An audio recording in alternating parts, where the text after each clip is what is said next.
Hello, everyone, and welcome to the Let's Talk Seahawks podcast. This is our draft day 3 coverage coming at you. Let's get this rolling. All right, still got the Bears on the clock. They have the first pick here in the whatever round this is, round 4. Yes, it's been that kind of day for me, folks. Got to make sure, got all my pages set up, got all my trackers going, and apparently there was a trade that I didn't know about. So the Saints are on the clock, according to PFF. We'll go ahead and get that updated.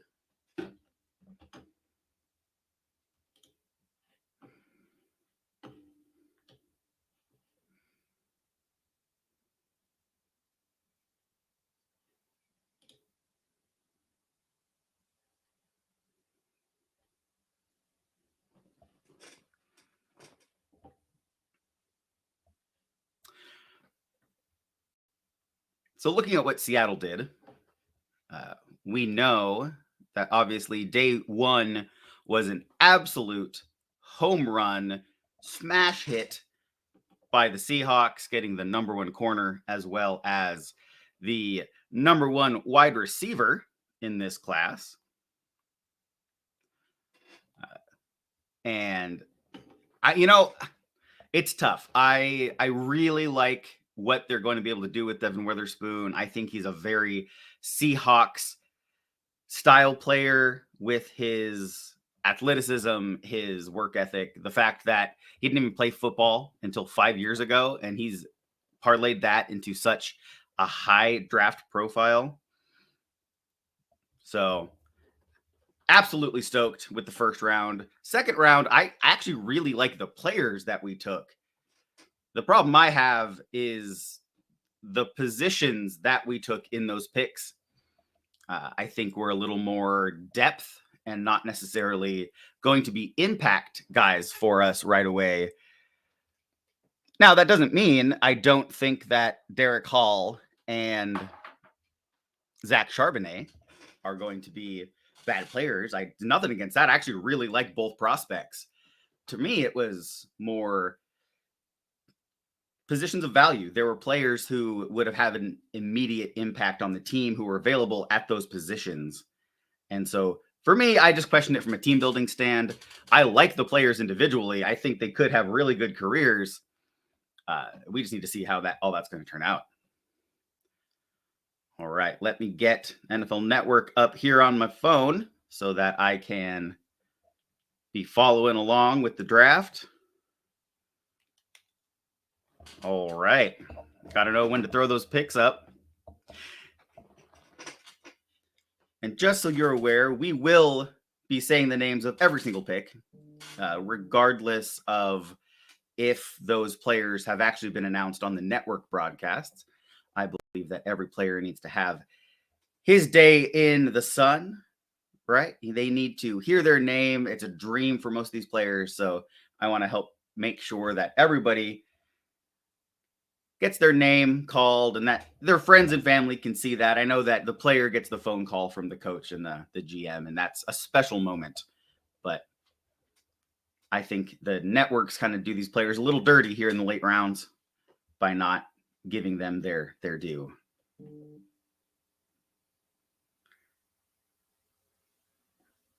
All right. Let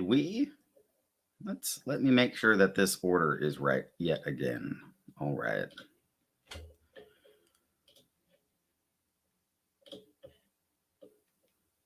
Okay.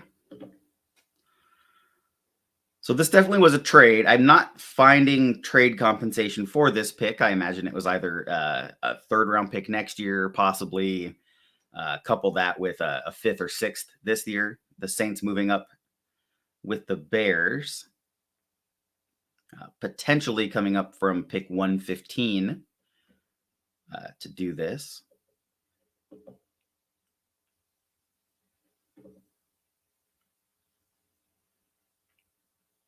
All righty. So thank you all for being here.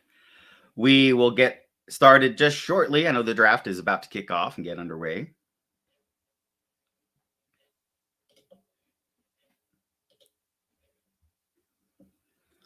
Just getting all my screens set up. All my scouting reports set up.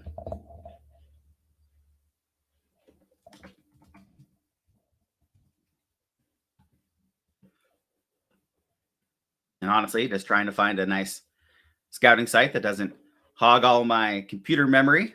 I need to go ahead and upgrade this machine that I'm working on, streaming from today. But yeah. There we go. Some exciting stuff out here.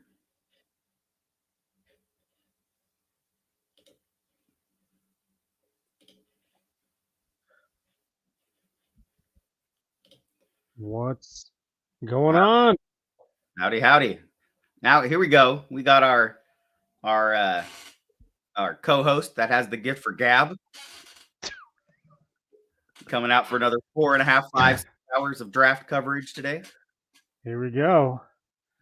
How we feeling? Are we over over yesterday yet? I am. The initial shock is a little bit over. I definitely that is sort of coupled with what do the Seahawks do today, right? Because if they address those needs, I'm totally okay with it because I really truly like the players that they picked. Yeah, I you know, like we said yesterday, it has not our reaction had nothing to do with the players individually. I mean, you know, Zach Charbonnet is a great running back. I think he's going to be a really good complement for Ken Walker. You know, he's a tough in between the tackles runner that can also acquit himself pretty well in the passing game, and as a third down blocker. And as far as Derek Hall goes, yeah, I mean, my biggest thing with Derek Hall is he's kind of another, you know, one-trick pony pass rusher that we've got quite a few on the roster. He does his one trick really well, and he's definitely able to get after the quarterback.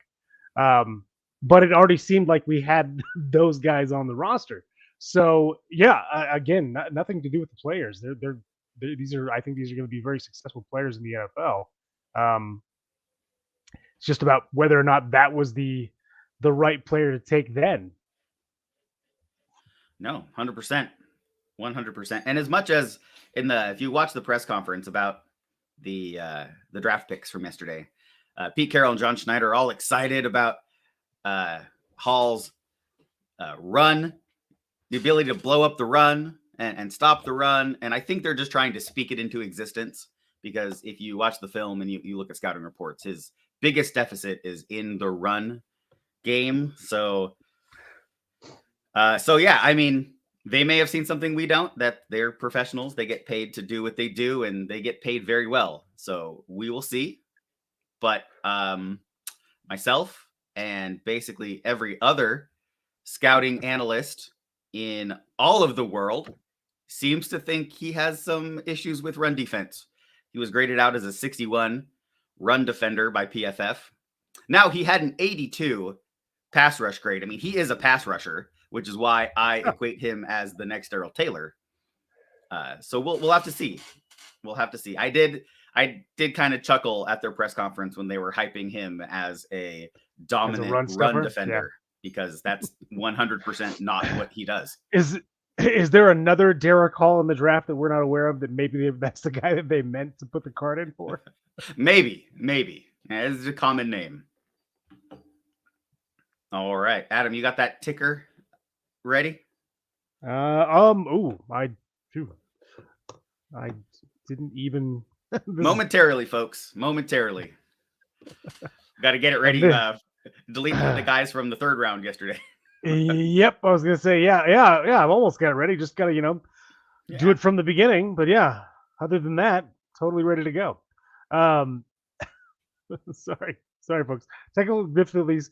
Spoiler alert: neither of us are morning people. 10 o'clock is. I'm doing at least it's 10 o'clock my time here in the mountain area. With Robbie, it's a little bit later, but he's also been dealing with a baby. So yeah, it's a little early for both of us to be on camera. Robbie's got his baby monitor there to kind of keep track. Yeah, I was actually just talking to her through it because she was sleeping or laying down, and now she's running around the crib, obviously not wanting to take the nap. that we have skillfully tried to set up to happen at noon so that she could nap until my wife comes home in a couple hours. The best laid plans, Rob. The best laid plans. Always. She's like, no, I'm 14 months old and I determine what I do, not you. The terrible teens. Yep. That's yes. That's the Smith girl in her. Yes. You should have known that was coming.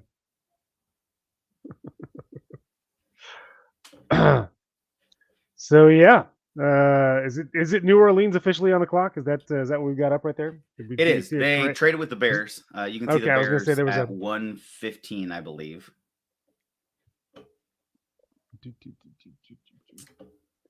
And then just a little housekeeping, Adam. Did you have some graphics for me to download? Yes, hopefully. Let me get this set, and I will go over and. No, you're fine. Just they should be saved because it auto saves. So, yeah, there were definitely some, we'll say, reaches yesterday. Go ahead. Sorry.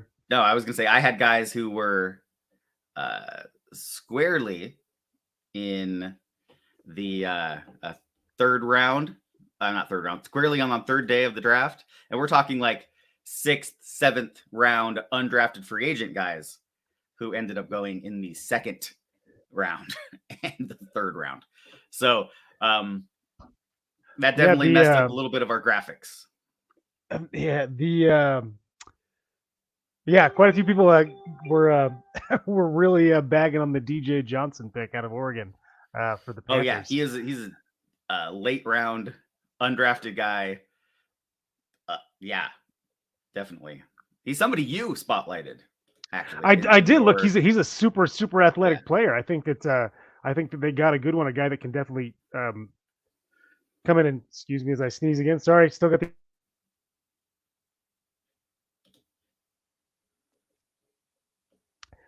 Thank you for all of those out there that blessed me with that. Anyway, yeah, I mean, again, this is a guy that's super athletic, got great bend. I think can develop into a pretty decent rotational pass rusher. But yeah, I mean, I don't think he's any more of a reach than Derek Hall was at the second round, but that's just me. No, Derek Hall, he's a good player. He was a second round guy all day long. Maybe the end of the second round, beginning of the third round type of player. But one of the ranking boards, the big boards that we follow here on the podcast, had him as high as 16. So he had, yeah. I mean, that was kind of a high placement for him. I think he was that's a very high placement for him. Squarely between that 45 and 60 range. So I'm not seeing it. So if you want to go make sure the podcast account has access. Yep, I'm sure that's what it was that I didn't change the because I remember I had to do that the first time is find you and somehow add you to see what I was doing. So my apologies. I will switch over to that in just a sec and get that fixed as soon as I finish putting this ticker together. Not a problem. Yep, sorry for the housekeeping, folks, but sometimes it has to be done. We're just trying to make this a good experience. Roger Goodell looking lackadaisical as usual on the third day of the draft. Came out in his jeans and a polo and kicked off the start of the fourth round a couple minutes ago. So the pick is now in. Oh, yeah. All right, little housekeeping for myself here as my windows are in the wrong order. So as I page between my desktops, I can't see anything. All right.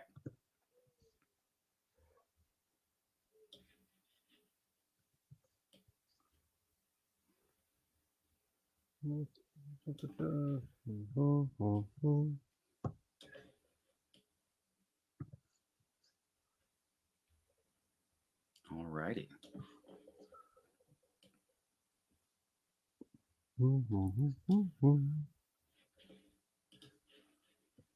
Ooh, fantastic.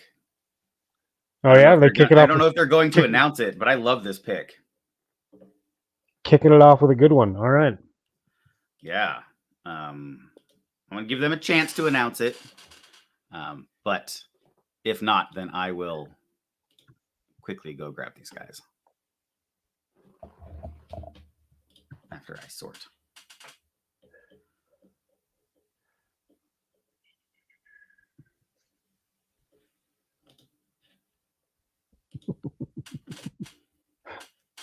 An auspicious start to our day so far. Wonderful.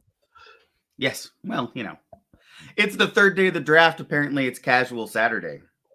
Well, yeah. I don't want to tell you what's going on beneath this this Irish T-shirt I'm wearing, but spoiler alert, it's not much.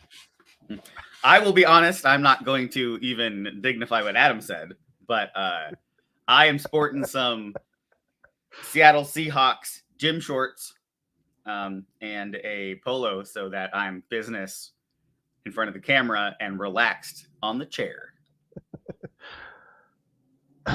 Business. All right, we have a young human announcing the pick right now. Young human. A young human. That's yep. Good, Rob. That's me having a very tiny screen I'm watching this on, and I'd hate to misgender this young human. But the selection by the New Orleans Saints, they moved up 10 picks in order to come get this gentleman. Fantastic player, and that is tackle Nick Salaveri. Yeah, Old Dominion guy. Old Dominion. I do like one of these player, guys right? who was blocking on the right side of the line a lot. I believe he also played a bit of left tackle. But yeah, he lined up there next to one Zach Coots, who I know you really like there out of Old Dominion. I do like Zach Coots. He's definitely a tight end target for the Seahawks at this point. Obviously, having waited till we get to the kind of the back end of this pretty special tight end draft class we've got here. So yeah, I'm hoping that we'll see them take a shot at him at some point. But at this point, who knows what the Seahawks are thinking? Oh, 100%, 100%, and they're only a couple picks away. They have pick 108. So now the Raiders are on the clock. Their pick is already in because we have short timers here at the end of the draft. That's right. Which I think we all appreciate. Quick. Speaking of which, sorry, let me put that up. Oop. Hold on one sec. Sorry.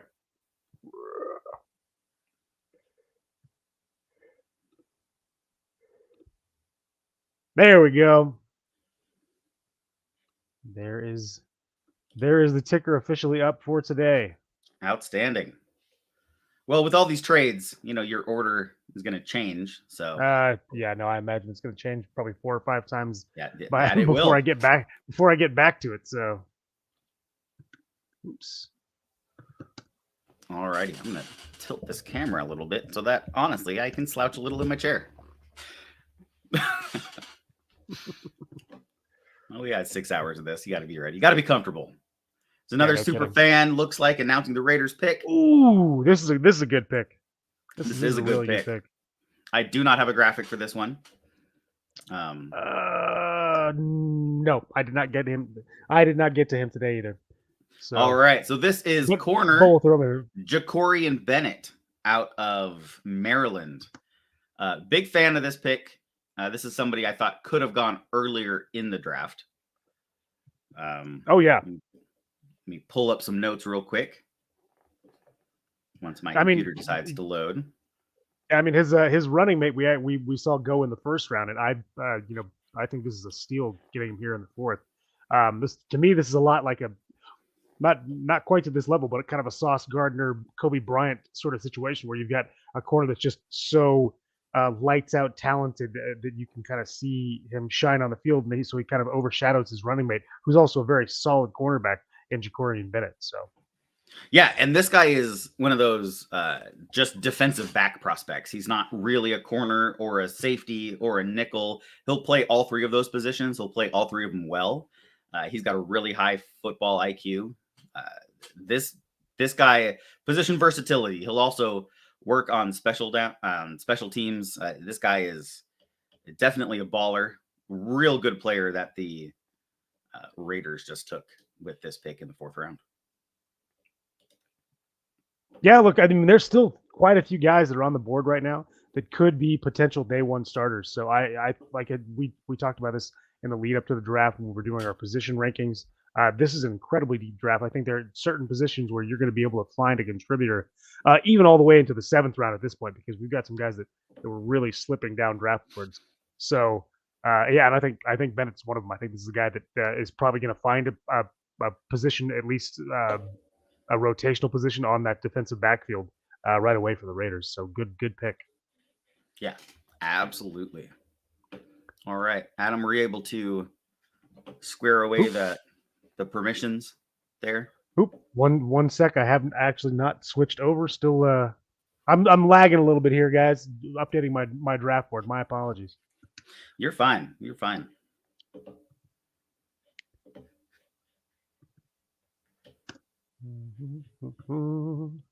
Oh, that's a good pick. I'm not there yet. This one I might actually have. Let me see if I can load this up before they announce it.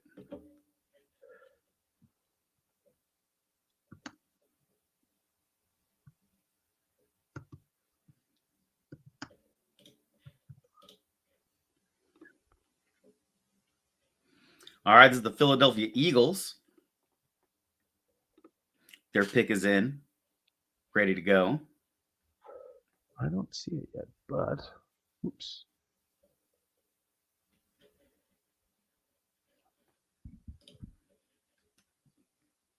Still got some pretty high profile players on the board. Dewan Jones, Luke Whippler, however you say his last name, and Adebawore. Let's see. I like Darius Rush.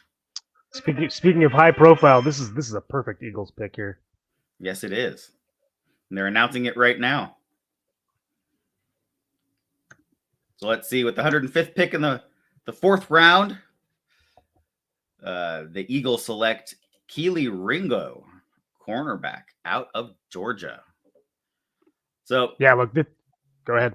Yeah, listen, Kelee Ringo slipped a little bit. He was probably the preseason number 1 corner coming into this season. And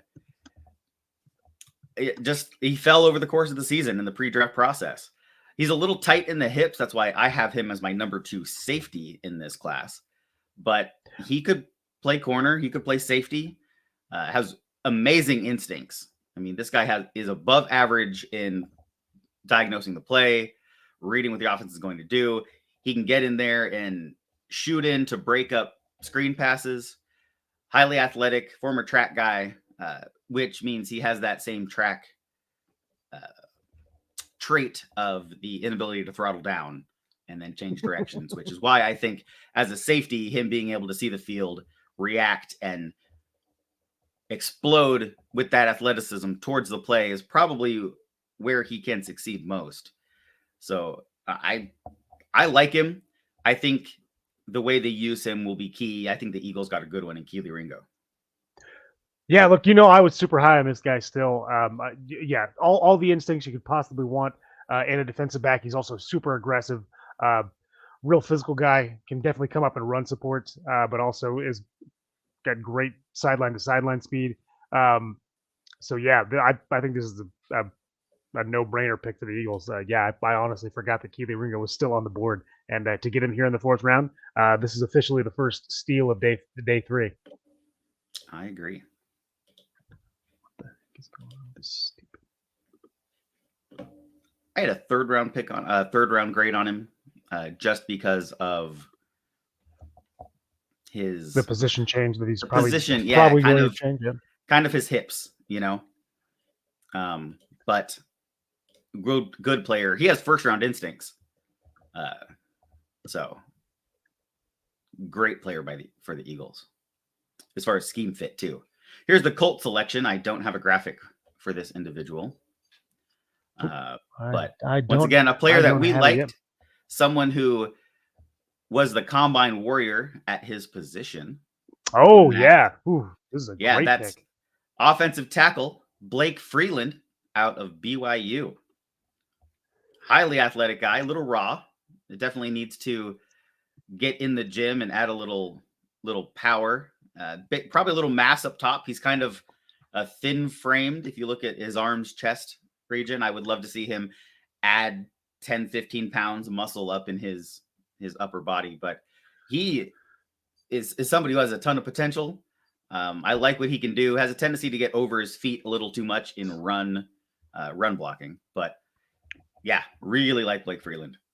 I think he can play tackle too. I don't think this is a guard transition. No, I mean, this guy's got all the athleticism to play the left tackle position.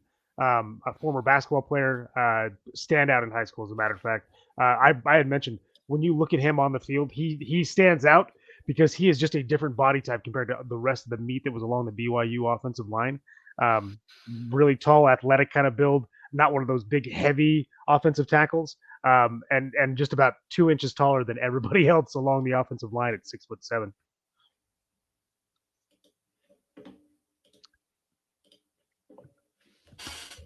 Why can't I get this thing to?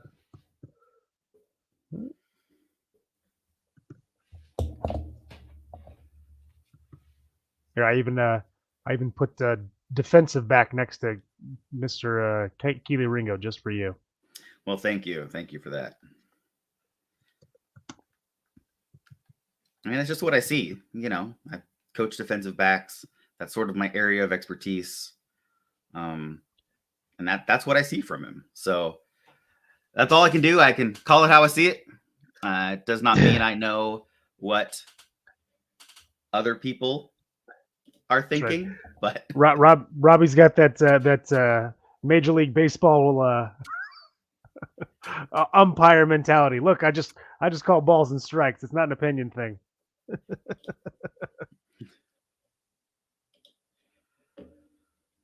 All right, so the pick is in with the Patriots. Ooh, this is a good pick too. This is potentially a pick that the Seahawks may have been looking at, or at least should have been looking at for wishful thinking, I guess, on my part. Yes, but as we know, so far in this draft, the Seahawks have been completely unpredictable. So whether or not they should have been looking at him does not determine whether or not they were looking at him. So this is true.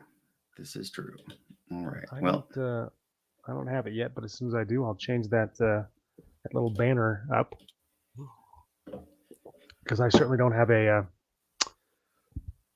card for this guy.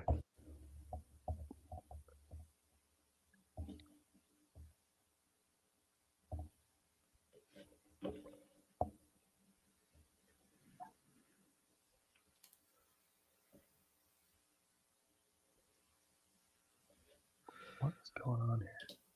All right, Adam, when you get those permissions, let me know. I'll jump on and see if I can find it.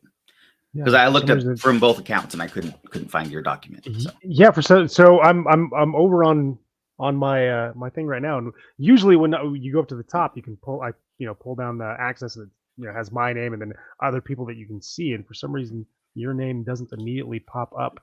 I wonder if you Robert's team. Yeah, that's weird. Yeah, I'm trying to figure that out. Not a problem. While we're waiting for this pick to be announced, waiting for the broadcast to be back from commercial. Got to get that ad revenue. Oh, good. So this will be at least 10 minutes then. So yeah, no rush. They're back. They're zooming in on some Patriots fans. See what the Patriots are going to get to come play in their team. What? This is round 4, pick 107. Sure, how I freaking manage that. We're just excited because hey, I have the wrong team on the clock, don't I? Yes, I do. You do. It's my apologies. Should be us. Should be yield. Oh, sorry. I guess technically it's still the Patriots. Should be, but yeah, they're actually on the clock. Waiting for the Patriots pick to be announced.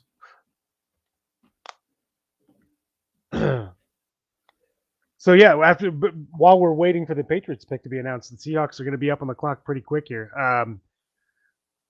Do we dare speculate what they might do with this the first of their 2 4th-round picks here? Because they have been shocking us thus far. They need to draft 3 or 4 players over 290 pounds today is what they need to do. I don't care where they are, offensive line, defensive line. Heck, you can go get a 300-pound receiver. I don't care. Just get me some big guys on this team. Are there any 300-pound receivers? That's the question. Probably not. Cody Mock, I mean, he came into college as a wide receiver. That's fair, yeah. He's not available anymore, so there you go. Or he came into college as a tight end. Don't know why you had to bring up my ex like that. I've officially broken up with Cody Mock. He was yep, that's right. He was the love of my life for a whole round yesterday. When I thought the Seahawks were going to have a shot at him in round 2. And they had a shot at him. They just didn't take him. Alrighty, they're taking their sweet time to announce this pick. I have known what this pick was for the last 10 minutes. Yeah, it still hasn't updated on either of my boards that I'm seeing. So, alrighty, but that's why I threw Mr. Blake Freeland back up, because he is technically the last pick. In fact, we have 2 more picks. I'm just going to go ahead and announce it. So, with the 107th selection, the Patriots take Jake Andrews, center from Troy. Ooh, yeah, this was a guy that the Seahawks definitely should have been looking at. He was mocked to the Seahawks frequently in late rounds. So, but the Seahawks pick is likewise in. Oh, don't spoil it just yet. I'm so the anticipation's killing me. I know. And judging by your voice, this is another unexpected pick. I'm really I'm a little, again, trepidatious, I think is the word of the day, because now I'm scared. What did the Seahawks do?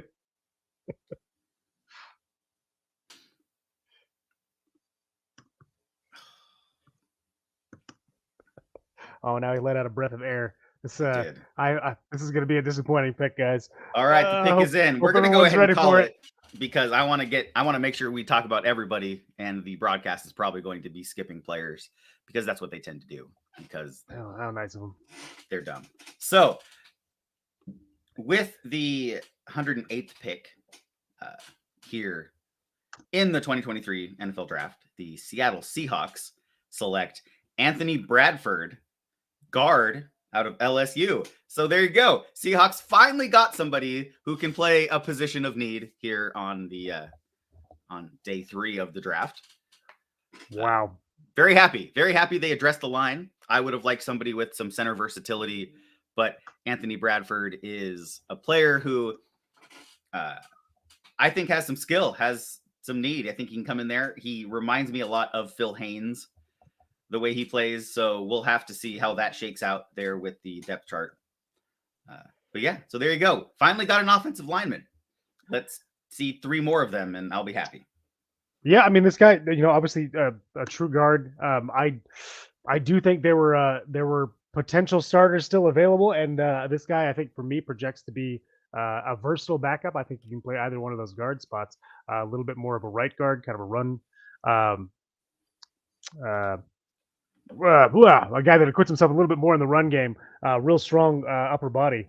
But yeah, I wouldn't say. I mean, I didn't have this guy on my big board for the Seahawks today, but I probably should have, because yeah, they certainly have a type when it comes to the guards they seem to draft later in the rounds. So yeah, but I like it. I'm excited. Like I said, they need to go with big guys. I would have liked someone like Oluwatimi, who could play either spot. Brings a little bit of that nasty with him. But yeah, no, I'm happy that we have an offensive lineman. Please let the next couple picks also be offensive linemen. So we do have the Texans pick being announced, and I did a poor job of updating, because apparently I'm dropping the ball today. So there you go. Houston Texans are on the clock, and while they're on the clock, we are going to announce that they picked edge Dylan Horton out of TCU. And I actually have a graphic that I pre-made for him. He's one of the about 100, 120 players of graphics that I made. So here you go. Dylan Horton. He is slated a little bit lower than this by most, or a little higher than this, excuse me, by most draft big boards. But this is a good player, a real good player out of TCU. And somebody I think will serve the Texans well. Staying in the state of Texas. Let's see. Yeah, this guy actually reminds me a lot, funny enough, of Jacob Martin, a guy that we had drafted and ended up being part of a trade package that we sent to the Texans for a 1-year rental of a certain former number 1 overall pick. But yeah, this guy's got length, but really, really good meat too. He's a good power rusher, but really strong hands. Yeah, I think this is a nice pick for them. Yeah, another guy that I think has a little bit more positional versatility than the guy that we took for the edge. I think this guy's got the meat to kind of kick inside when necessary to be an interior pass rusher on obvious passing downs. But yeah, this is a good pick. Definitely. And the Colts have already made their selection. They just announced it. So somebody who I know a lot of us wanted to go to Seattle, real athletic freak, and that is Adetomiwa Adebawore out of Northwestern, selected by the Indianapolis Colts. That one's got to sting a little bit, huh, buddy? Yep, little bit. Let's see. StreamYard's yelling at me. I may have been too fast on my clicking of the button to upload. Oop! Gotta be careful. Can't be too quick. Yep. So here you go. Adetomiwa Adebawore. I'm going to say this is a steal for the Colts here in the 4th round. Solidly a 2nd round, end of the 1st round talent of a player. I mean, I thought that this was a target for the Seahawks on day 2. And early, I thought, when they stuck at 57 or at 37, I was like, okay, is this Adebawore? This is definitely a steal. Absolutely. And so now the Cleveland Browns have made their next selection as well. These are going to be rapid fire today. 5-minute clock, but they're coming in faster than that. Yeah, a lot of these guys who fell, teams are making sure they get quickly off the board.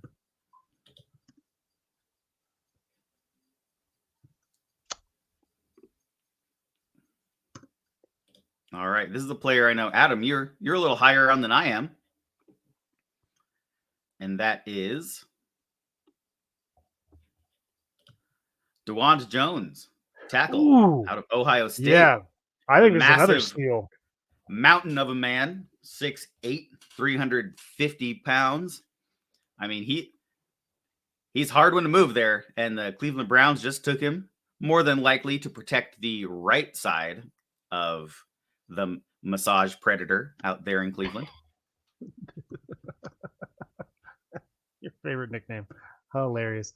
Yeah, look, I think this guy's got the athletic skill to eventually transition into a solid left tackle. I mean, he's incredibly physical, super tall, really long arms, really long legs, gets great push off in the run game, but is just able to swallow guys up and pass protection too. So yeah, this is an absolute steal. Yeah, insanely long arms. I don't have his profile in front of me, but we're talking like 35 inches. It's ridiculously long. He can reach out and touch you before you have a chance to even stand up.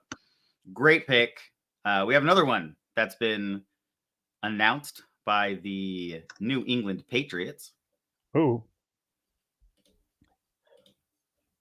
Adam's just typing away over there, trying to update this ticker as fast as he can. Pretty much. That's okay. So New England just traded up for this pick. Oh, did they trade up? Nice. They did. Yep. This was the Jets. All right. I don't have a graphic for him. And they haven't announced it yet. So we'll give it a minute. Though I'm not going to wait too long because they're going to do what they just did to us, which was they'll put 3 picks 4 players up at a time. Yeah. Bam, bam, bam. But yeah, so We saw a special teamer go in the round three, which is very unusual. There's only a handful of special teams players who really have the skill to go higher in the draft. Sebastian Janikowski is one of the only first round kickers that I know of. And then we had Roberto Aguayo went in the second round. But so so that's a 50% hit rate right there. Good job. Yeah. So let's see. How are they just now announcing that? Well, they're just announcing DeJuan Jones, but that's okay. So kicker Chad Ryland out of Maryland just went to the Patriots in the 4th round,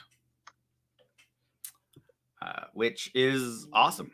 I love my special teamers. This guy, it's hard to find scouting information on kickers. I don't have any rankings or anything for him. He was probably originally thought of as a 6th, 7th round guy. If you look here, the trend for him on PFF, he was trending around 240. That's 7th round. And if you look, he is 342nd on their big board. So people might say that this could be a bit of a reach. I know New England has never been conventional in their picking style, though. Yeah, I mean, I'm not necessarily a position of need. At least I didn't think so for the New England Patriots. But apparently Bill Belichick disagrees. So they got a kicker. Good job. They got a kicker. Kickers are people too, is what I'm told. Yes. We've had many conversations about how special teamers need respect on this show. We basically had a 20 minutes about long snappers on an episode last year. That's true. We did. Yep. Everybody forgets about special teamers till they mess up. So if you don't know your long snapper's name, your kicker's name, your punter's name, then that means they're probably doing pretty good for your team. Speaking of which, do we know what our long snapper's name is? Because we don't have yet to sign one. No. That name better be Tyler Ott. Is all I'm saying. See, and I think that if the other guy comes back cheaper, then we should take that guy, because I personally didn't notice much of a difference. Yeah, hence you not remembering that his name is Carson Tinker. Yeah, exactly. There you go. Yeah. No, I think he did well. Ott's younger, so that's why. Well, in that case, yeah, let's go with Ott. Not by much. It's like a year, I think, year or two. But a long time. He's been just automatic. In fact, that's his Twitter handle is Automatic, right? So, and that's what he is. He is highly accurate, and that's what I want to see from a long snapper. But here we have the announcement here for the Falcons. They just selected at pick number 113, Clark Phillips III out of Utah, a corner.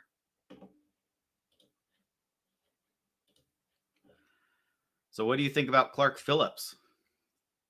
Or are you typing right now and I should talk? I was talking and typing because apparently I forget that I mute myself when I go to blow my nose. Sorry about that, guys. Oh, fair enough. But no, this is a steal. This is an absolute steal. This is a guy that could have easily found his way into day two. Super physical corner, a little bit undersized, which is why I don't think he was on the Seahawks radar at all. Yeah, this guy's a baller. Reminds me a lot of Honey Badger. Oh, nice. Yeah, he's a little undersized. He's 5'9", 180 pounds. And with that means his arm length is a little lower than people like to see in corners. But he got quick feet, fluid hips, good ball skills. I really like Clark Phillips. We actually have the next pick being announced right now. Adam's furiously typing away here, trying to catch up with Sticker. By the Panthers. Oh. Yeah, no, this is a definite steal. Like I said, I think this guy could have easily gone on day two, late second, early third round. So getting him here in the fourth is a good job by the Falcons. Yeah, I think that's a pretty. Yeah, he As I said, definitely that's a pretty fell. deep secondary room. He fell because of his size. And Yeah. a real athletic, real fluid hips. The Panthers selection, 114th overall in this draft, is guard Chandler Zavala out of North Carolina State. This is the guy I like. I think the Seahawks had an eye on him, or at least it was rumored that the Seahawks might have an eye on him. There's a lot of smoke screens that are thrown about this time of year, so you don't know exactly who's being watched. But good player. Somebody who dropped a little bit. I thought would have been a little higher. I saw him as a third-round talent. But yeah, what do you think about Chandler Zavala? Yeah, no, I'm right there with you. I think this guy could have easily, again, found his way into the back half of day two. Good interior guy. This guy's a little bit more of a finesse blocker than like a real mauler in the middle of the offensive line. But I'm going to let you take this because there's no reason for the dogs to be barking. Yes. Yeah. Go ahead. I'll be right back. Yep. But yeah, so this is another guy that we go back and take a look at what the Seahawks have been doing here, and nothing against Bradford. I think he's a good guard prospect, but I think Zavila, sorry, has a little bit higher upside. This is a guy that I think allowed four total pressures this last year of college, which is insane. He also allowed, I think, 4 sacks, but yeah, this is a really, really good pick by the Panthers, who are really having a really nice draft this year. Yeah, when the Seahawks when the Seahawks were going to take an offensive guard, it was either this guy or another guy that I had in my head for them to take. Even though I think it would be a little bit of a reach to take Voorhees, who is the other guy I was thinking this early, simply because of that injury. Chicago with a pick. I'll announce this in just 1 second as soon as I get it typed up. But Chicago's pick is another guy that I think the Seahawks should have been looking at. This is a guy who I think we have not seen anywhere near the top of his game, and that is one Roschon Johnson, running back out of Texas. This guy was the backup to Bijan Robinson. But you go back and look at tape. This is incredibly physical runner. He's over 220 pounds, 6'1". This is a big guy, and he can do it all. This is somebody that can absolutely catch the ball coming out of the backfield. He can also run right in between the tackles. Aggressive downhill runner, and I think that the Chicago Bears have got their running back in the future right now. Are we talking about Roschon? We are talking about Roschon Johnson. All right. Sorry about that. Yeah, that's okay. That was just that was a great pick by the Bears. Another guy that I was hoping that the Seahawks would take a shot at. Obviously, after taking Zach, whose name is escaping me because thank you, Charbonnet. In the second round, I don't think that they were looking at taking another running back with a middle round pick. But this guy, I think, has the potential to be a star in the NFL. I really do. Yeah, here's what I think about Roschon Johnson. He basically could have started for any college team, not called Texas, right? Because the only reason he was the number 2 back on his team is because he was behind one Bijan Robinson, who is one of the best prospects at the position to come out in 15, 20 years. So, but he did a really good job being that secondary back, being able to get in there and spell Bijan when he needed it. He could be effective in the pass game. And here's a big thing. He doesn't have a lot of wear on those tires, right? Didn't take a ton of punishment because Bijan took the majority of the workload. Yeah, I think this is a guy that I'm going to be watching big time in the preseason. For those of you that do fantasy football, this is a mid-round target for dynasty leagues for sure.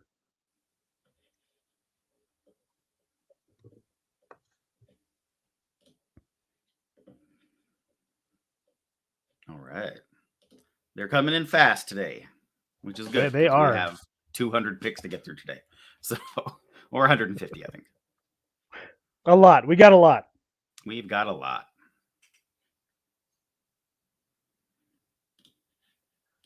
All right, we got the next pick in. I don't think it's been announced yet. Has not. We got Green Bay's pick. Yep, is on the books at least. It's been turned in.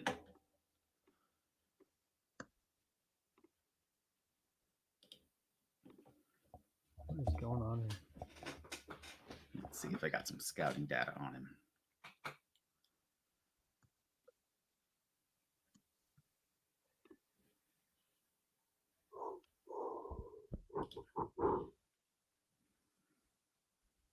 Pardon me while I yawn. It's apparently time to get that second cup of coffee on. There you go. Although that first cup of coffee, it's anyway. All right. So we're going to go ahead and announce this because the broadcasts are going to hit us with 4 or 5 picks in a row again. So yep. With this next pick by the Green Bay Packers, they select Colby Wooden, edge out of Auburn.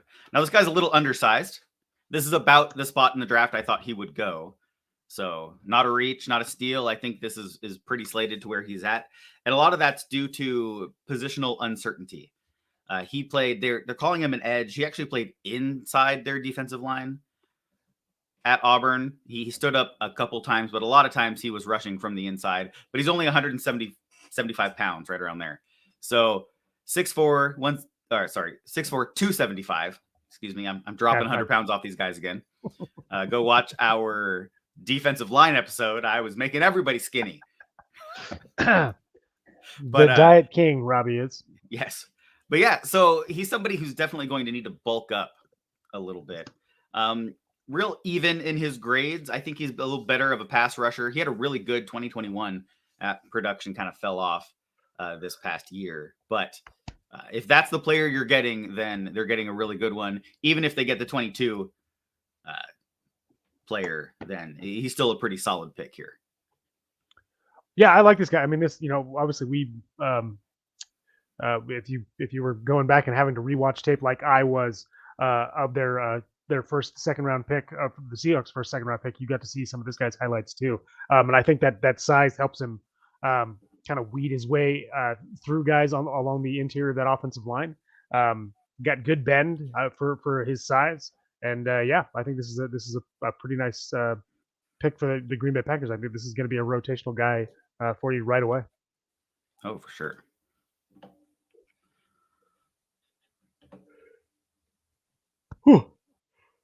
Let's see. Does New England take a punter now? They already took their kicker. Will they take a punter here? They're gonna go with 4th round long snapper. Is what they're gonna do. Yeah. Alex Ward, you are. I'm joking. That's not who it is, but that would be the number 1 long snapper for all of you who are, fans of special teams, looking at special teamers in this draft. But here we go. It is the only person that's number 100. Most of that. Number 117 overall, the New England Patriots select City Sow, guard out of Eastern Michigan. Yeah, this is somebody I know you were a little higher on than I was. Yeah, I think it's really just about because this guy, you want to talk about a guy that doesn't really have a dominant hand side. I think City Sow could play either side of that interior offensive line. I can still kind of project to be a backup as opposed to a day one starter. But I think this guy's got the skills to eventually make his way onto someone's offensive line. Yeah, definitely a better run blocker than he is a pass blocker. But I think used properly, he can definitely be dominant in the run game. I got to make sure that size is going to match up well in the NFL. But yeah. Oops. He is. Oh, yeah, he'll be fine. I was thinking of somebody else for size. No, he's 6'5", 220, and he is a plus run blocker. So he'll be used really well there in New England. If all else fails, he's somebody you put on your goal line unit. I'm sorry, 6'5", 320. I'm sure is what Did I do it again? Did I do it again? Yeah, 6'5", 320. All these guys are apparently losing weight. Whenever Robbie says just add 100 pounds to whatever the projection is for Robbie here, the guys are always going to be a little bit bigger. My bad. It's okay. It's been a thing. It's been happening for the last month, probably, with the big guys. I'm trying to make them skinny. Maybe that's just wishful thinking on my part. There you go. Project it out on these Put big it out in the world. It'll come back for you. That's for sure. All right, we got the Commanders selecting at 118, and they pick offensive lineman. I'm gonna update this. They announced him as a guard. I think he could play tackle if he needed to. And that's Braden Daniels out of Utah. Ooh, yeah, another good one. Yep, he is a better pass blocker than run blocker. Really has that tackle body. 6'4", 295, 300 pounds, right around there. I like him. I thought he could have a shot at playing tackle, but right tackle is what he played early in his career, and then went ahead and finished up 2022 playing almost 1,000 snaps at left tackle. He has a little bit of guard experience, but someone who the majority, I'm going to say 90% of his snaps in college came at the tackle position, be it on the right or left side. So as somebody with positional versatility, he was announced as a guard. That means they plan to kick him into the interior, but I think I think that's another. I think that might be a little bit of a mistake. I think you got to give this guy a chance on the outside. He acquitted himself in college really well there, and I think that he's definitely, like you said, a little bit more better of a pass protector than he is a run blocker. Yeah, I mean, look, when a guy doesn't have the standard 33 plus inch arms, that's kind of always the automatic thought is he's going to kick inside. So a little shorter arms for him, 31 3/4, but he was definitely a standout on the outside. So yeah, and we have a trade here. The Kansas City Chiefs. Yes, they have come up. They swapped their picks in this round, and then they added a 5th round pick to that compensation.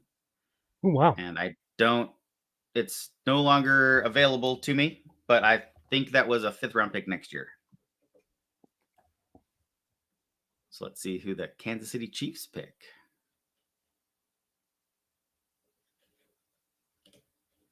We're waiting for the announcement to come in. They're going to take Andrew Voorhees. Oh, he's a great player to pick. Once again, he would have been the number 2 guard in this class had he not tore his ACL at the combine. Definitely a high upside, high potential player. He's probably high floor player, just coming off that injury, and he's probably going to have to sit this entire season.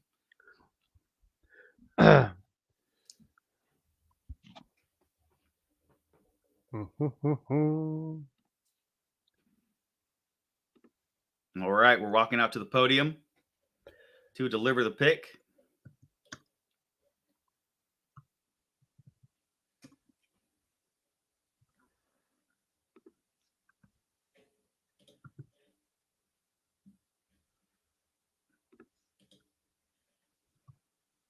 All right, I think this might be a bit of a reach for me. Definitely a bit of a reach. The Kansas City Chiefs select at 119 overall, safety Shamari Connor out of Virginia Tech. Okay. He's a guy who has decent size for safety, 6 foot, 200 pounds. But he has some issues in run defense, and that's primarily due to a high missed tackle rate. He has a 17.3% missed tackle rate this last season. You need your safeties to be sure tacklers because you don't want those guys in the back missing tackles, letting guys go on for big yardage. And it is a trend for him because 2020 he missed 14 tackles. 2021 he missed 18 tackles. 2022 he missed 13 tackles, which is what translated to that 17% rate. So these guys are the last line of defense between the opposition and the end zone. So yeah, that's a little bit scary to know they've got a guy who could potentially letting nearly 1 in 5 people go past him. Exactly. Now we got the Jets on the clock. The pick is already in. Let's see if they announce it. We're in a commercial break, so if we end up actually getting the next pick also in, we'll just go ahead and announce the Jets pick because I don't want to backlog.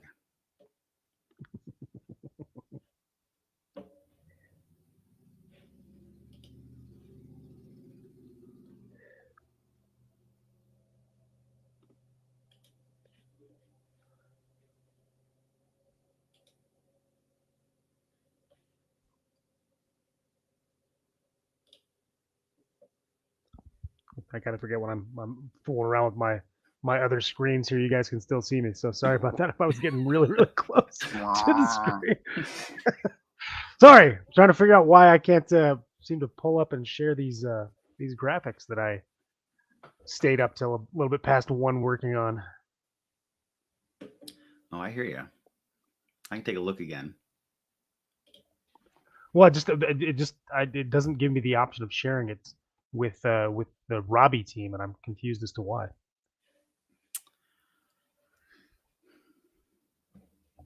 And you did it when you go into the project, clicking on your name at the top. Right? Yep. Yeah. So on the side it has this. I've got the title. It's draft players 200 through 250, and then there's my name, and then there's a plus sign.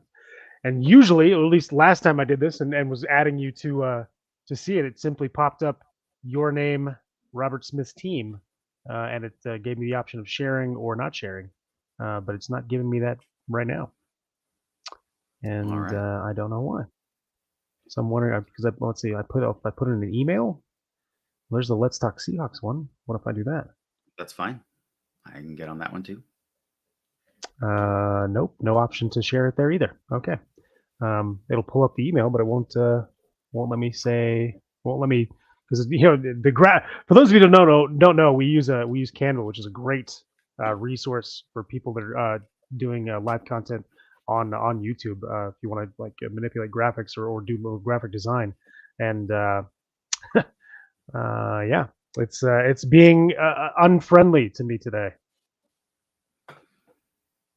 So if you go to download PNG, all files, it should download as a folder.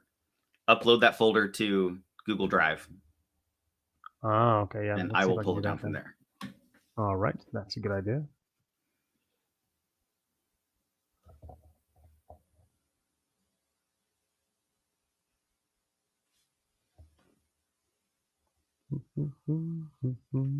All right, so let's see. I know the Jets pick is already in. We're waiting on the broadcast to announce pick number 120. Adam right now is doing about 10 different things. And that's how it works. His job got a lot harder here in the later rounds as he has less time between picks to update the ticker, to update the banners. But that's okay. He can handle it. I have faith in him. He says as Adam's crashing and burning. It's all good. All right. So getting a recap here of the last picks. I just want them to announce the next one so that we can go ahead and do the same. They're taking their time again. Yeah, I'm just going to go ahead and announce this one. So with the 120th pick here, we're in round 4. The New York Jets select out of Pittsburgh offensive tackle Carter Warren. Let me see if I got a graphic for him.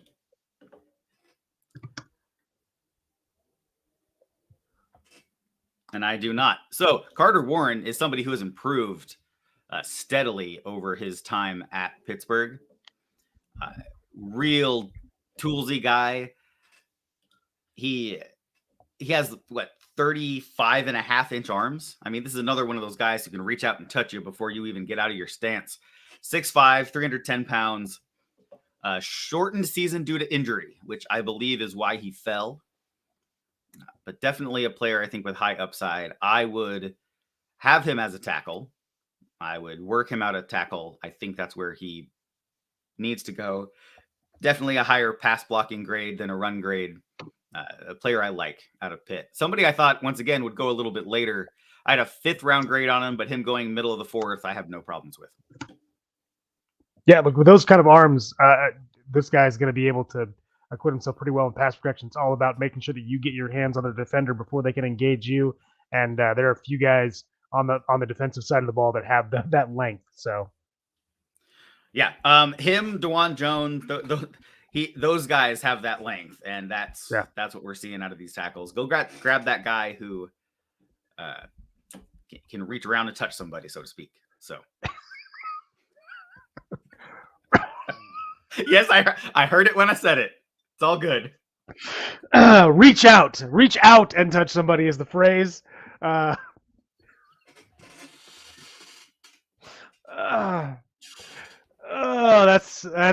gonna go viral. Or not. Maybe not. Or maybe I'll just cut it into a short. And I don't know. Do you remember back in the day when they did those, like, and I think the Seahawks did them, those promotional posters for players. They've got, like, they did I don't know who's the guy that comes to Bosworth had them, or like Bo Jackson with his bow nose. that's Carter Warren's motivational poster. Reach around and touch someone. Well, we all have bloopers. That will definitely make the blooper reel. I see it as a locker room pick. It's him in a towel, showing his. Oh, all right. It's been a long 3 days, folks. Long 3 days. Yep. Sorry, folks. That was a little tangent there. Thanks to Robbie for brightening everyone's day. That's okay. You can all have a laugh at my expense. I am definitely okay with that. We have conflicting picks here at 121. And there it goes. Just got updated. I was going to say, did the clock run out on somebody? That would have been fun.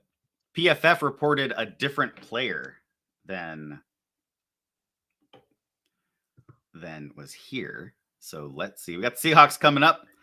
We got to keep on it to make sure that we have those guys ready to go. I do not have one for this player. So the Jacksonville Jaguars select linebacker Ventrell Miller out of Florida with the 121st pick. So this is the guy I had ranked a little bit lower than this. He had a really poor 2021 showing, and though he showed improvement in 2022, he really just got back to his 2020 level, which to me is 6th round. So had a real poor showing against good teams, and those are the types of players you're going to see in the NFL. So, yep, I say it's a little bit of a reach, Ventrell Miller, but good luck to him. Hopefully he can fix what's going on and get with it. The Arizona Cardinals have also made their selection. In fact, it was just announced because the broadcast can't announce players when they're picked. They have to group them all up and make our lives more difficult. Indeed. So with the 122nd pick in the 2023 NFL draft, the Arizona Cardinals select guard John Gaines II out of UCLA. And we'll have to speed through him pretty quick. I think this is where he goes. Really solid run and pass blocker. I think he's someone who can come in and add really good depth for them. Yeah, I agree. I think this guy's a pretty good swing guard. He also took snaps at tackle during his college days. So in a pinch, this guy can be a little bit of a versatile offensive lineman for him. But yeah, I mean, with their offensive line, this guy might even be a starter. Yep, and the Seahawks just made their selection. It was just announced. Out of there it is. Yes, out of Mississippi State. So with the 123rd pick in the 2023 NFL Draft, the Seattle Seahawks select Cameron Young, finally tackle from Mississippi State. That's right. Finally, big players. Hey, that's 2. I said I want 4 today, so they went out and got 2 guys with the first 2 picks. Good. This is a good run defender. Yeah, finally, someone that can stop the run, yeah. right? That's what we've been pounding the table for. Finally got him. Again, this guy isn't a true nose tackle. He doesn't have the real beef to be sitting up over the center on that defensive line. But this guy can definitely play interior defensive line. He's going to be one of those 2 DN spots in our 3-4. I would assume as an early down rotational player. But yeah, but we got some big meat in the middle. So yay. Yeah, long arm guy. He has 34.5-inch arms. He's a good run defender, 6'3", 305 pounds at the combine. So not going to blow you away with athleticism, but that's not what they need. They need somebody who's going to sit in there and be a run stuffer. He currently plays in a 3-3-5 defense as a two-gap defender. So he has experience two-gapping, which is something the Seahawks lacked last year when they tried to go to that 3-4 bastardized defense they were running. I don't think he's a nose tackle, despite the fact that the Seattle Seahawks just sent out a message saying that he was a nose tackle. But kind of lacks the size, kind of lacks the strength, but that's where his experience is. So maybe they get him in the weight room, get a little bit more size and strength on him. But I like him. He's the first pick that actually addresses that need there on the defensive line. And I'm excited. I mean, has that length. He can stack and shed. This is somebody who we need on the defensive line. I am stoked about this pick. I think you're hyping yourself up, but that's okay. That we need that hype. Yeah, look, I think this is the best pick that they've made since the first round. So I'm all aboard for this. I do think, again, there are probably other guys that I would have taken a look at first, but I'm not a professional scout, so they think. I think I'm just happy that they chose somebody. Yeah, that's kind of where I thought you were. Give me 1 sec, guys. I've got dogs pounding at my back door here, which is not a euphemism. That was a literal. My dogs are scratching on the back door. Sorry, it's another one of those. As soon as I said it, I was like, let's clarify. But I'll be right back.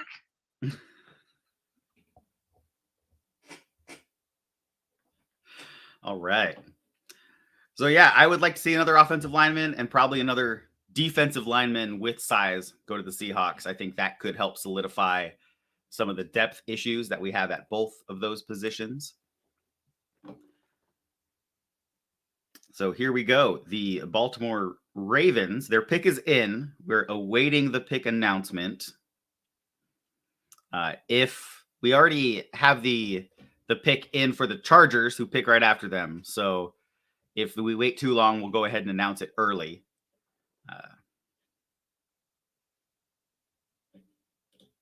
So that everybody gets enough time to be talked about a little bit.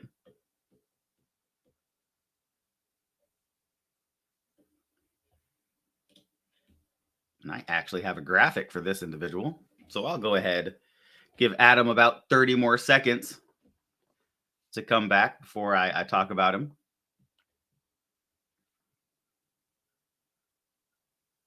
All right, well, here we go. Got an announcement out in Kansas City.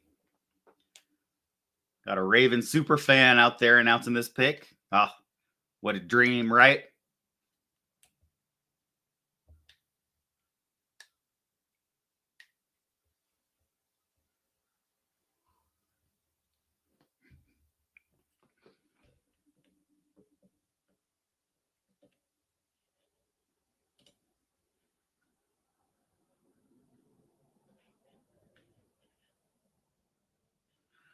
All right, so with this pick here, number 124 in the NFL draft, the Baltimore Ravens select Tavius Robinson out of Ole Miss. Listen, this player he's a good size edge. He is 6'6", 200, just shy of 260. Yeah, better pass rusher than he is run defender. You see that a lot from players who get that edge tag, which I believe is a made-up position that they just didn't want to group people into anymore. But that's just me.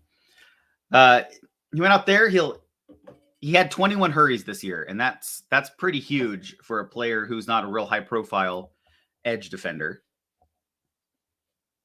8 sacks, good production. So yeah, I think the Ravens got a good one. We just got the pick from the Chargers. So let me go check that out real quick.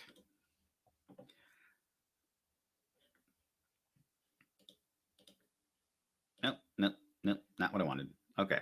LA Chargers. Let's see. Where are we at? The Chargers selected a wide receiver. probably a later round guy who I don't have a graphic for. So the Chargers went out. They got Darius Davis, a wide receiver out of TCU. Obviously, they had a great season. He had an okay season. He had 42 receptions for 530 yards and 5 touchdowns, which was by far his biggest touchdown production of his career. He's someone who last year had about the same production value. Real good hands, right? Only a 6% drop rate. So someone you can rely on. I think he'd be a good third down receiver. 25% contested catch rate. That means he probably isn't somebody you're going to count on deep down the field. But at 5'8", 160, you don't expect that person to go up and box out a defensive back. So good on the Chargers. They got themselves somebody with some real good hands there in Darius Davis out of TCU. All right. So we're moving along. Pick 126. The Cleveland Browns. I don't have a graph for him either. They select edge rusher Isaiah McGuire out of Missouri. Now, I think this is really good value for this player. PFF actually had him as the 95th player on their board. So he got pushed down a little bit with a few of those teams reaching for players. He had really good production against good teams like Tennessee, Auburn, and Auburn.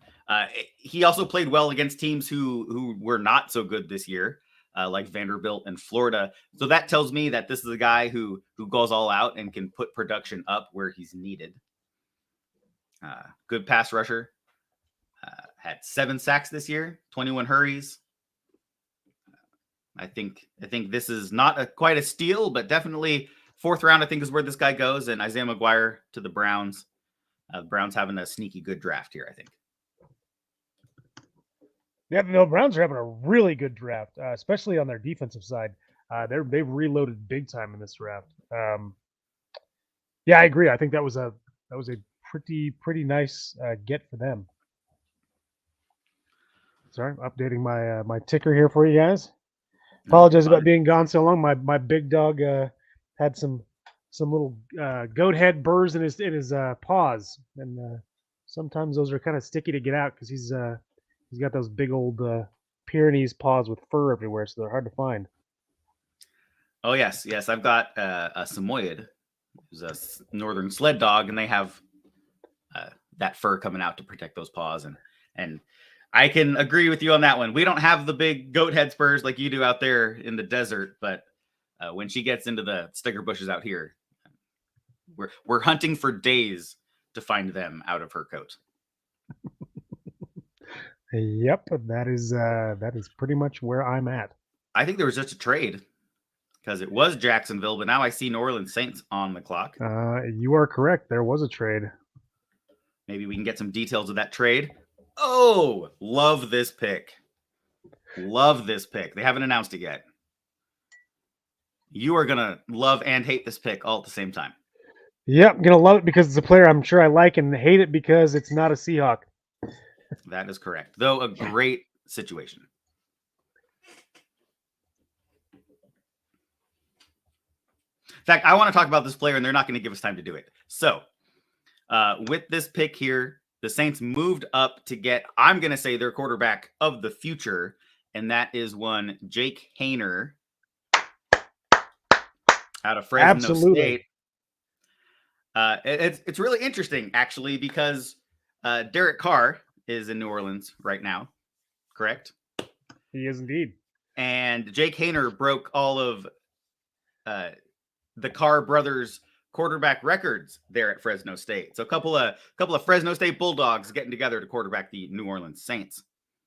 Jake Haener, this guy was a 5-star recruit coming out of college, not only in the football field, but also in the baseball field. This guy was a baseball star in high school, but chose to stick with football. Obviously was at UW, couldn't find his way into the starting position because of the athletes that were around him in the quarterback room. Transferred to Fresno State and then just balled out.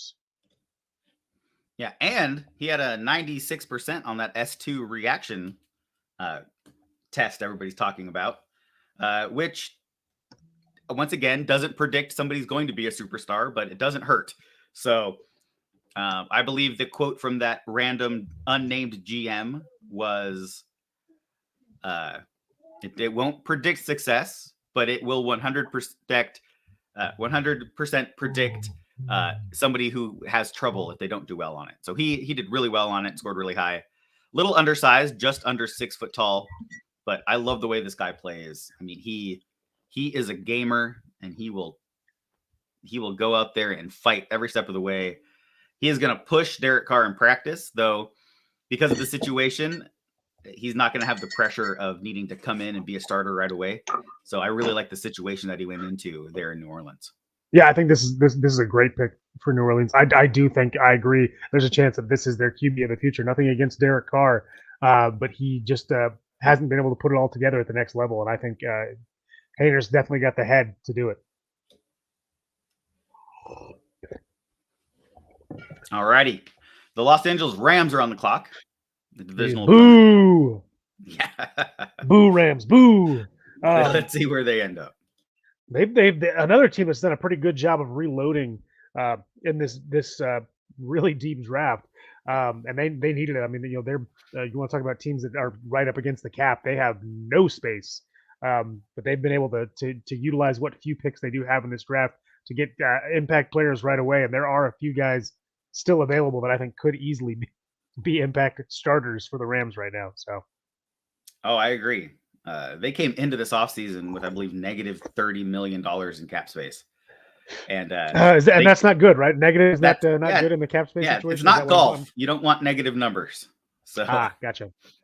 So they got rid of some veterans. Luckily for the Seahawks, Bobby Wagner was a cap casualty, so he'll take some of that bonus money they gave him and let them continue paying him for a while. And now we have him back where he belongs, where he never should have left.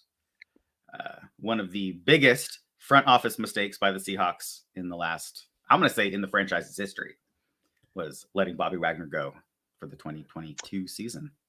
Yeah, I do think that was the biggest misstep so far of the Pete Carroll and John Schneider era. And there have been quite a few missteps, nothing compared to their successes. It's the scale is definitely tilted our way with them in the front office. But yeah, there are definitely a few glaring mistakes along the way, and the Bobby Wagner situation is one of them. Larry has joined us on the pod, watching on YouTube. Hi, Larry. Welcome back, sir. Our thoughts on today's picks. Look, they're addressing positions of need here late in the draft. I think they're getting guys that are going to be able to come in and kind of plug and play. Not necessarily as starters, but situational guys for sure. And they're finally addressing positions of need. I mean, we're getting, we got an offensive guard, we got a tackle. Clearly they took his favorite guy. I'm assuming this is the center out of Michigan, and that's not Robbie's. Not. Okay. But Oh, yeah, this one hurts. Yep. Oh, this one hurts. Yeah. Yep. So the Rams just selected at 128, Stetson Bennett out of Georgia. And I don't have a graphic for him. He was on my list to do for day 3. Oh my gosh. If I'd known that, I would have done him. Even though that wouldn't have mattered because I can't get my stupid things to load up right. But anyway, yeah, this, we're still unsure of what Matthew Stafford's situation is, obviously with his elbow and his arm issues from last year that kept him out of most of the season. So I think they've got a guy that could, if necessary, is absolutely going to be able to step up and start if and when they need him to. And look, Stetson Bennett, you can say anything you want. Yeah, he's a little bit of an older prospect. He's a little undersized, doesn't have all the athleticism, but he is just a gamer. All he does is win. This is a good and bad pick. Good pick by them, bad pick for us. Yes, I agree. Stetson Bennett he'll stick around the league, whether he's starting somewhere or a backup. He'll be around the league for a while. This is the guy who has always played with a chip on his shoulder, whether he was when he wasn't able to make the starting roster at Georgia originally, and so he went to Jones Community College, and quarterbacked them to a pretty darn good season, and then got a scholarship to come back to Georgia, came back to Georgia, and just balled out. You saw how it worked. Led them to 2 national championships. I like Stetson Bennett. I don't like that he's now in the division on a divisional opponent. Maybe they'll mess up and cut him, trying to get him on his practice squad, and he'll be stolen by another team as their backup. But yeah, so Stetson Bennett goes to the Los Angeles Rams. So look at that. Our mid to late round quarterbacks that we both liked went back-to-back picks there with Jake Haener and Stetson Bennett. Let's hope Jaron Hall gets out of the 5th round and the Seahawks can grab him and his wide receiver running mate. I would rather have the wide receiver, to tell you the truth. I'd rather them grab Puka Nacua than Jaron Hall at this point, just because I don't think they're looking for a backup quarterback, and I think we have more holes in our roster than the need of a young backup right now. I think they're perfectly happy having Drew Lock on the roster going into next season. Well, we're paying them enough, so yeah. We're paying them enough, so they should be happy with it. Larry asked what our thoughts were on the Seahawks 2 picks, and he's under the impression that we probably should have taken Duwan Jones when we had a shot at him. I agree. That guy's just a absolute generational athlete that we should have found a spot for a long time. Not athlete. Yeah. Oh, okay, sorry. He's pretty physical too, though. I mean, that guy's a warrior. But yeah, no, we both like the Young and Bradford picks. Not the guys that we would have taken at those positions, but definitely addressing positions of need here on day 3 of the draft with their first 2 picks. Let's hope the trend continues and they continue to kind of build up in the trenches, because I think that's where they need to focus. I would obviously be okay with them if they took a couple of other guys. We've got a linebacker that Robbie really likes that's still on the board, wide receivers as well. But I think at this point, with 4 more picks remaining between the 5th and 7th rounds, it's time to get some meat. No, I agree with that. I like the fact that they got somebody who can come in and play nose, an experienced 2-gap defensive lineman. So hopefully he's used properly and is able to be effective regardless of the scheme that they use. I like that they have somebody who can come into that position. Bradford I see as more of a depth offensive lineman. I see him as another version of Phil Haynes. So I'm not too pleased about that. I don't think Phil Haynes is a starter quality guard. I was hoping they were going to get a guard to slide into that right guard spot and let Phil Haynes be depth along that line. But they apparently think that Phil Haynes should be the starter for them going into next season, and I don't. Yeah, I mean, we should have believed them when they said that was what they wanted. They think he's an ascending player still, and look, I agree that Phil Haynes is talented, but yeah, I think there were definitely options during this draft to possibly upgrade that position that we didn't take advantage of. Yep, we have a selection for the Cowboys. They went with edge Viliami Fiho Jr. out of San Jose State. So what do you think here about Viliami? I think he's I guess Viliami Fehoko. I think he should be part of that all-name team. This is an interesting pick. Bigger outside rusher. This guy's more of a run stopper than he is a rusher, I think. But again, he's got tools to do both. Good value late round pick for the Cowboys. Yeah, this is about where I have him. He's one of those, I'm going to say bigger edge guys, but too small to kick inside. So he's 6'4", 275 pounds. He can play with good power. He might be able to kick into a 3-tech if it's a long yardage, real pass rush situation. Definitely somebody who PFF likes as far as grading. He had a 90.9 overall grade this season, 90.2 pass rush, 87.4 run defense grade. So I think somebody who will come in and be effective for that defense, though he's kind of a tweener when it comes to positional versatility.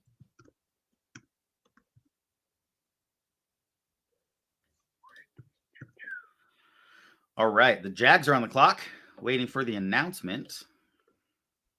I don't think I have this player.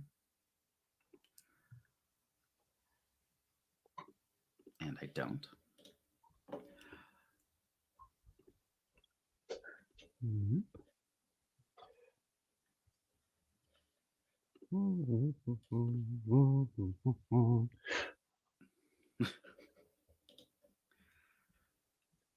Is Antonio Johnson still available? He is. Ooh, okay. Yeah. You're right. You're And right, Larry. That is a they- safety pick that somebody's gonna score with. Yeah, they're gonna steal. Luke Weipler is still available as well.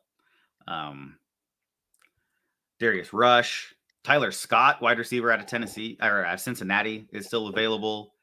Yeah, his running mate went really went yesterday, which I thought was yeah, and I interesting. had them 3-4 rounds apart in my grades, the opposite direction.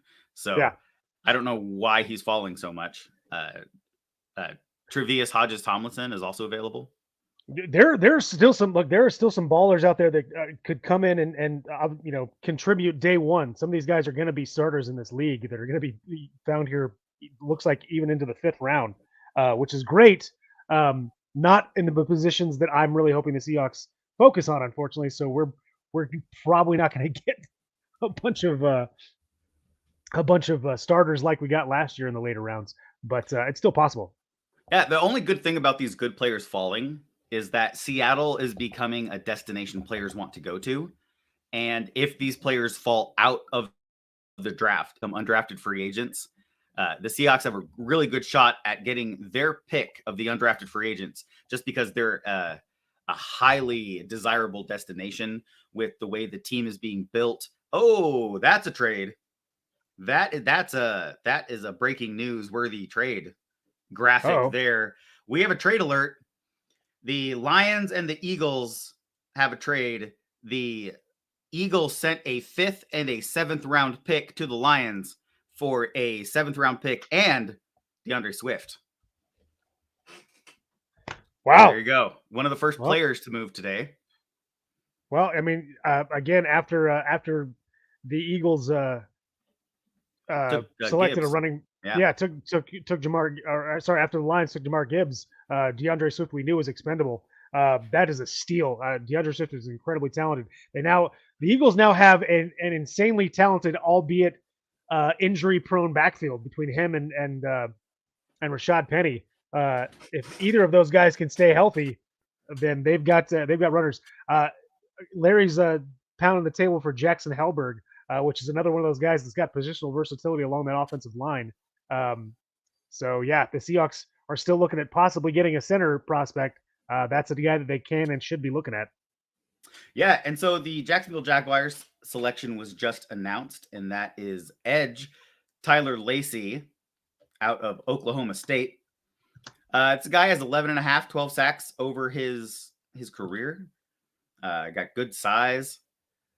I think they took him a little high, but this might be just somebody who they didn't think was going to be available next year. Better run defender than pass rusher, which is rare for somebody in that edge category. So I think somebody you need on your team, right? He's one of those guys who can come in and do that dirty work, that setting that edge, being effective in the run game. So good pickup by the Jacksonville Jaguars to get Tyler Lacey.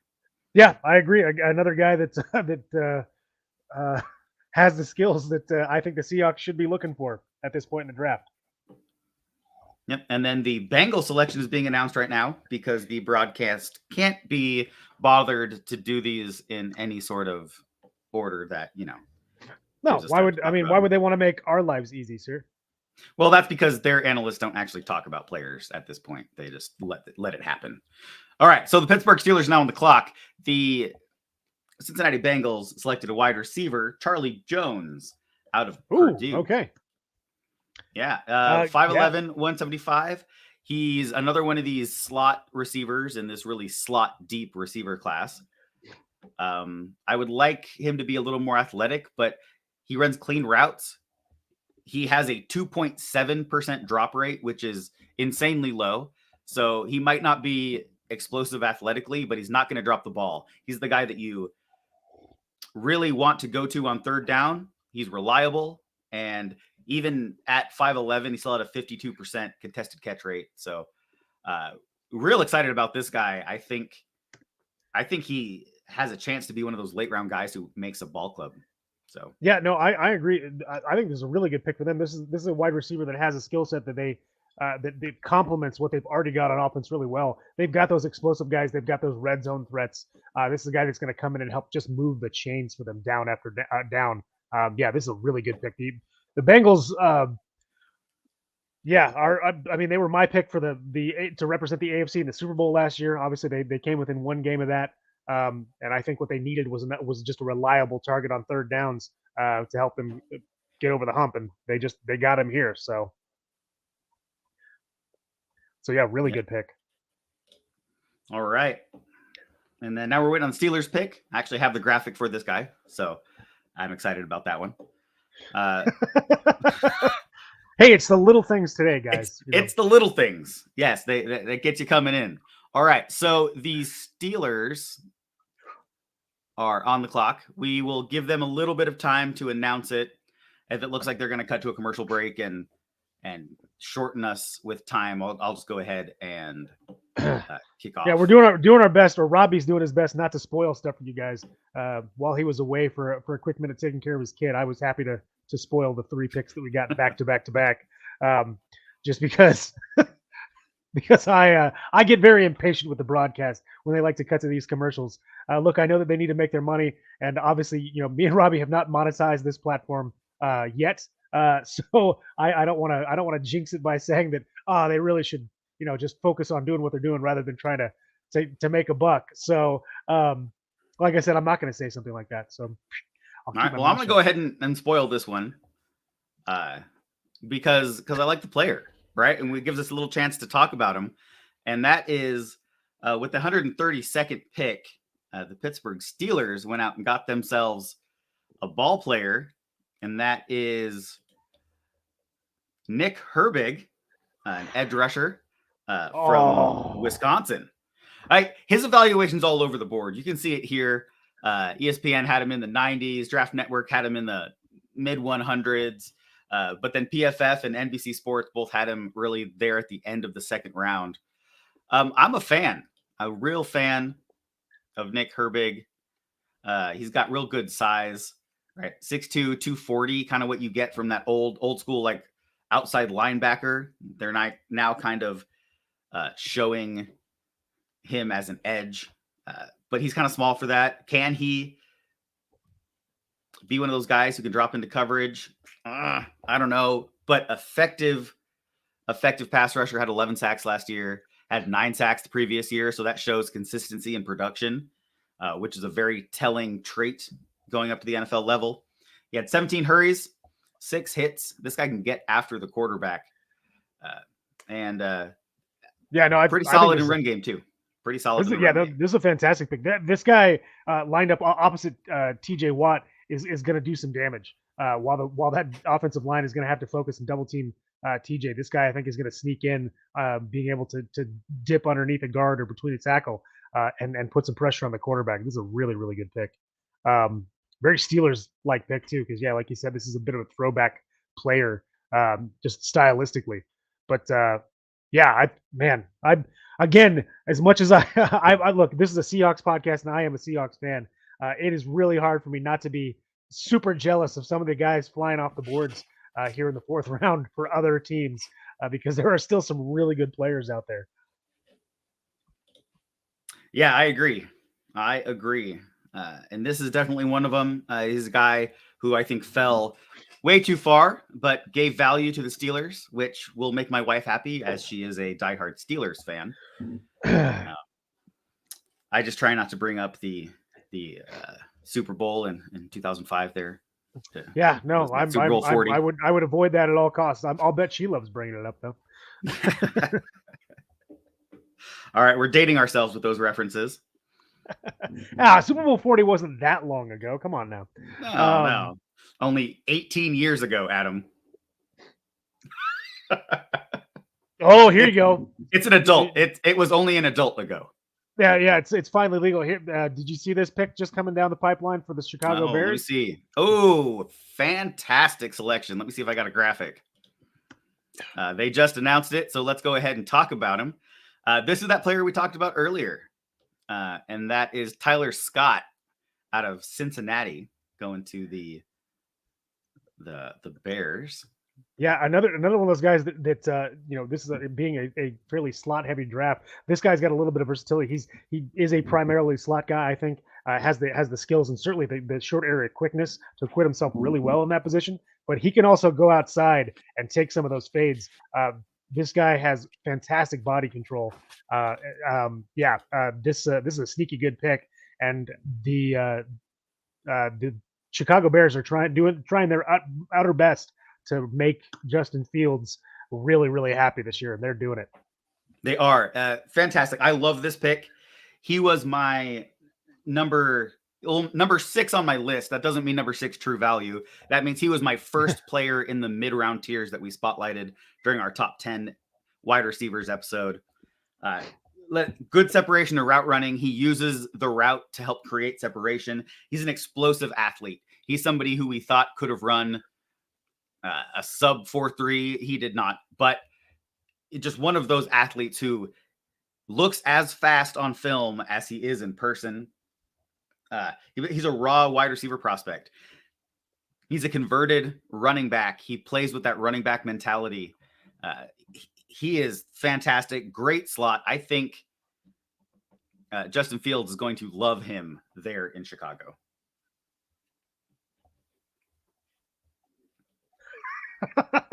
I think that Larry thinks you're younger than you are. Larry, Robert is actually I think what are you 6.5 months younger than I am? Yeah, he was he was definitely around, Larry, when the Stripes and the Steelers beat us in Super Bowl 40. Yes. I actually went to all the playoff games that year. It was while I was in the Navy, stationed out there in Seattle. So it was a good time, real good time. Oh, my mistake. He was actually talking about my nephew, Robert. Not you. Okay. And yes, Robert was not quite born. Is he already 18? Good criminy. Let's not mention that, Larry. I'm already feeling old. Thanks to Robbie here calling me out for my Super Bowl 40 reference. All righty. Well, Adam, I might need you to take over here for a minute. I've got a baby walking around. So she might join us on the broadcast here for the next half hour. Good. I've been wanting to get Calliope's take on the day 2 selections. So that'll be great. May be here. So we've got the Vikings queued up. They're already in, waiting for it to be announced. And I will be back momentarily. We'll be here. We'll be here waiting with bells on.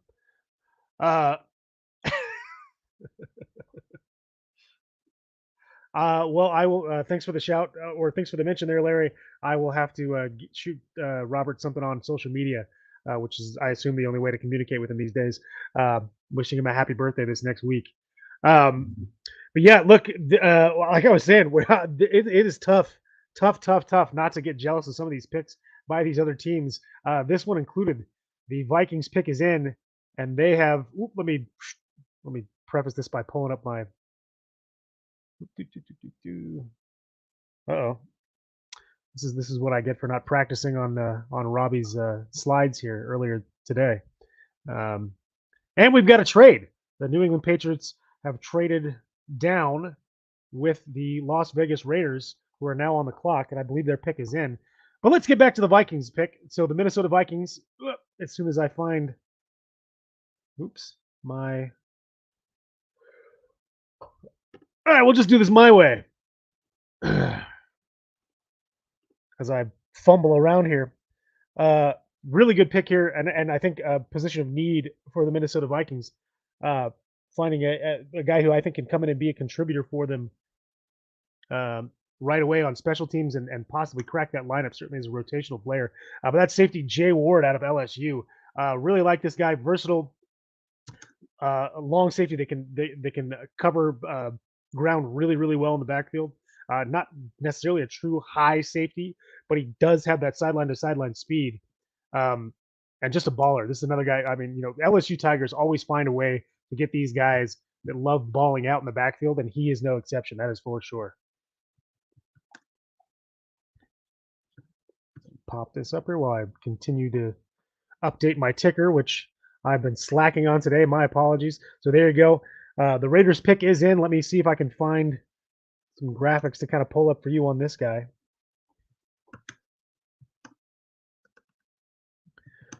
And this will be signaling the end of round 4 for us today. As the Las Vegas Raiders, who I haven't updated my ticker yet. Sorry.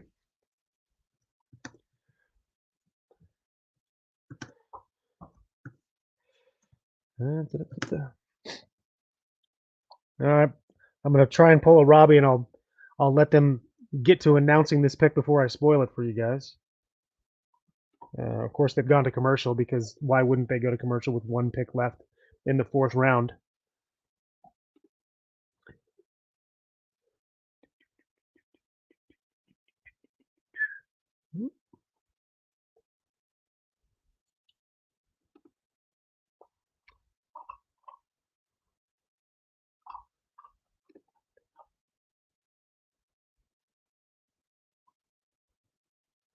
All right, come on.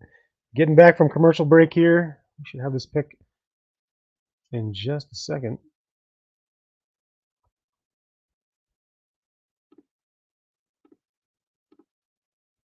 Oh, the Cleveland Browns are not on the clock. Sorry, that was a bad click.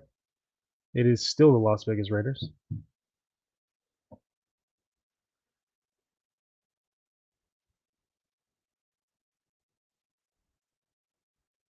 Someday, who knows? Sorry, this is not a Broadway musical podcast. I'll refrain from singing show tunes because I imagine that'll get you guys to tune out faster than almost anything else I could do.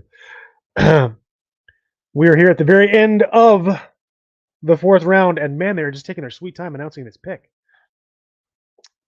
But for those of you that don't know, the Seahawks made a trade yesterday, trading out of the 3rd round, picking up a 3rd rounder for next year, and adding a 4th rounder this year. So that gave us 2 picks today. We used those picks on a guard and a defensive tackle. So finally addressing the need for some meat along our interior offensive and defensive lines. We also have 2 picks coming up in the 5th round. And finally it's here. Okay. So the Las Vegas Raiders have selected quarterback. Aiden O'Connell out of Purdue. I'm actually a little surprised that the Raiders have taken this long to address the quarterback position. They've got Jimmy G. They made that trade with the San Francisco 49ers. Or sorry, not a trade. He was a free agent. In any case, they've got Jimmy G now. He has yet in the last several years, or maybe even in his career, managed to play a full season of games. So they needed to address this position. They do have a backup that they brought over from New England, a longtime backup in New England that knows the system. But I think they definitely needed to add another quarterback for the sole reason their starter is the oft-injured Jimmy G. But this is a guy who I think brings a similar skill set to what Garoppolo brings on the field, which is that leadership ability and that facilitator. This guy's not quite the statue pocket passer. He has a little bit of athletic ability, but this is definitely not a guy that's going to wow you with any of his with any single trait that he's got. But this is a good pick for a potential backup, a developmental quarterback for the Raiders. What? Why can't I spell here? Because I failed English. No, that's not true. There you go. Yes. All right, I'm back. So in any case, sorry about that. That's okay. With the final pick, thank you for vamping. No worries. With the final pick of the 4th round, the Las Vegas Raiders have finally selected a backup quarterback, Aiden O'Connell, out of Purdue. All right, good for them. I like Aiden O'Connell. He wasn't really on my radar. I wasn't rooting for him to really go be a Seahawk, but somebody who has a decent profile. So I know other scouting people had decent grades on him. That's because he had a really good 2021. He charted a 90.6 PFF grade in 2021, but only a 67 grade in 2022. So you got to look at that. Look at that tape. See what type of player you're getting. Are you getting that guy who who has potential to play lights out, or are you getting a middle of the road quarterback as he showed this past year? So Yeah, I like it. He's got some upside to him. Yeah, I like that they're bringing somebody in. I think they needed to bring somebody in, especially with Garoppolo's injury history. But yeah, super happy for him. Hopefully he does well. I mean, he's going to Las Vegas, so he's not going to do well. But Calliope agrees with me. She just told me that. Oh, all right. Well, I mean, look, I could be wrong, Calliope. My apologies. I'm certainly not going to argue with someone with her level of expertise in this particular category. So you don't look like you were sleeping at all, little sweaty head.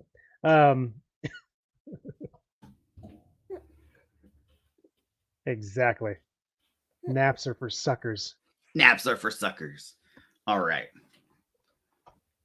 Well, I know I'm short, but I don't know if I can get us both in this picture. Let's see. All right. As you can all see, we have a guest with us. My wife is asking what I'm doing with her. I'm like, hey, she's on the broadcast. She is a third co-host here. She's co-host. She's gonna help me out with graphics, hopefully. Oh, here we go. We've already got. You'll like this pick. We've already got the pick in. Excellent. Oh, I didn't save that, did I? I did not save that. Gosh dang it! Now I'm gonna have to do that all over again for the 5th round. Oh, Adam. Sorry guys. I'm still kind of getting the hang of working the ticker here. And I just finished clearing all of my 4th round selections and putting the teams in for the 5th round. And of course, I didn't push save before I switched to a different banner. And so I've got to do it all over again. Yay for me. Right.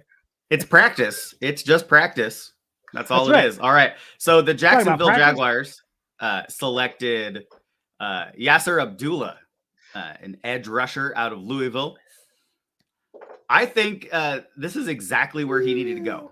I had him as a late 4, early 5th round guy.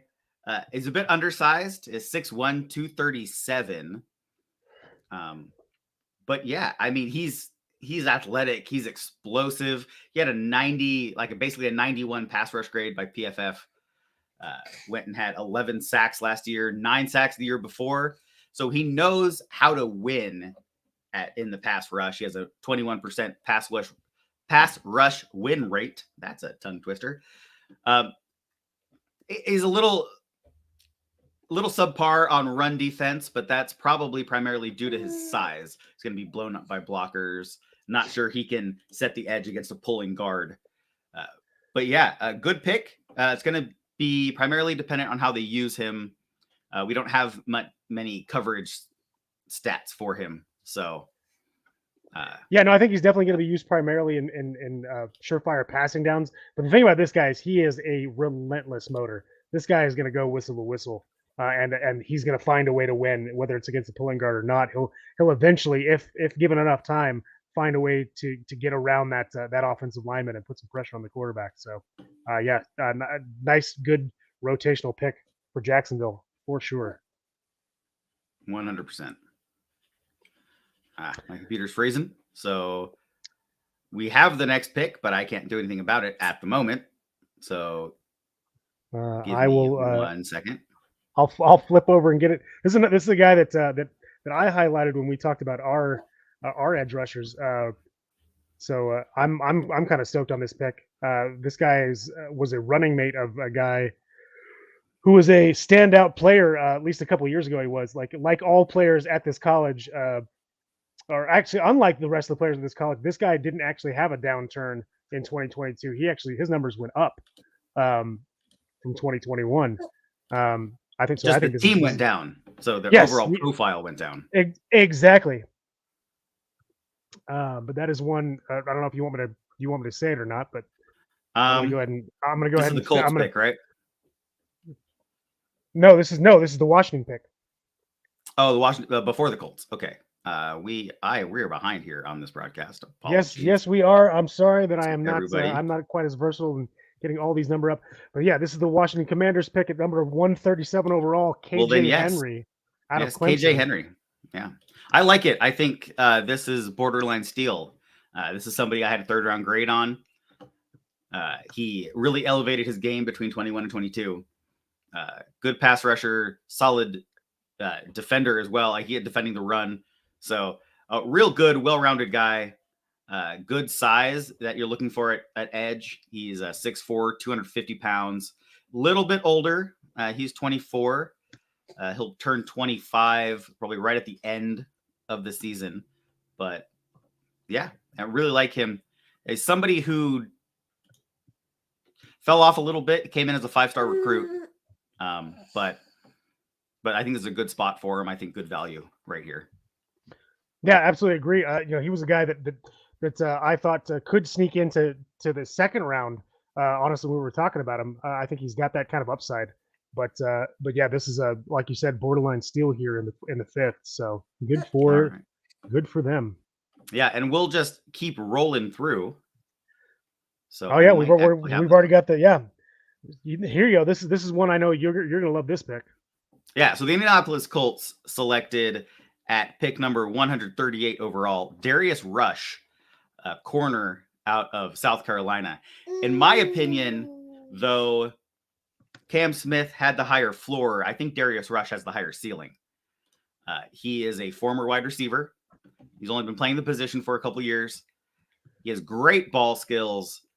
This is someone who has ideal size, length. He's 6'2", 200 pounds. He has 32, 33-inch arms, a great disruption radius. He's 23 years old. So even with the extra COVID year, he's not one of the older prospects that we're seeing this season. But yeah, really like him. I think his upside is the ceiling. I'm not saying he's going to be an all-pro, but he has the potential to be a big-time player in this league. Yeah, I think it's kind of funny. We're seeing a lot of this trend. There always seems to be a standout guy on one side of the field and another guy who just does the work. I'm going to keep throwing it back to my man Kobe Bryant, who had just an incredibly solid year playing opposite the currently reigning defensive rookie of the year, Sauce Gardner. And yeah, this is another one of those guys that the guy he just happened to play across from a guy who was just a little bit more lightning in a bottle kind of guy on the field. Has a bigger presence, I guess you'll say. So he kind of got overlooked. But I think Darius Rush could easily have a better career than Cam Smith. Yeah. Once again, it depends on how he's used and how he develops. He's raw. He's still making that transition. I'm going to get little Miss Calliope over in her jumper to see if that occupies her a little bit more than the broadcast. Ooh, another solid pick out of the Cardinals. They just went with Clayton Tune, quarterback. Yeah, I don't like that. I don't like this pick at all, personally. Yeah, quarterback out of Houston. You don't like him because there's a good chance if Kyler Murray goes down, they might actually have an effective offense. Yep, and that's not what I wanted to see. So, but yeah, this is a guy that I think people were mocking the Seahawks, rightly so, in the later rounds because of his upside. Clayton Tune is a fantastic facilitator in general on the field. Can get the ball to whoever you need. He doesn't have the strongest arm, but he can definitely get the ball out past the numbers. So yeah, this is a really good pick. I actually would not be surprised if at some point Kyler Murray goes down and he steps in and makes a name for himself, that the Cardinals decide to possibly move on from their number one overall pick of 5 years ago. Because yeah, Clayton Tune's got some upside to him for sure. Let me just continue to update this stuff. Sorry guys, this is definitely a little bit faster paced than yesterday, and I am not the quickest typer on the planet, so I'm struggling a little bit to keep up with the broadcast, which is kind of funny considering the fact that they are not exactly speedy here. But they hopefully by the time they go to a commercial break, I'll have all this in and we can get back on the correct page here as far as our graphics go. So my apologies. The Cleveland Browns are currently on the clock, and I will have that up for you in just a sec.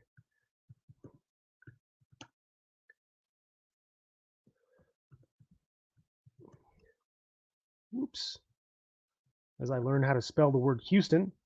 You would think I would know that, having lived in Texas, but apparently I don't. All right, there we go. Browns on the clock.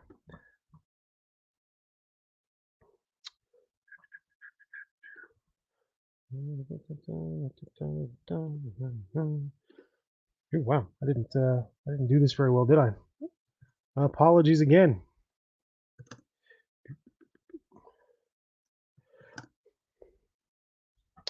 And now we're just waiting for the Cleveland Browns to get their selection in. And while they're doing that, I am going to update my ticker so that I can get caught up with you guys. But we're in the fifth round is officially underway. Going to be a while before the Seahawks come up and pick, but they do have 2 fifth rounders, one early and one a little bit later. I apologize. They're both kind of right in the middle, actually. 151 and 154. So it'll be a minute before they get there on the clock. But another quarterback goes. Yep, a run on quarterbacks. Apparently. Yeah, I'm assuming you have a graphic for this guy. If I'm wrong, then I apologize for calling you out like that. But I know that this is a quarterback you were high on. I was high on the fact that he's a very experienced quarterback, and that is, let's see. He was on my list to do that didn't get done. So I apologize to all of you for that.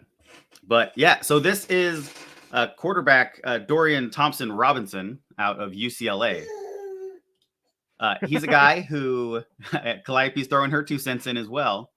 Yep, she thinks it's a good pick. He's very experienced. He has a ton of reps under his belt. He's been in a system where he's had to make reads, and definitely a player. I don't like where he went, of course, because I've made my thoughts on the Browns clear. But yeah, I really like him. He had a bit more of a down year, but still 27 touchdowns, 10 interceptions, 106 quarterback rating. I like him. He's athletic. He actually had the strongest arm at the combine, which is of note because there was all this hype about Will Levis and Anthony Richardson, and Will Levis threw 59 miles an hour. Richardson threw 60 miles an hour. Dorian Thompson-Robinson came in and he threw 62 miles an hour, so it wasn't even close. He blew them out of the water as the strongest arm at the combine. So you knocked. You're doing that thing where you're knocking 10 times 10 things off people's rope. 72 miles an hour was his. Nope, 62. Was 62. It? Yep. Oh, then I apologize. I'll stop correcting Robbie. That's what I get. That's what I get for jumping in right there, guys. That's me in a nutshell. Adam putting his foot in his mouth right away. No worries. No worries. Right, so I have been doing that with weight, though. So please keep me honest when I knock 100 pounds off these big guys. I'll keep my ears perked. So we did see a trade. It is the Minnesota Vikings, not the Indianapolis Colts. Yes. I guess I do have the right ones on the clock. Never mind. Trying to correct myself here. All right. So the Vikings, we have a bunch of really decent players still available. It is shocking to me that Antonio Johnson is still on this board. People just don't believe in safeties right now. I know, and that's just people which is weird in a league that is going pass happy, right? We are very, very high on the offensive side of the ball right now. Yes, we are. And yeah, so it's surprising to me, and I'm going to go see what that baby wants, and I will be right back. Yeah, there are some still several players on the board that could come in and be impact day one starters for some teams, including Antonio Johnson, the safety out of Texas A&M. So yeah, this draft is definitely leaving some surprises late for us, which is not a negative thing. It gives us something to talk about when we see these guys fall and then end up going to situations.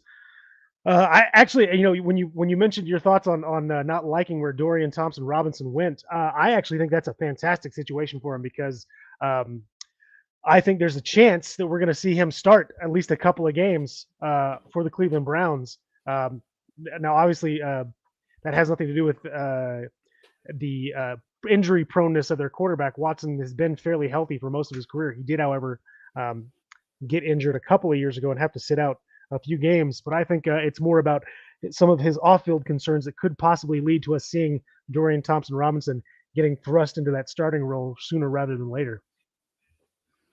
Yeah, you know my thoughts on that situation. If it were up to me, Watson would not be in this league right now. So, yeah, I think it's a great situation, and hopefully there are no other incidents, primarily because I don't want any more abuse victims out there. But yeah, the fact that Watson's still in this league kind of gets my ire up, so to speak, and I am not going to go on another rant.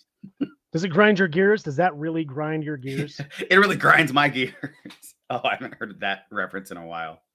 There you go. All right, so the Vikings are on the clock, and for once, yeah, we are actually caught up to the broadcast and to the information that we're receiving. You better knock on wood. I keep forgetting to save my progress on rebuilding this ticker. So, yeah, currently caught up. We'll see if Adam can maintain. See how caught up Adam is. Yeah. Yeah. We're getting there. We're definitely getting there. Sorry, guys. That's okay. I'm just putting you to work. I need to practice, so it's all right. That is not how you spell that word, Adam. Good job.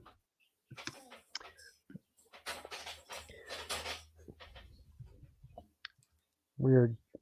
God, how many compensatory picks are there in this round? Good criminy.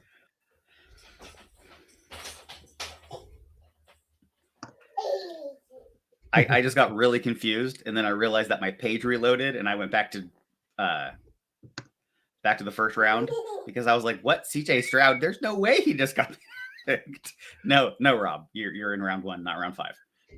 That will make a difference, I'm sure. That will definitely make a difference.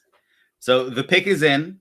The pick has not been reported through the feed that we have, but at least as far as the broadcast is concerned, the pick is in.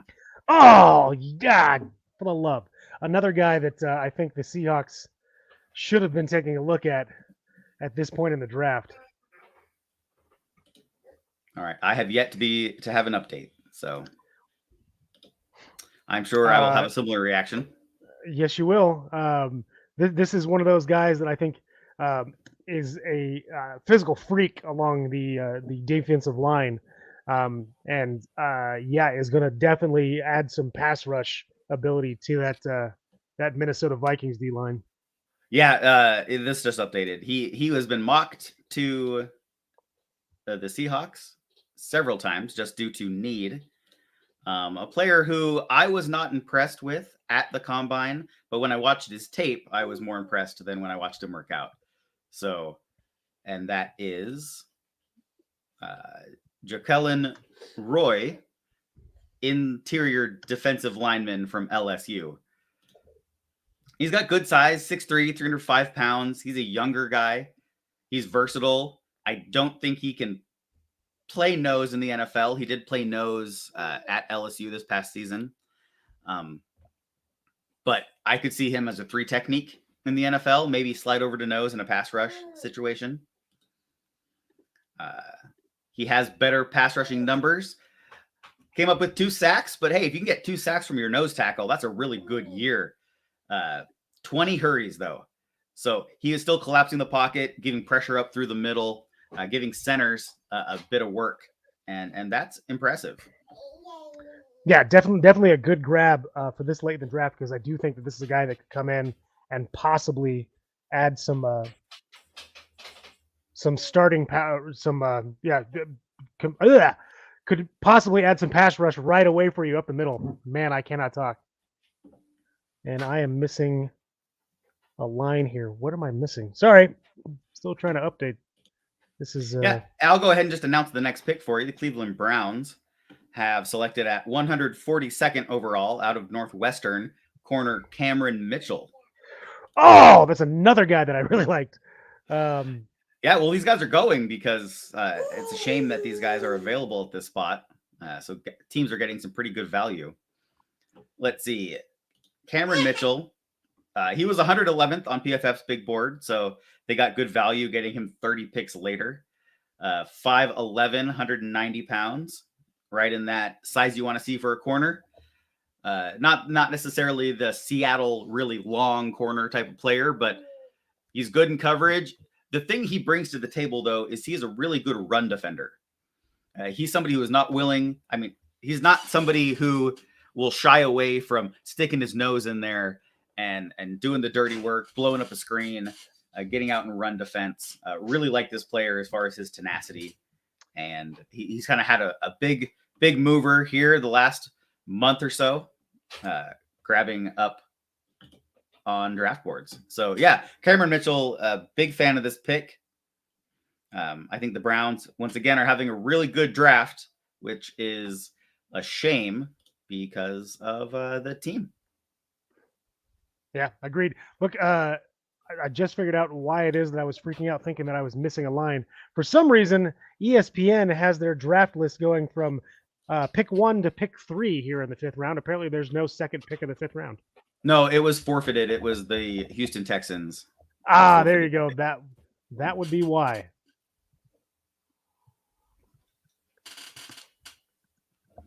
Yeah, so Cameron Mitchell, this is a guy that I thought the very Seahawky corner and with his length and ball skills. I was hoping this is a guy if they waited to kind of look for later in the draft at skill positions, because I assumed that they were going to go with the meat in the early rounds. But obviously, selecting a first round cornerback kind of changes that projection. So. Yeah, and it looks like we have the pick here for the Jets. And that's running back Israel Abanikanda out of Pitt. Yeah, this guy's a home run threat anytime he touches the ball, and he's young. He just turned 20 years old at the end of the season. 4.3 speed type of player, a little raw, but he's somebody who can definitely develop in the NFL. True speed back. I want to see him play some special teams early. But he had a 90.6 rushing grade by PFF. He's someone who can hit the hole. When he hits that hole, he's gone. So I really like this pick. I really think they got a good one. Once again, another franchise who is having a decent draft, despite the fact that I might not be the biggest Jets fan. So. You might not be the biggest Jets fan. That's the understatement of the century. Fan. Yeah, look, this guy's. I think that they've got the New York media needs to jump on this Abanikanda forever wave and get that trademark. Or maybe we should do that. Start making T-shirts.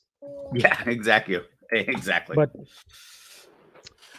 yeah, no, definitely a good pick. They've got their rookie star running back coming off injury. So I think this is going to be a guy that's going to equate in that running game pretty early, but definitely make his name on special teams as a returner for sure. Yeah, I can see that. Now that the baby's not in my lap, let me put that camera up a little higher. Really like him. Really, this is a player before the Seahawks drafted Charbonnet there in the 2nd round. Abanikanda was a guy who I was kind of hoping he was maybe my 3rd or 4th running back that I wanted the Seahawks to grab. It would have gone probably Roschon Johnson, Chase Brown, Abanikanda would be in that mix too. And that's because I really like Charbonnet, but I didn't think he would be there because I figured they would be picking a running back. Didn't think the Seahawks are going to be drafting in the 2nd round? Yeah. I figured they'd be picking a running back in the 4th or 5th round. So, but yeah, this is right where this guy needs to go. Huge potential. I think he'll be sitting there behind Breece Hall. I think those two together can really make a difference there for the Jets organization. That's a pretty decent 1-2 punch at the running back position. The pick is also in now for New England. Yes, it is. Let me pull up some information on this player while I get Carolina on the clock. There we go. The Panthers are on the clock now.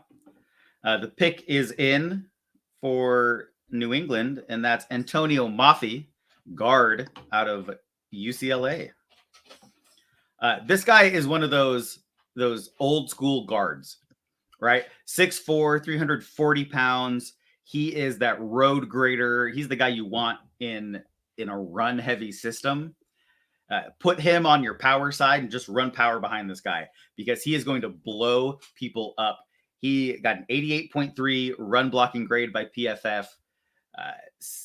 Though you want to put him next to a good pass rusher because he's got some deficiencies in the pass rush game.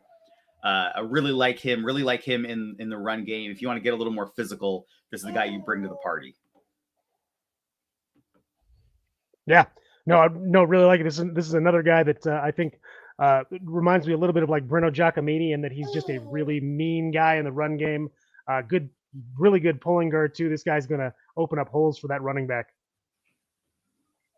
Yeah, for sure. I'm sure he's a nice fella. I haven't met him in person, but the way he plays with a little bit of nasty, a little bit of toughness and some meanness to him. So, we're not disparaging his character saying he's mean. We're saying he plays mean, and that's what exactly. You want in the run game. On the field, not off the field. We don't know what he's like off the field. But... Alrighty. Right? Okay, that is correct. All right. So the pick is in for the Panthers. I haven't received anything on my feed here. We have a young fan coming to announce it at the podium as we speak. So let's see who the Panthers select at number 145.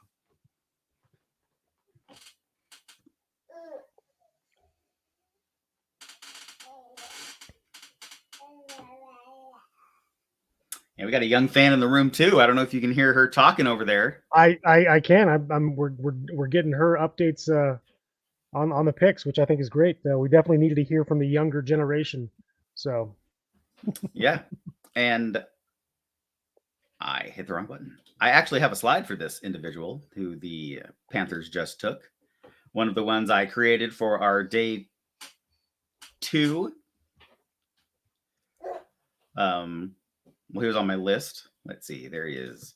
And that is the safety out of Florida State. Jamie Robinson. Yeah, right here. Jamie Robinson is somebody I think this is probably 4th round is where I had him graded out to go. But there's no problems getting him here at the top of the 5th round. So good job there by the Panthers picking up a decent player who I think will help that secondary. I think he's going to be a good depth player for them. So good job grabbing Jamie Robinson.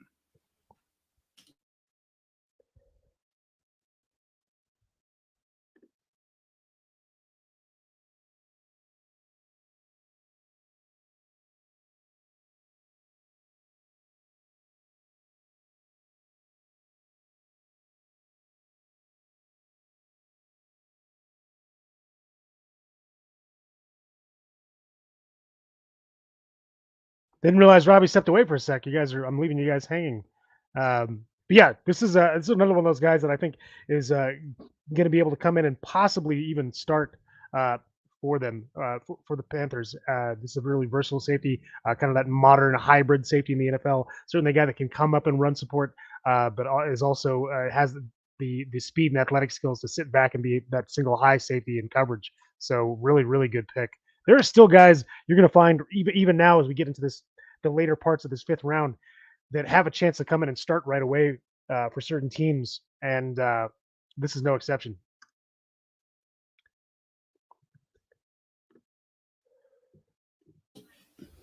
All righty, I am back. Sorry about that. I thought I saw you pick your head up. I thought you saw me walk away. So I was waiting for your Jamie Robinson analysis.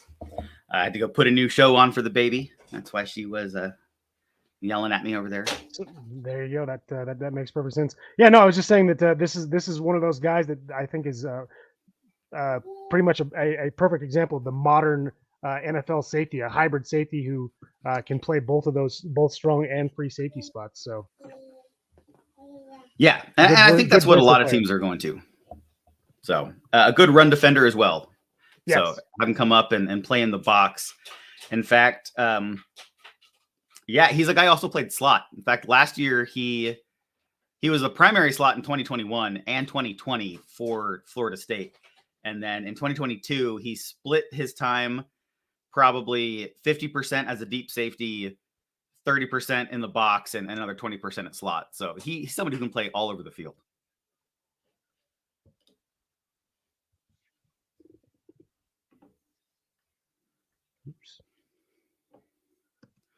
All right, we got the New Orleans Saints on the clock right now.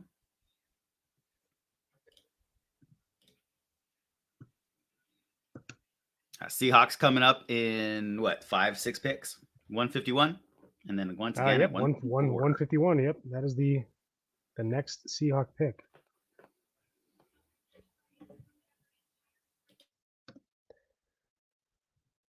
Sorry, there are just so many compensatory picks in this round. I've got to keep adding to my ticker here.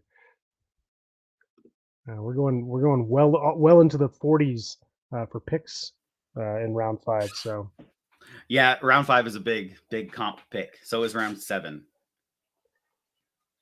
I don't know if you're going to have enough characters, to tell you the truth. Yeah, I'm wondering, because I'm getting close right now. I'm at 500 and there's no names on this list. So yeah, that's okay. You can have a second half ticker. Yay! All right, there we go. This one is officially filled out. All right, we have the pick just in time. Yep, and that is safety Jordan Howden out of Minnesota, going to the New Orleans Saints. Yeah, how is Antonio Johnson still there when we've got these safeties flying off the board now? I don't know. Is there a medical or something that we don't know about him? Did he test very poorly in like a mental testing that we didn't get news on? Because there is. I don't know. I'm gonna have to go. I can't think of a single reason. Yeah, we're gonna have to take a look, because I can't think of a single reason why that man should still be on the board this late in the day. Yeah, especially with somebody like Jordan Howden going here. He's an undrafted free agent on my board. And also, if you look at PFF, he's at 293. Let's see where Draft Network has him, because I am not okay. Now it's going to freeze up on me. Of course, it's going to do that right as I need to use it. Yeah, absolutely.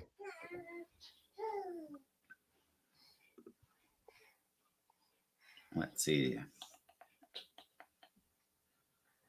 He is number 426 on Draft Network's board. So a little outside the draftable range there, isn't he? A little of a reach, but if he's somebody who matches their system, then I can understand it. Let's see. He's got decent size, 6 foot, 200 pounds. But I wasn't overly impressed when I was watching film of other Minnesota Golden Gophers. This guy really didn't jump out. I mean, he had some decent coverage grades. He's a short tackler. You know, this might be a special teams. Yep. That's exactly 3% mixed tackle rate. So I think that's where we're at. This is a special teams pick. Jordan Howden out of Minnesota. Must be nice to have a team where you have no holes and can just start filling up the benches. So, sorry, not a knock on, not meant to be a knock on the Seahawks, but I think we're still looking for starters at this point in certain positions. So, yeah.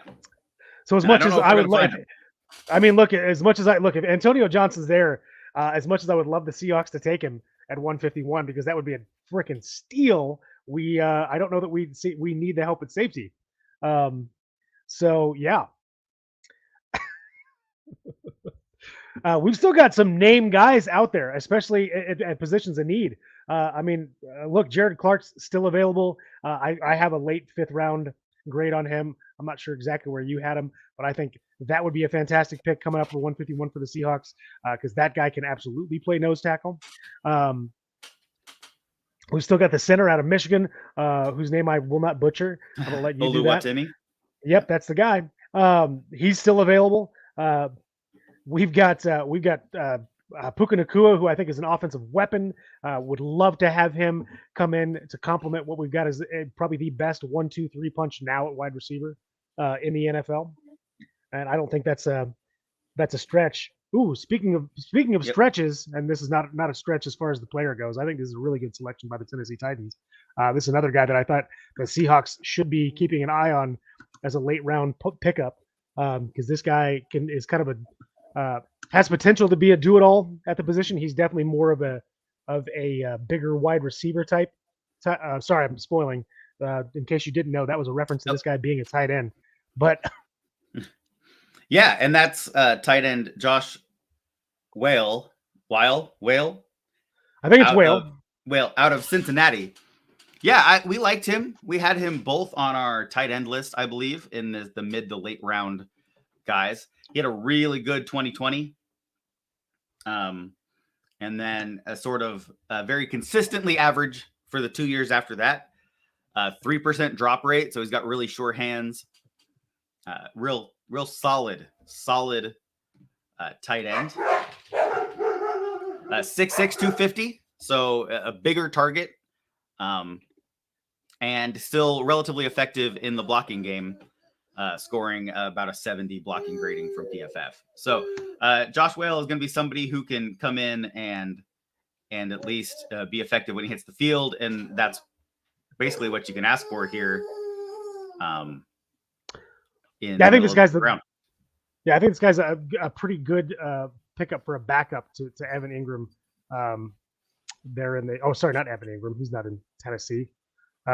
Actually, this guy might end up being the starting tight end for Tennessee. Now that I'm thinking about their actual roster, he's got pretty sure hands. So if they need a guy to come in and help out their new rookie quarterback, who I expect to start at some point this year, this is a pretty good pickup. All right, we have the Bears pick. I'm going to get Green Bay on the clock first. So the Bears picked linebacker Noah Sewell out of Oregon.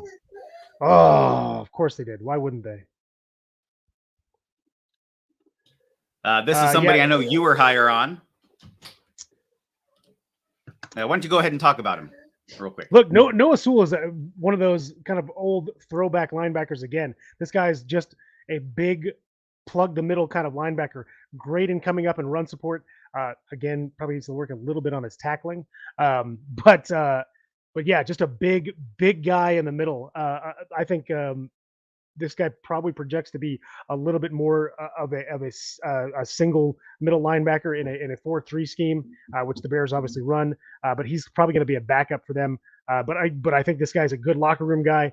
Could come in and be a special teams ace right away, because he can lay the wood when he needs to. This is a big middle linebacker, over 260 pounds. And Noah Sewell. This is another guy that was kind of mocked to the Seahawks. And I think if the Seahawks were looking for a backup position to sit behind either Brooks or Bobby at this point, then Noah Sewell would have been a good guy. But yeah, not super versatile for a middle linebacker. He has good lateral movement. He can go sideline to sideline in coverage. Not really a guy that you want kind of stepping back and sitting off ball, more of like a stay in the box and plug up the holes kind of guy. But I do like Noah Sewell.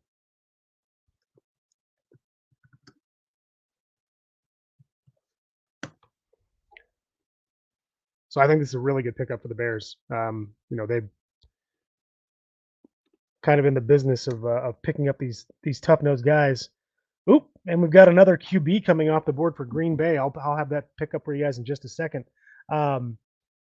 Good for them. I mean, I think they probably needed to take a backup. That's kind of a Green Bay thing, is selecting a quarterback pretty much every year in the draft, and they did it again here. Although not a guy that I was super high on as far as the quarterback class. I again saw this guy as probably more of an undrafted free agent. But if they like what they saw out of him, then more power to him.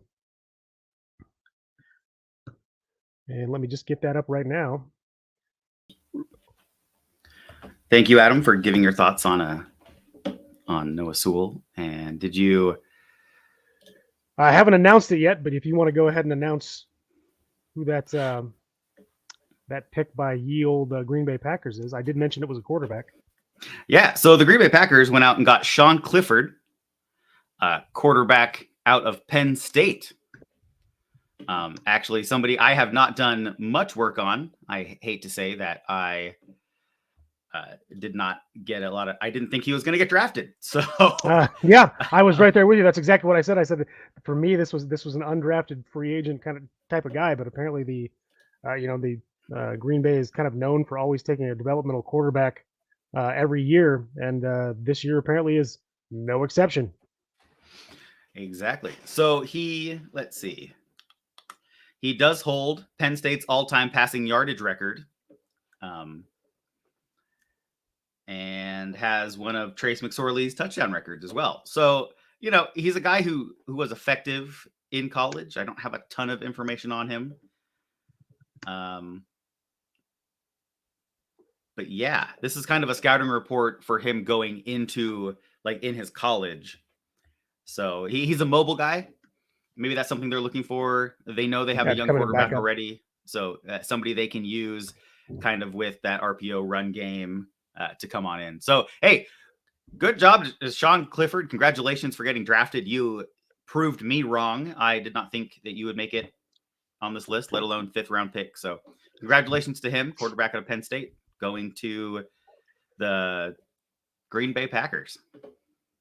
Yeah, again, I think you're right. I think this is a good good pickup for them. A guy that can come in, and I think, especially with the practice squad, can simulate the mobile quarterbacks that Green Bay might be facing this year, including, of course, Justin Fields out of Chicago. So I think this is probably a scout team pickup for them, but a guy that they think can come and hold the clipboard behind Jordan Love as well. So, yeah, and we have a wide receiver selected by the Buffalo Bills, which now puts the Seattle Seahawks on the clock.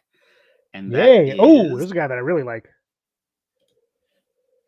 Justin Shorter, wide receiver out of Florida. Yeah, look, big Justin guy. Shorter is big guy, super physical. Again, one of those guys that probably needs to develop before he really takes the field. He hasn't played the position for too long, 2 years at the position in Florida, but yeah, just a physical specimen that I think. Sorry, not that he's only played wide receiver for years. He's been starting for 2 years for Florida, but real physical guy.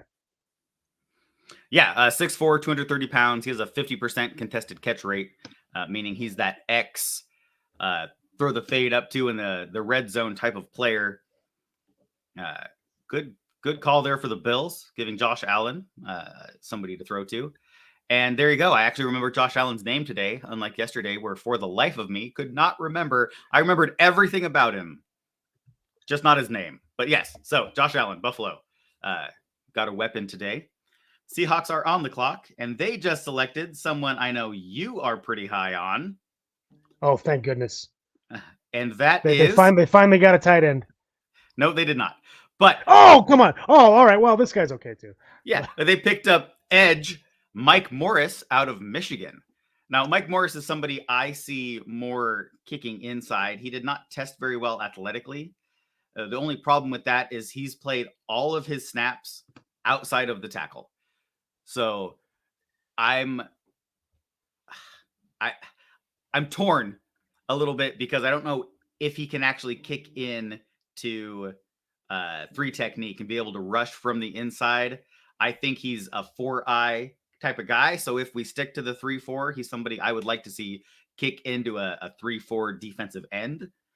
Big body guy, 6'5", 275 pounds, really long, young guy, only 22 years old. Looks more athletic on tape. I'd really like him to gain some weight and go into defensive tackle, but he's kind of reminds me a lot of Quentin Jefferson, and that's kind of how I think he plays as well. Yeah, no, I totally agree. I think this is them trying to get their Michael Bennett replacement. This is a guy that, like you said, I think should probably kick inside. He can play outside. Obviously, that's where he played in college. He does have a pretty decent swim move on the outside, so I think he can go up against especially more bigger, less athletic tackles. I think he can put himself really well there. He's going to have a problem with guys that have good feet and can kind of match him and keep pushing him on the outside, not letting him collapse the pocket. But yeah, I think this is a guy that you're going to see probably back up both defensive end spots in our 3-4 and possibly come in on pass rushing downs and maybe even kick outside on early downs to help defend the run, because this guy is a bigger body guy, and with his length, he can help stop the run. So I think this is a really good pickup because this is something the Seahawks needed, was a guy that can set that edge for them at defensive end. Yeah, but once again, I mean, he has a severely below average run stop rate. He has a run stop rate of 4%. This is a pass rush over run defense guy again. Just like he has the exact same profile as Derek Hall, although he's bigger. So I don't know what they're trying to do.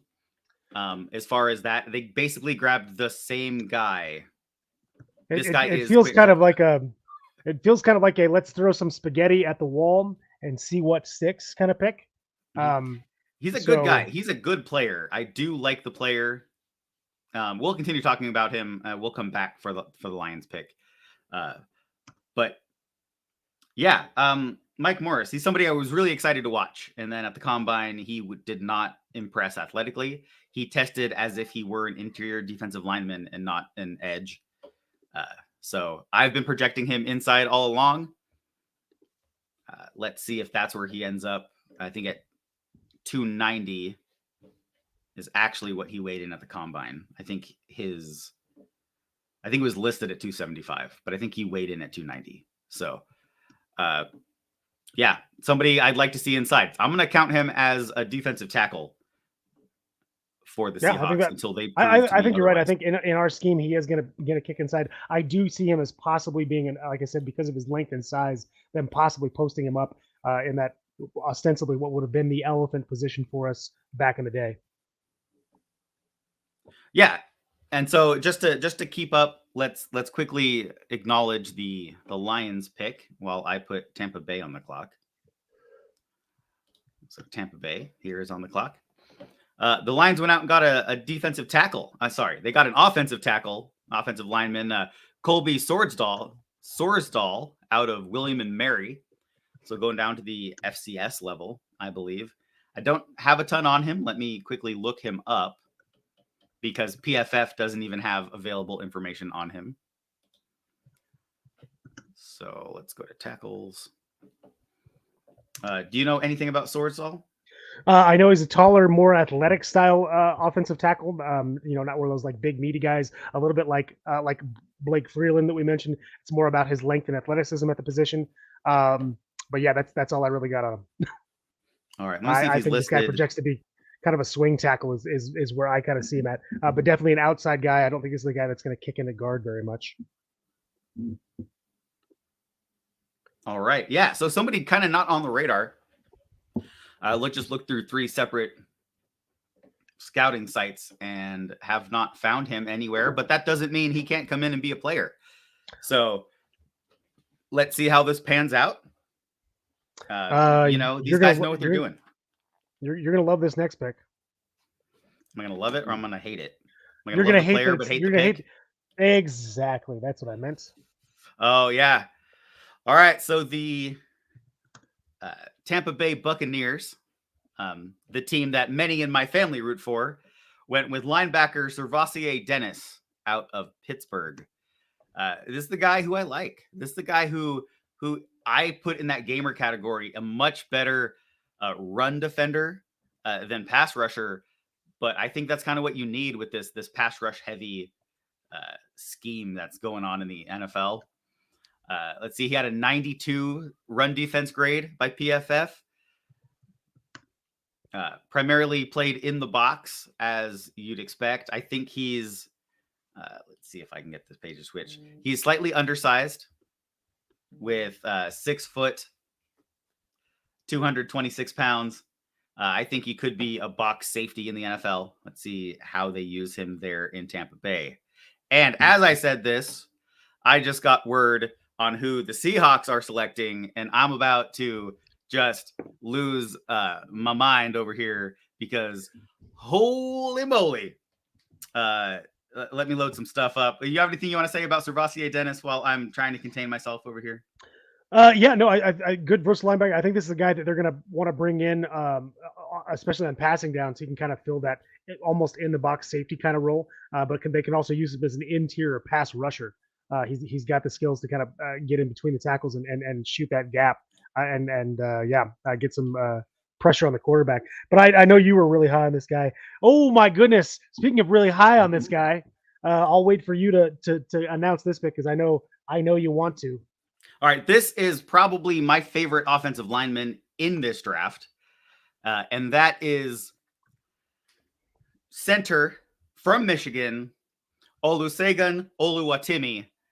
And I absolutely love this pick by the Seahawks. This guy was the Butkus Award winner as well as the Remington Award winner.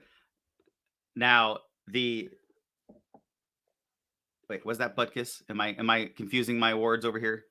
You are, but I don't remember the name of the because the other one. Was definitely it's the other one. Yes.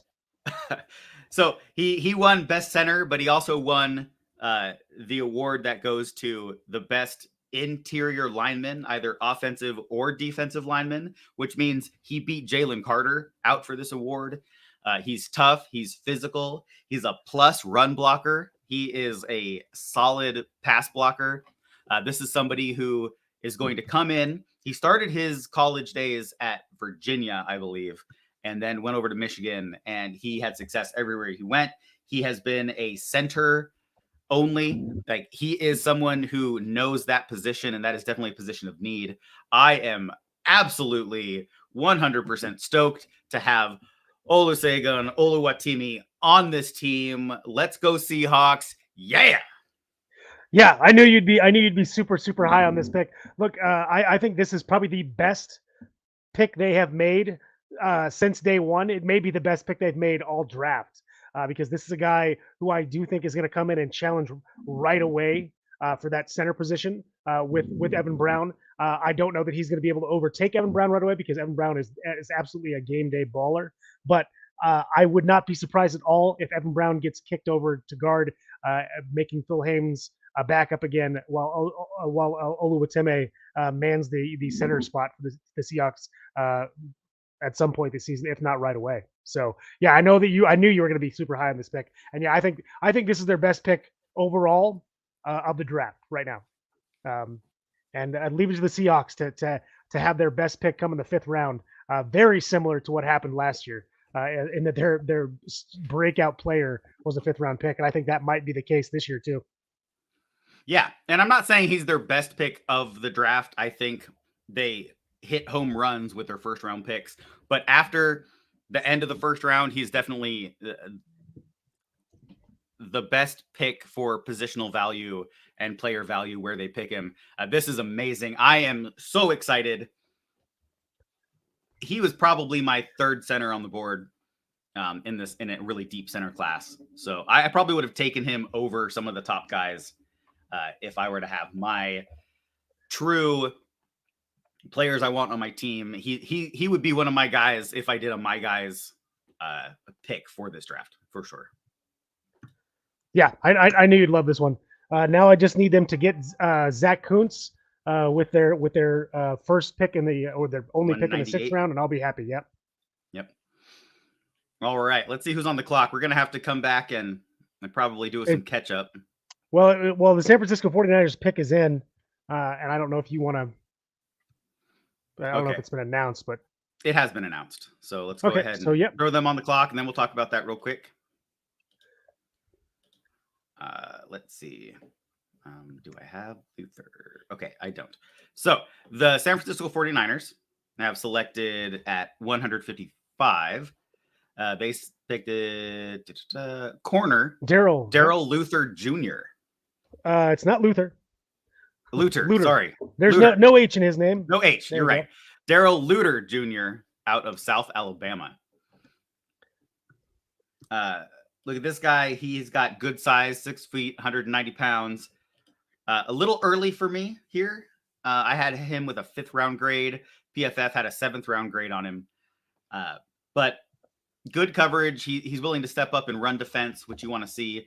Another one of these guys who had a much better 2021. In fact, he had 4 interceptions in 2021. So he was a shutdown corner in 2021. Actually had a passer rating against of 3.9.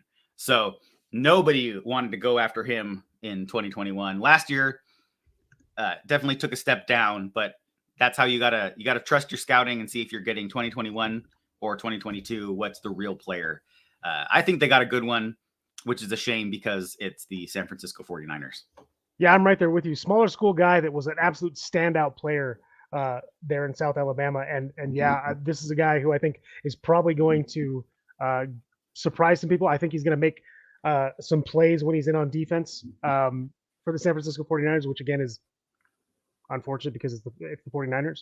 But yeah, I think you're going to see this guy put the hurt on some guys on special teams right away, and we're possibly going to see him break into a rotational spot in the backfield as well, and probably come away with a pick or two. Hopefully not against the Seahawks, though. Yeah. All right. So the Chargers have picked, and it has been announced. This is us catching up from talking about the Seahawks pick of Oluwatimi. So the Chargers have selected Jordan McFadden, offensive tackle out of Clemson. Another one of these Clemson players who had a step down from 2021 to 2022. The whole team basically lost production. So I didn't hurt the other guys in my evaluation due to a poor team showing in 2022. I'm not going to do it to this guy. I think he's definitely someone who is going about where he should. I think he is a 4th, 5th round player, and he's someone who can come in and be effective in the pass block game. I see him as a tackle, and I'd like to see him. He might have to kick inside. I forgot that he was 6'2", but 6'2", and he only has 30-inch arms, so he's kicking not inside. a lot of length. He is going. And they do have him listed. They do have him listed as offensive guard, by the way, in the draft. So he has a tackle on the list I'm looking right here. Well, he played because he played tackle in college. But yeah, I do think this is a guy that you're going to see have to kick inside. But this guy can be a mauler in the run game for sure. He has a really, really quick first step out of the hike. And I think and I think that's probably maybe due to the fact that he has those short arms. He's got to have those quick feet. But this guy is, lightning quick out of his stance. So a good pickup, possibly a guy you'll see make his way into a rotational spot in the lineup along the offensive line. Good value pick here for sure. Definitely. All right. Baltimore Ravens are on the clock now. Baltimore Ravens, and I have a graphic for this guy. This is another player who you I know you're a little higher on. Let's see if I know. Adam's just high in general at this point. There you go. He's high on his own supply. Okay, so the Baltimore Ravens went out. They went out to bolster their secondary. And for some reason, my uploading is taking a nice bit of time. Here we go. They went and got Caillou Blue Kelly out of Stanford, somebody Adam had on his mid-round players to watch list in this draft. I did look. He is this guy's one of those guys. Again, I'll say is a baller. Good bloodlines. His father was an NFL player. I'm forgetting what his first name was now. I think it's Ronnie Kelly. I'm gonna have to go double check that. I know that he comes from a football family though. This guy is another one of those Stanford cornerbacks that came on really late. But when he came on last year, he really came on. This is an outstanding pick this late for them. I think this guy you're going to see this guy break into the lineup. I think he projects as a slot cornerback at this point, but I do think he's got the length and the skill to eventually play outside. So, I think this is a fantastic pickup by the Baltimore Ravens, another team that is having a sneaky good draft this year. Yes, they are. I really like him. He is somebody who wasn't really on my radar until Adam put him on his list. And then I went and looked. Somebody who definitely needs to work on a few things. That's why I think the 5th round is a good spot for him and give him a chance to develop.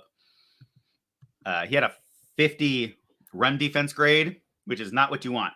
You don't want teams running jet sweeps to his side. You don't want pulling guards coming over to his side of the field.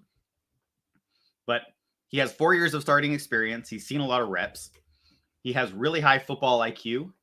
So somebody I think who can get the skills that he needs to develop in order to kind of address some of those weaknesses that you see in his game.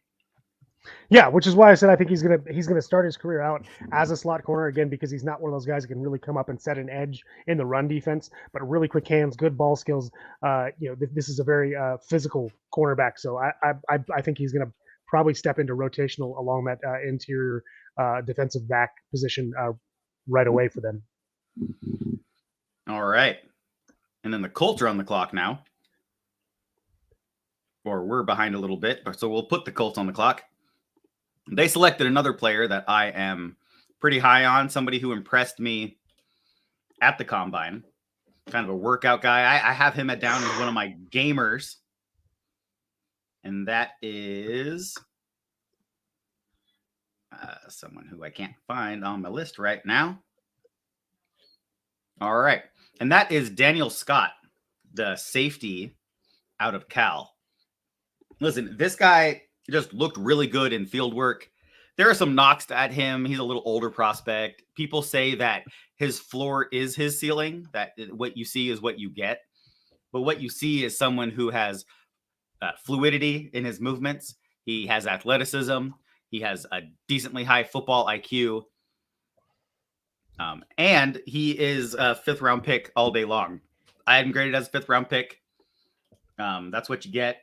He's 6'1", 208 pounds, and he looks the part. He is a safety from here to tomorrow, and he's somebody who will also play special teams for you. He has, I want to say, 800 or 900 special teams reps over the course of his career. He's seen a lot of action. Yeah, I wouldn't be surprised if this guy steps in and becomes not only a special team ace, but a special team captain in short order here for the Chargers. Or sorry, the Colts, I mean. The Colts, yeah. All right, so now we have Green Bay, who just made their selection, and it was just announced as well. So Green Bay is selecting another wide receiver. They're just loading up on weapons now that Aaron Rodgers is gone. But yeah, so they went out and got Dontavian Wicks out of Virginia. Somebody who wasn't on my board, had looks like a shortened 2022 season. He only played 8 games. I'm not sure if that's due to injury or not. 6'1", 200 pounds, but not somebody I even had a draftable grade on. So not sure exactly what's going on here. He had a good 2021. That's probably why he's coming up, but he has a 23% drop rate. And I'm just going to go back to something I said when I was criticizing Quentin Johnston, and that's if you can't hold on to the ball, and if you're missing some of those tools that make you who you are, and that is a wide receiver is catching the ball, then you're kind of like a carpenter who doesn't know how to use a tape measure. So I'm not sure what they're getting with this guy. I'm not sure why that selection happened. I know PFF is higher on him than I am. They had him as their 188th player overall on their board. This guy's more about his return game. I think this is a special teams pick. I think this guy's going to be you're going to see him in on punt returns. He's got really good short area lateral quickness. And even though he doesn't have a good catch rate, this guy has pretty secure hands when he's running. He does get the ball tucked in pretty quick and looks like a running back in the open field. So I'm pretty sure that this is a special teams pick for them. And this next pick, if Larry's still watching, is going to make him really happy and really sad, because finally we see this guy come off the board. Better late than never. Better late than never. That's right. All right. So my computer is being slow. So we have a safety. In fact, a highly touted safety, if I don't say so myself, and that is Antonio Johnson out of Texas A&M. I've got a graphic for him because I was ready for him to go in the second round. And obviously he fell here to the 5th round, which is an absolute steal. Yes, no, 100%. This is a steal in my book. Antonio Johnson out of Texas A&M. Yeah, this guy is going to be able to step in right away and contribute. I think he's a starter in this league. Really surprised to see him last this long in this draft because he definitely should not still be here. Well, good for the good. Go ahead. Yeah, well, the reason that he fell is because of his combine performance. I mean, he was slated as a mid first round pick after the season, and then his combine performance just saw this meteoric fall off as far as the way people were looking at him. Everybody thought he was going to be the consensus number 2 safety, right behind Brian Branch, even push Branch. And then he tested poorly. He ran like a 4.7 40, something like that, which is bad when you primarily line up in the slot. So he played 2/3 of his. No, you know what? He played over. Yeah, I'll just go with 2/3 of his snaps in the slot. So, and then he split the other about 30% deep and another 30% in the box. He is a box safety, I would say, especially with his slower speed. He's going to need to be there. He's not somebody that I want tracking the ball down the field because people are going to burn him over the top. But he's 6'2", 200 pounds. He can just cut right through the line. He diagnoses screens really well. He's a playmaker on the defensive side of the ball. I just wish his athleticism tested the way we saw it on the film. But yeah, Antonio Johnson, he's a steal this far back in the draft. Somebody's going to find a way to use him. He has natural traits and instincts that are just going to light up the team that he's playing with. Yeah, no, absolutely agree. I think this is a guy who, like you said, tested numbers weren't great, but just go back and watch film. This guy's a baller. All right, and then we have the Rams on the clock. Yeah. And they already announced their pick. They did already announce their pick. I've actually got right there for you. Yeah, so they selected Nick Hampton, edge rusher at Appalachian State, I believe. Yep, Appalachian State. That is correct. Or Appalachian State is actually how you say it. I'm sorry, depending on if you want to sound like I you're live from now in in Appalachia. It's or Appalachia, I guess. I don't know.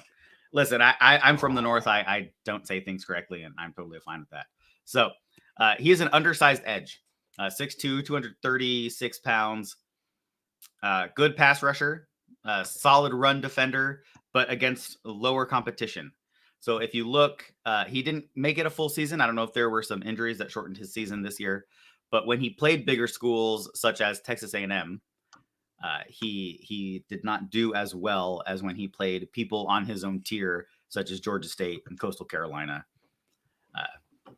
Better pass rusher than run defender, but he's someone who can still get it done in run defense. So once again, I think a little bit of a reach. I had him with a 7th round grade, but the Rams decided to make him a pick in the 5th. Yeah, the Colts pick is in, by the by. Excellent. And that's not it. And announced. So the Colts pick is Will Mallory, probably one of the most athletic tight ends in this class. 6'4", 240 pounds. He's one of these big, kind of slower receivers. Well, I say slower. He ran faster than probably a third of the receiver class. So he's just a big receiver. Let's put it that way.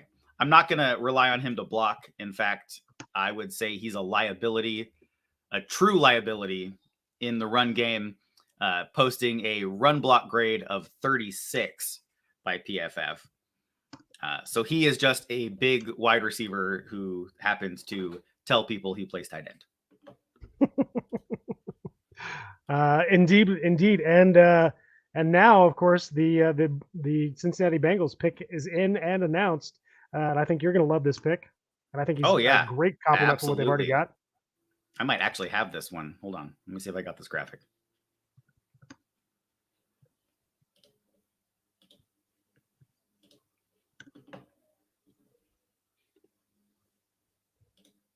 I do. All right. I will let you throw it up then.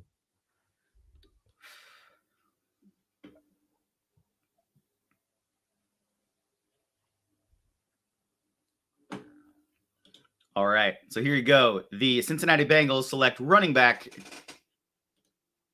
Oops, sorry about that. Nope, that's fine. Running back Chase Brown out of Illinois.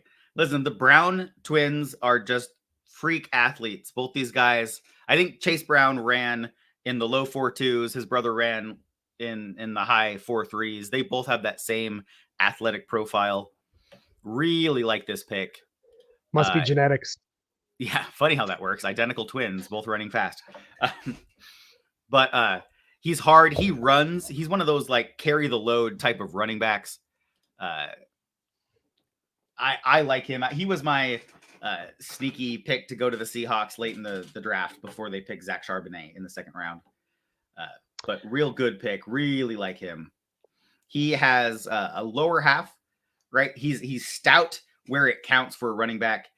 He's got big, powerful legs. He always stays moving. And he is a bell cow kind of running back. He can carry the load for you. Really high on him. Really high on Chase Brown. Yeah, I know you love this guy. I think this is a fantastic pick for the Cincinnati Bengals because I think if they are intending to get as much out of Joe Mixon as they possibly can, they need someone that's going to be able to spell him in the run game, and this is definitely a guy that can do that. The Minnesota Vikings are on the board, and their pick is in and announced, and I am just devastated. I'm not going to lie. I'm a little upset by this pick. Oh, yeah. So this was one of Adam's favorite picks, and that is Jaron Hall, quarterback out of BYU. Yep, this is unfortunate. I think that they're getting a really good one here, and I think if the idea is to eventually move off of Kirk Cousins, this is a guy that they can develop behind him. Great IQ, high-minded guy, super athletic. This is a guy that you can use in the run game when necessary. He's also very, very accurate, especially with his downfield balls. If he can develop chemistry with Justin Fields, I think Jaron Hall is going to be a player in the NFL. I think he's a little bit more of a developmental / possible bridge quarterback for them. But again, if the idea is to move off of Kirk Cousins eventually and not really lose a step, I think this is a fantastic pick because I don't think they're gonna lose much in the offense if he steps in. So yeah, well, and I don't know if you have him being a trade over there to the Bears, but you just were wondering if he had chemistry with Justin Fields. Sorry, Jefferson. I believe you mean Jefferson. I did mean Jefferson. Yeah, or I mean he could have chemistry with Justin Fields too. They play in the same division. They're going to meet. There you go. They might enjoy each other's company. Get together over a meal or something when they're in town playing each other. There you go. No, it's a great prospect. He's a really high character guy, a little bit older. He served an LDS mission before he finished up there at BYU. So he's coming into the league a little bit older, but a little bit more mature. High character guy, locker room leader. He's a multi-sport collegiate athlete, playing a couple years on the BYU baseball team as a center fielder. And you can see that because his deep accuracy is where he shines. He is a deep ball thrower. He's highly athletic. He's that old run and gun. We're going to run you and then all of a sudden put one over the top. So I like him. I really like him. Minnesota Vikings got a good one. He'll probably back up there for a couple seasons, and we'll see how he develops. Yeah, and now the pick for the Bears is in. Speaking of Justin Fields, although this guy's not going to do much to help Justin Fields on the field, but he will definitely help. Well, he could because he'll help them get the ball back quicker. This is a quarterback that I had as a possible late round target for the Seahawks because of the physicality that he brings to the position. Yeah, no, and that for sure it's been announced. So that's Terrell Smith, corner out of Minnesota. I had a later round grade on him. I thought he was going to be an undrafted free agent, but he had a good year. It's just he had a couple bad years before that. So the consistency of production wasn't there for me, but apparently that was good enough for the Bears. They took him. He was solid this year, as good in coverage as he was against the run. Taller guy, 200 pounds. So, yeah, they got a good one. in him. I was thinking he would be an undrafted free agent though, but with the ability to make somebody's club on special teams or as a rotational defensive back. Yeah, again, I love this guy's physicality. He uses his size every pound of that 200-pound frame. Big thumper, loves coming up and run support. Also pretty good at blitzing off the edge. This guy has a really quick step and is sneaky fast in space. So yeah, like you said, I think he's going to come in and be a special teams contributor right away. But a guy that we could sneak into a rotational cornerback position for the Bears. So yeah, really good pick. All right, now we're waiting on Kansas City. The pick is in, though I don't have it yet on my feed. Nope, not on mine either. It just says the pick is in. All right. What are you doing? Why are you guys both so needy right now? Both my dogs have been coming up to me in rotation trying to get pets. This is and the big one was over here just sitting here staring up at me, and now I got the little one. All right. Yeah, I know. I see you. Thank you very much. I'm gonna trim their nails. She's scratching up the bottom of my foot. Really nice. Thank you very much. Yeah, ow. All righty. They're taking all of their time. I wonder if we're looking at some trades. They might be. I know Larry's still on here. So here, Larry, tell your kids that Izzy says hi. This is a puppy that I got from my sister. So nice. She is a former Von Tersch and now a Stillman. Huh. Yes. Hi. I see you. Thank you very much. Yes. Yep. Mm-hmm. I knew it was a mistake picking you up. Yeah. See, I kicked the animals out of the room. Well, I did. I was going to, but they just kept scratching at the door. So I was like, all right, well, I guess rather than having that awful noise in my ear all day, this is what I was going to do. Here we go. It's in. And this is another guy who I think good depth pick, smaller school standout. All right. Oh yeah. I did not have a draftable grade on this guy, but all right. So the Kansas City Chiefs have selected edge out of Stephen F. Austin, BJ Thompson. All right. Let's see. Let me get the Rams on the clock, and then we can talk about him real quick.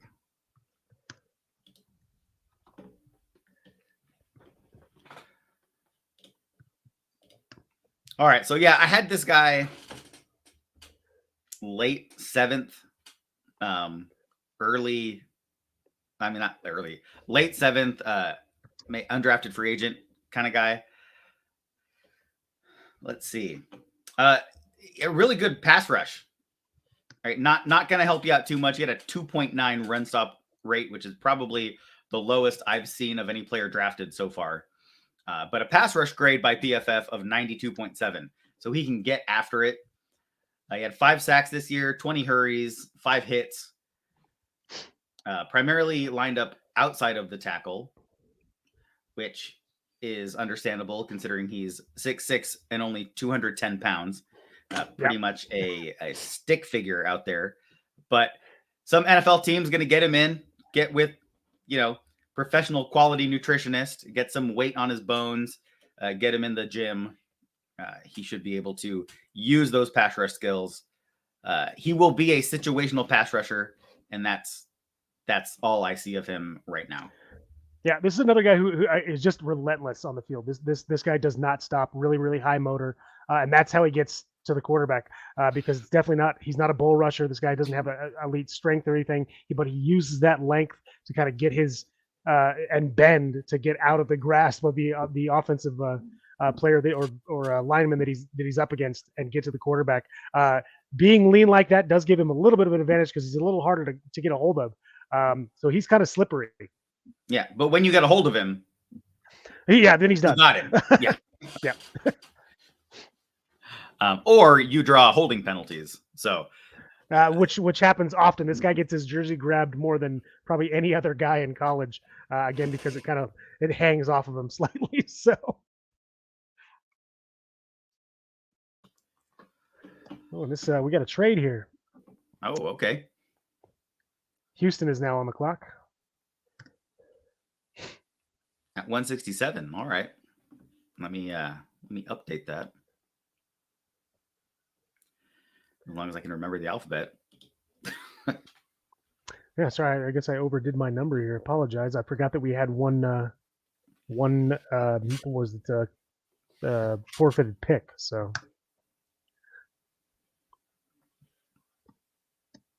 oh, great pick. Great pick. Oh, let's see if I have a graphic for him.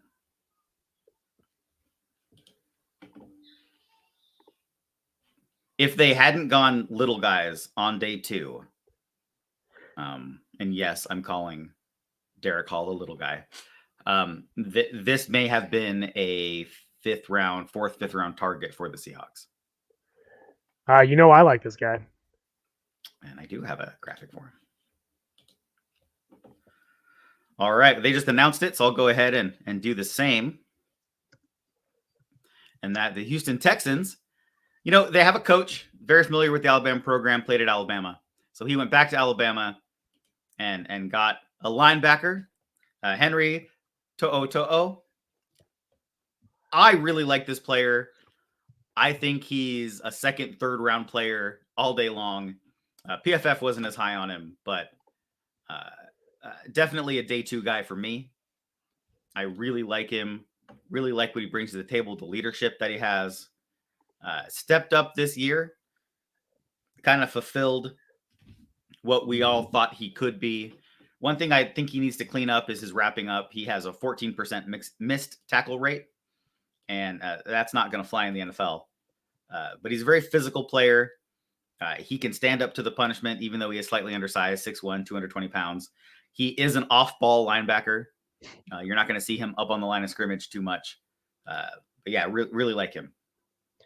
Yeah, I love this guy. Reminds me a lot of a Seahawks legend who we used to have man the middle back in the heyday when the Seahawks were challenging in the AFC West before moving back to the NFC West, whose name I'm completely forgetting because that's just my job is to forget friggin' names. But you all know who I'm talking about, or at least I know Robbie does.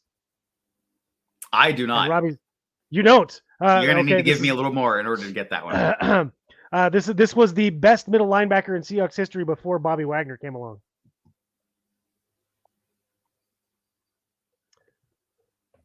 Still no, huh? Still no, not from that era. So this was the beginning of the very beginning of the Mike Holmgren eras when this guy was drafted. Are you talking about Lofa Tatupu? I am talking about Lofa Tatupu. Okay. Well, they were clearly in the NFC when that happened. So no. AFC West. Lofa Tatupu was drafted in the last year that they were in the AFC West. I'm going to push the I believe button because I don't want to look it up and prove you wrong right now. I'll double check this, but I'm pretty sure that Mike Holmgren's 2nd year is when we went back to the NFC West. And also, you're going to really hate this next pick by the Arizona Cardinals. All right. Well, let's take a look at it. Let's go to Arizona.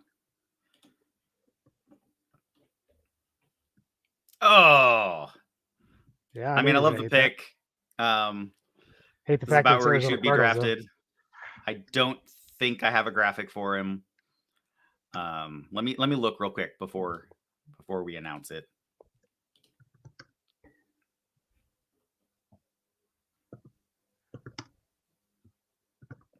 I do not. So Owen Papo, a linebacker out of Auburn.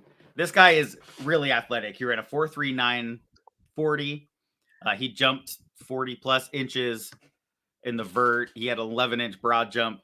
Really explosive athlete. He's going to be a core special teamer in the NFL, or they're going to move him to be a box safety. And in fact, Boutte Baker wants out of Arizona. There's a good chance he could slide into that Boutte Baker role if they do make a trade and grant Boutte Baker's wishes. But yeah, I see him as a core special teamer, a guy who can match up with tight ends and carry them down the field. Really like Owen Papo. Just one of those athletes that you do what you can to find a way to get him on the field. A little bit undersized, 6 foot 225, but he plays bigger when he's on the field. I like him as a box safety conversion. Good pick by the Cards. Yeah, no, totally agree. This is a guy that I know that you were really high on, and I thought if the Seahawks were going to wait and take a middle linebacker, this is a guy that they should be targeting late because I knew he was going to be available there. But after this, I don't know that there's a linebacker target that I want the Seahawks to even look at. Nope. I mean, I can go look and see who's the best linebacker available right now. But as far as I'm concerned, I think we're rolling with who we got. Maybe Aubrey Miller in the 7th round or as an undrafted free agent. I wouldn't mind coming in. Mikael Jones out of Syracuse is an undrafted free agent target who I could see coming in and being a special teamer. But yeah, as far as the rest of these guys, they probably have a place somewhere in the NFL. I don't think the Seahawks should target them in the draft. We have other positions of need before off-ball linebacker right now. All right, the Cowboys have made their announcement, and it has been announced, I guess, because I said the wrong word earlier. And I'm just gonna call myself out here. You are correct. The Seahawks moved back into the NFC West in 2002, not 2004 as I thought. So yes, Lopa Tupu, drafted in 2005, was after the Seahawks moved back to the NFC West. You are correct. All right. Not that I would say I told you so, but woo. You told me so. I told you so. All right. So the Dallas Cowboys have reached out, and I'm going to say reached out for a reason, and they went and got a tackle, and that tackle is Asim Richards, tackle out of North Carolina. Listen, I had a late round grade on this guy, if he was even draftable. Yeah, I didn't think this guy was going to be drafted. So no, I don't see him as a tackle. First of all, he's probably going to have to kick inside, which is a little rough because he's not really effective in the run game. He's a pass blocker primarily. He has a lot of experience at left tackle. Maybe they'll try him as a swing tackle or a depth. He actually has, never mind. He probably is a left-handed player.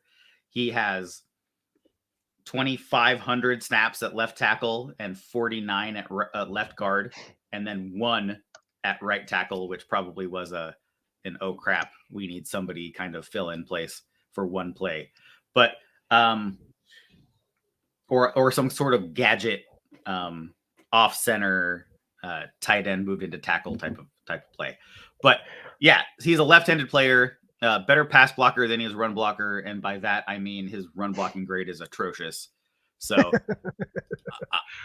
and we got another trade. All right, what's the trade? The Las Vegas Raiders are now on the clock. All right, let's go ahead, and you went ahead and did that. Awesome. All right. Thanks for picking up my slack there as I dropped that ball. Yep. You do it for me all the time, sir. So it's the least I could do. Yeah, this is an interesting pick by the Dallas Cowboys, though. I don't see that this guy is a surefire practice squad stash. I think you can call him up if you need someone along the offensive line, but I don't see this guy making his way onto the field in his first year for sure. But that's just me. I'm not an expert, but yeah, I think this guy is squarely a special teamer, or not even a special teamer. Sorry, a practice squad guy. So a little bit of a reach, yes, by the Dallas Cowboys, which I'm fine with. The Dallas Cowboys can reach for players all day, and I'll be perfectly happy with it. I'm a little shocked that the Cowboys haven't found a running back to take yet, because they need one, unless they're re-signing Zeke.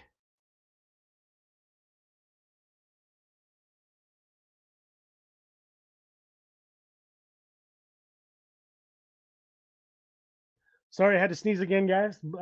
Forgive me, bless me. I'm dying with the allergies right now. It's officially spring here in New Mexico, and it has been kicked off with Adam apparently just getting the worst hay fever possible. So apologize. You may see me sneeze again very shortly because I feel another one coming on. For now, though, we're at a commercial break. The Vegas Raiders are still on the clock, waiting for that pick to come in. But yeah, I don't know about you, but I think this is a much better round by the Seattle Seahawks. than they had for either of their rounds yesterday. So I'm super stoked with who they were able to pull with their 2 5th-round picks.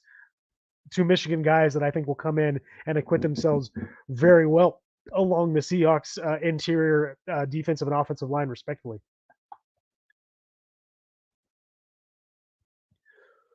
I know Larry was excited about the two big Michigan boys, as he said, and yeah, I like the fact that we double dipped there. I do think, and I mentioned this yesterday, I would have loved to have been a fly on the wall for that conversation between Pete Carroll and Jim Harbaugh when he called to ask about these prospects, because we know that there is some bad blood, or at least ostensibly some bad blood between those two. Certainly, they were at each other's throats both in college and in the NFL.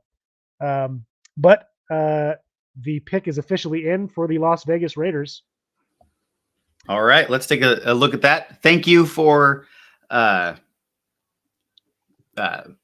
taking over there for a minute. I forgot to plug the baby monitor in, and if I need it later, I don't need it dying on me. So there you go. Here we go. The Las Vegas Raiders for pick number 170 have selected the safety out of Georgia, Christopher Smith. And I believe I have a graphic for Christopher Smith. Oh, wonderful. Cool. Because I thought he might go a little bit earlier. I'll let you pop that in then.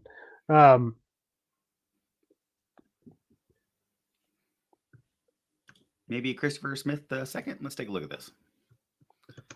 Maybe we dropped the second off of his name. I don't think that's the same guy, buddy. I could be wrong, but it is the same guy. Or I could have just added the second. I might have got him confused with somebody else. But here you go, Georgia safety. Everybody had him here in the 5th round. I had him a little bit higher than that. I thought he could have gone at the end of the 3rd, potentially beginning of the 4th. But yeah, let's see. Let's take a quick look at the scouting profile.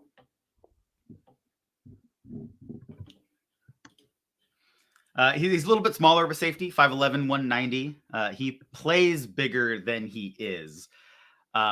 He's small, so I would probably try to keep him as a deep safety, the old traditional free safety center fielder type. But yeah, that's where I like him. I think that's where he'll play. He is a very willing tackler. He will come up and tackle. He's physical at the point of attack. I don't want him living in the box because of the size concerns. But if he needs to run down, go fill an alley on an outside rush, or perhaps sniffing out a screen, he's somebody who's physical enough to get in there and break that up. Yeah, I could also see him coming in if they want to do 3 safety sets and being or like if they want to do like big nickel. I think this guy could step in and play that slot cornerback role as well. He's really, really good in space. Yeah, he has over 100 snaps at slot for the last 3 seasons. So he does have experience over in the slot. He can walk down. Maybe a team is going to play a big overhang style where they walk those guys. Maybe they're 5 yards off the line of scrimmage, but they're out a little bit wider than the tackle box. Kind of playing with those overhangs. He can do that as well. Yeah, I like him. Intriguing prospect. Like I said, I had a late 3rd, early 4th round grade on him. So good player here in the 5th round by the Raiders. Raiders are having a decent draft. Yeah, agreed. And Tampa Bay made a trade up, and they have their pick in as well. They do. And this is tight end Donald Parham, Payne Parham, out of he's a tight end out of Purdue. There we go. It's been a long few days, everybody. My English skills are betraying me as we sit here talking today. But this is good depth. I mean, tight end is a real value position in this draft. And here is a guy going to Tampa Bay who I think shows that. He's somebody who I didn't have really highly rated, but I think this is where he fits. He fits in this class right here in the 5th round. He might have been a 3rd or 4th rounder in a different class where the tight end class wasn't so deep. He's a 57% contested catch rate. So he's got a big body. He's going to go up there and box you out. 6'6", 250 pounds. Kind of what you want in that pass receiving tight end body type. Yeah, no, I agree. I think this is a good pickup, a good depth guy. I think this guy can come in and help out pretty much right away. They needed depth, certainly tight end in Tampa Bay. So yeah, good pick. I think the New York Giants made an even better pick though. All right, let's take a look. Yeah, the New York Giants, who I am going to get on the clock right now while we talk about this guy, selected Eric Gray, running back out of Oklahoma. Eric Gray kind of intrigued me at the combine. I liked what I saw out of him. Really solid season, 1,300 rush yards, 11 touchdowns. Just somebody who looked solid out there. Somebody who you think can be a good rotational running back. Follows the blocks well. Good average 3.5 yards after contact. So, I mean, a guy who falls forward. I like him. Played really well against good competition. Played well against Kansas State. We know how many Kansas State defenders are going in this draft. So he stepped up, played well against them, played well against Nebraska. I really like. Yeah, I think this guy is going to probably take over that backup role for Saquon Barkley pretty much from the go. This is a guy who has 3-down back potential. He can definitely stay in on passing downs, soft hands. Also, very very good blitz pickup. Sorry, I can't talk. But yeah, I think this is a really really good depth pick by the Giants. All right, we're waiting on the 49ers to pick. Picks are flying through. This is what I like to see, mainly because I don't want to talk for another 3 hours as much as I enjoy doing this. I've got to go the play Rams, and be high energy for the kids later. The Rams have 3 out of the next 5 picks, which makes me very unhappy. These are all comp picks too, right? These are all because the guys they couldn't afford to re-sign. They're one of them is they're actually 2 of them are trade downs. They traded down twice in this round and picked up. But yes, they are compensatory picks that were traded. I forgot that you can now trade comp picks. So, I got to switch my thinking. I know that happened 2 years ago, and I still haven't quite readjusted my thought process.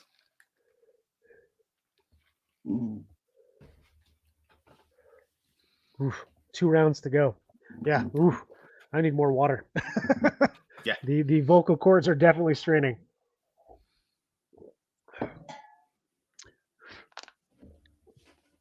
But yeah, San Francisco on the clock.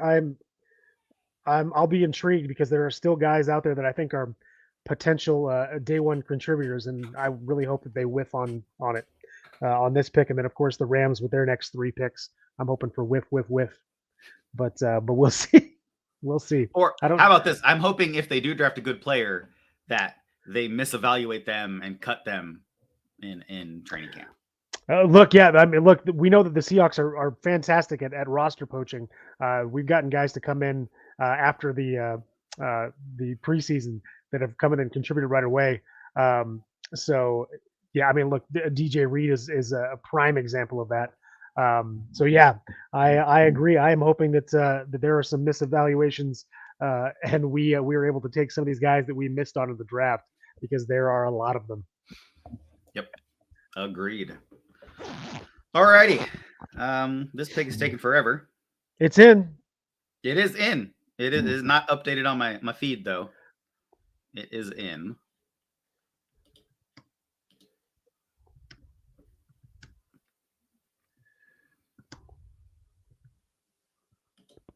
And yeah, this actually is a very good pick, and I'm kind of upset by it.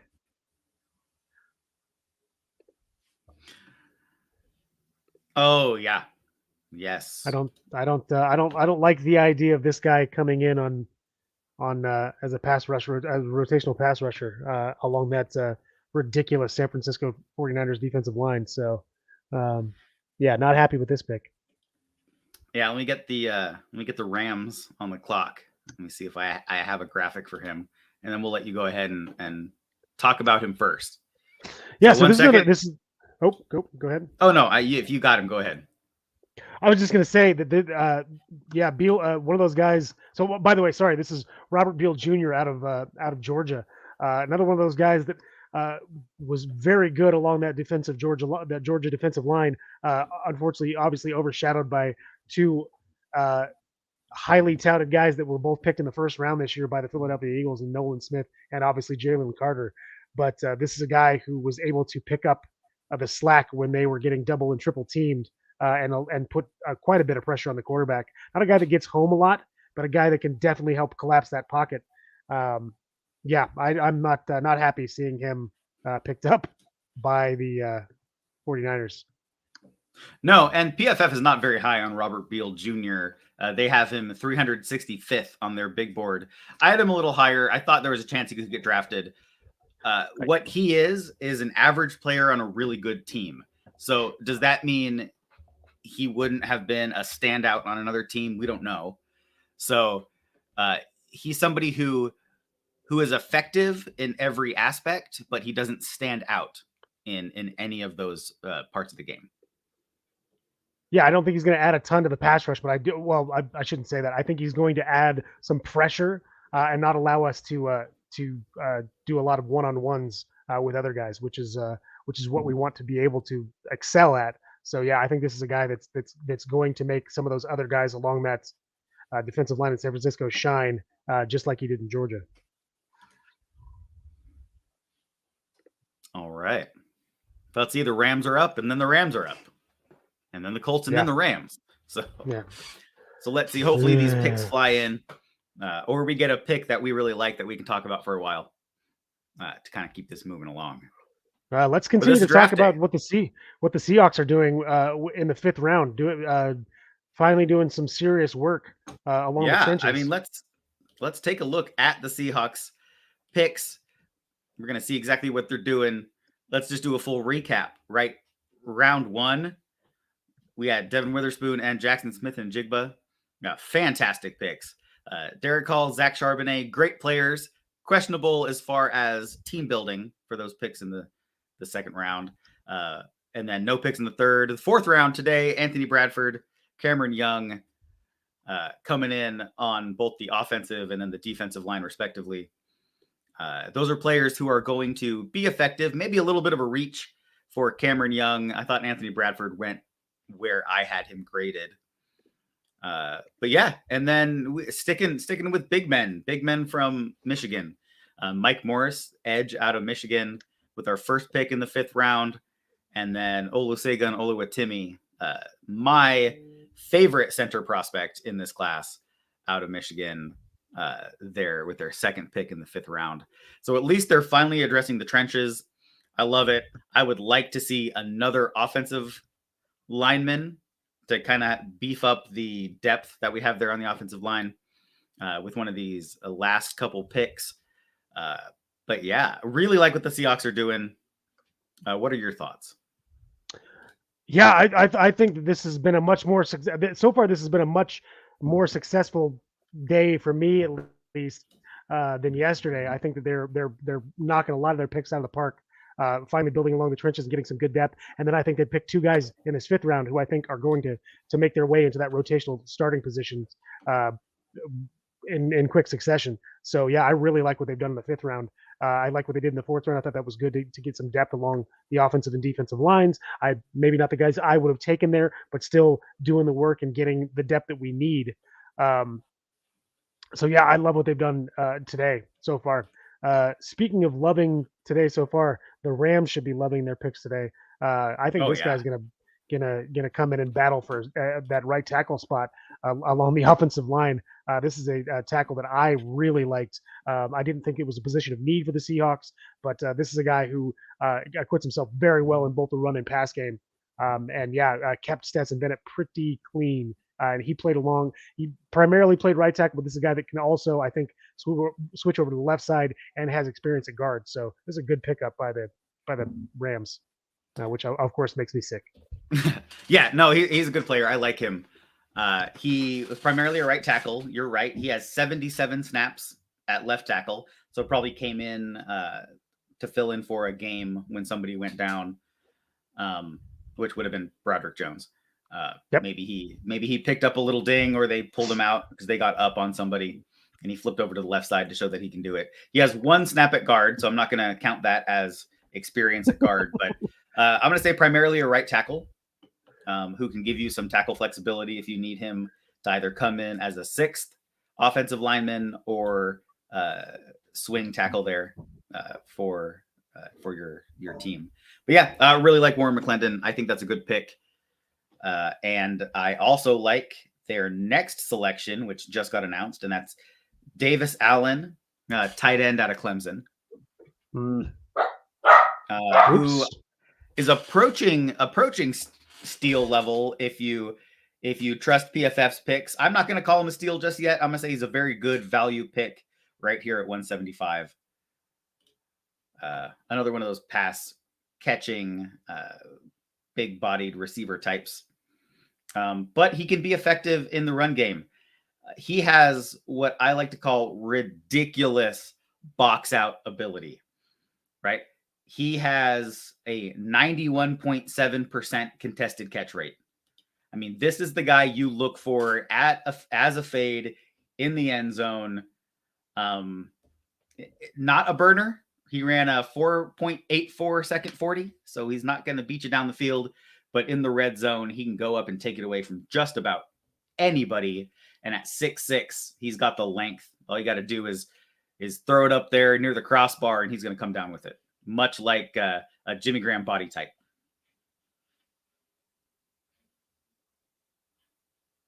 Adam, you're muted. Muted. Yes, another good pickup by the Rams. Another disappointing pickup by the Rams because, yeah, I do think is going to be able to come in and contribute pretty much right away for them. So yeah, I don't like that at all. But I like the player. Don't like the pick, but I like the player. Absolutely. Let's see. That was the Rams' second pick, so that means we've got the Indianapolis Colts are now on the clock. Yep. I'll take care of that real quick.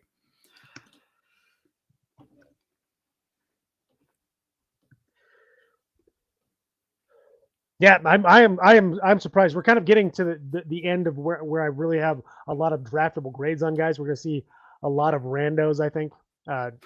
Nothing against these guys. I mean, they've obviously earned their draft stock, but yeah, we're getting thin at some positions for sure. Oh my gosh! So the Colts probably have my number one draft if we just cut out Anthony Richardson, but just guys that we like on this podcast. They have Julius Brents, Josh Downs, Blake Freeland, Adetomiwa Adebawore, Darius Rush, Daniel Scott, and Will Mallory. So this is the Let's Talk Seahawks draft by the Indianapolis Colts. These are all guys that we had mentioned, all of them, including Richardson, because I'm not going to deny his potential. All of them made our top 10 position list, every single player that they drafted. So, and a part of that is because we put some depth players. We spotlighted some mid-round and some late-round players who we thought at that position were valuable targets in those rounds. And I'm telling you, the Colts must listen to our podcast because that was spot on for what we were liking. Yeah, they had a fantastic draft. I think they've got guys all the way through that are going to be able to contribute on that team, whether it be special teams or coming in to challenge for starting spots. But yeah, I'm speaking, and they did it again. Sorry, the Colts are having a hell of a draft. They are just getting guy after guy that we have really liked on this podcast, and this is no exception. I don't have it yet. Why don't you go ahead and announce the pick?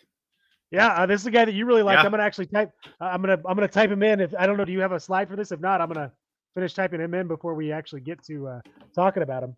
But yeah, go ahead. I don't think I have a slide on him yet. So this is a guy that you especially like. Another Northwestern guy, a school that has been just churning out prospects in this draft. And this is a guy I feel like they already got running back in this draft. So this is just no, they didn't get a running back in this No, they draft. I'm didn't. sorry. No. This is a guy that is going to be challenging for that backup spot behind Jonathan Taylor right away. And stop typing, which I should not have done. Sorry, I'm like biding time while I'm trying to get this typed. And that, of course, they is selected Evan Hall. There you go. There you go. Evan Hall, running back out of Northwestern. Yeah, this guy is the guy who impressed a lot of people at the combine. He's the guy who took every rep to the house, regardless. We're talking his 40-yard dashes. He took 80 yards to the house because, and he explained it. They had an interview with him, and he was like, "No, you finish every rep. You finish in practice where you want to be in the game." And he's like, every time I touch the ball, I want to take it to the end zone. So he does in practice. And you got to love that mentality. You got to love that conditioning too, because he probably ran 1,000 extra yards at the combine than any other running back, because regardless, that ball was going to the end zone. Yeah, I was really impressed by this guy's work ethic. I am, again, just loving the Indianapolis Colts draft. This is a guy that I think that you and I both thought, hey, if the Seahawks are looking for a guy that's going to come in and be a great teammate and a fantastic backup that gives us the ability to not miss a step in the run game, Evan Hall was one of those guys. And the Rams, I hate the Rams so freaking much right now. Sorry, so sorry, guys. This is my least favorite pick of the draft because of who it is and the team that he's going to.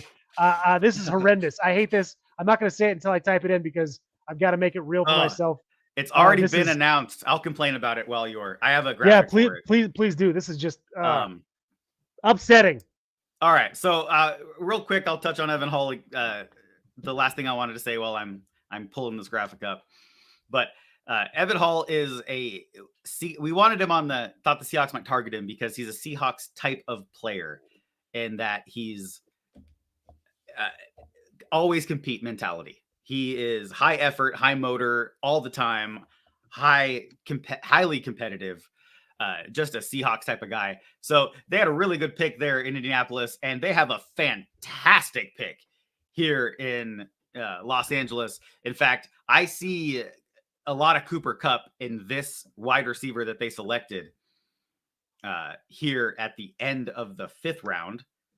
And that is my computer not going fast enough. So why don't we just go ahead and talk about him while it's here? But that Mr. is Puka Nacua, wide receiver out of BYU. Yeah, he started at Washington, came in, went to BYU, was highly productive at BYU. People aren't going to like this pick because he hasn't been graded very highly by some of the scouting agencies. But this guy is a slot who can get it done. And he's going to take a lot of pressure off of Cooper Kupp, at least early on.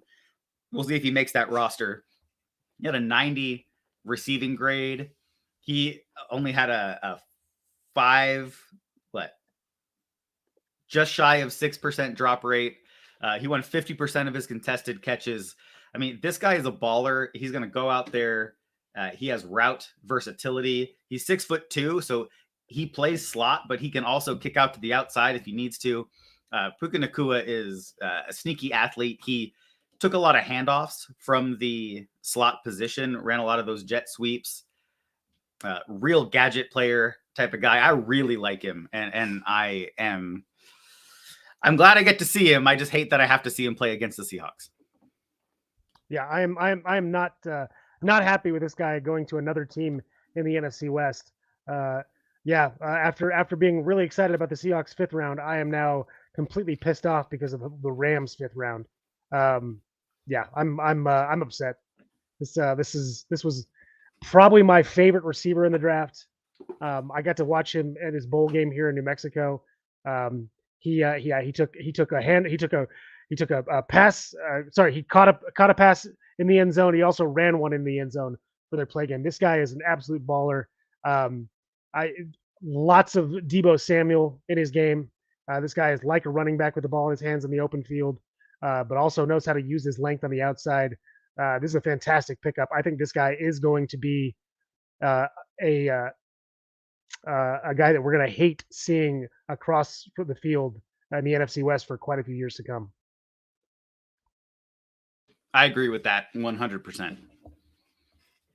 All right. So let's see. I believe the Cowboys already made their selection. At the They top did of already the make their sixth selection. round. I'm sitting here getting my I don't think I have a slot for him.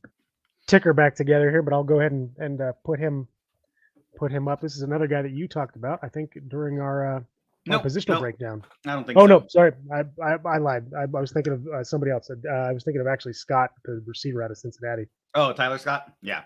Yep. So this is Eric Scott Jr., corner out of Southern Miss, who used to bring a lot of players to the NFL, but the last couple of years, they haven't been that NFL factory that they used to be. 6'2", 200 pounds. He's got good length, good size, good disruption radius. I'm going to say he has solid coverage skills and nothing that really stands out. Had a passer rating against of 78%, gave up 4 touchdowns, had 2 interceptions. He can get it done.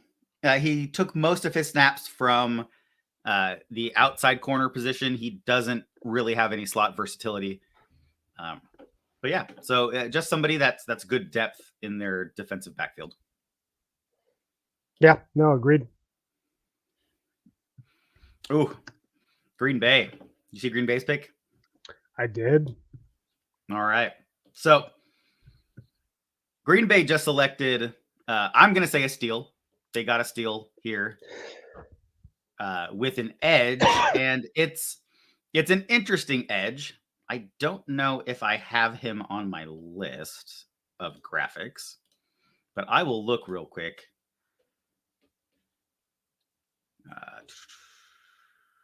I don't think so. No. Okay. So this is Carl Brooks, the edge out of Bowling Green. This guy was highly rated by PFF as far as how he graded. They rated him as their 99th player on overall on their board. I mean, this guy played lights out, 92 grade pass rush, 90 grade in run defense. Really elite play. Of course, it came against lesser opponents. So I like to look at the opponents to kind of see how people match up. He had a game against UCLA. He performed average or a little below average in that game. He had the same level of performance against Mississippi State. Now, granted, his team was not expected to perform well in those games in general. But where he was expected to perform well, he performed well. He performed at or above the level that you could even imagine. We're talking like high 80s, 90s grades. He had a 95 grade against Toledo. He tore it up. He had 12 sacks last year, 49 hurries. I mean, he was constantly harassing the passer, 8 quarterback hits. He had 4 passes knocked down. He is a truly versatile player. The majority of his snaps, over 50% of his snaps, came outside the tackle in that edge location. He did have some over the tackle, but he only had 44 snaps that came in the B gap or A gap. And for a 300-pounder, that's pretty insane to think about, right? He's going to be a 3 technique in the NFL. He's going to have to kick inside. He lacks both the size, the length, and the athleticism to play outside. He lacks the bulk to play at nose. So he's going to have to find a spot right there in that 3 technique or that 4-eye, possibly 5 technique if the team has athletes around him who can cover him. But yeah, no, he is devastating on a stunt. Really like this player. And in fact, I may have got that number wrong. He has 69. Oh, that's why. So he has 69 pressures, which equated to 12 sacks, 8 hits, 49 hurries. So I just kind of broke that down. But yeah, really good play. I like this player a lot. He had a really good showing at the Senior Bowl as well.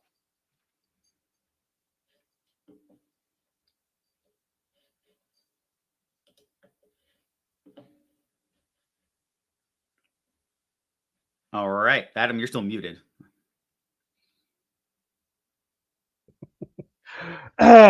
Good. I'm glad that you guys caught all that analysis. Yeah, I was just saying that yes, this is a guy that dominated against lesser competition, so it'll be interesting to see what he does at the next level. But definitely has the potential to come in and be a game wrecker on situational pass rush. This is another pick that I'm not super happy about, mainly because it's going to a team that I can't stand. But well, here, hold on. I think I actually have a. Yeah, oh, I have okay, cool. A graphic for this one because I expected him to go a little earlier. And this was by the Cardinals.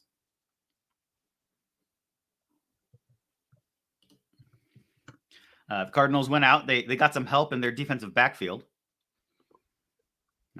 Went out and got a corner. And that corner is Cottrell Clark out of Louisville. I was a little higher on him than what we see here by these other ratings agencies. But if you look, this is where he went. So they must have been a little spot on more than I was for Cottrell Clark. What I see out of him is kind of what you see is what you get. He had a down year this year. He had a really good year last year, a little undersized at 5'10", 180 pounds. But he really, really announced himself at the Shrine Bowl, the East-West Shrine game. He plays with a chip on his shoulder. You know, he's just one of those guys who can get it done. And a lot of that is because, let's see if they have it listed here. He's played over 2,400 career snaps. So he's seen a lot of football. He's seen a lot of football at the college level. The thing that concerns me and why I think his draft stock slipped is because he's steadily decreased in quality of play over the last 3 years. So we're going to have to see what happens when he actually gets to the league, see if he can make a ball club. I don't know if he had an injury at some point and he's been trying to come back from it. But yeah, somebody who's intriguing to me.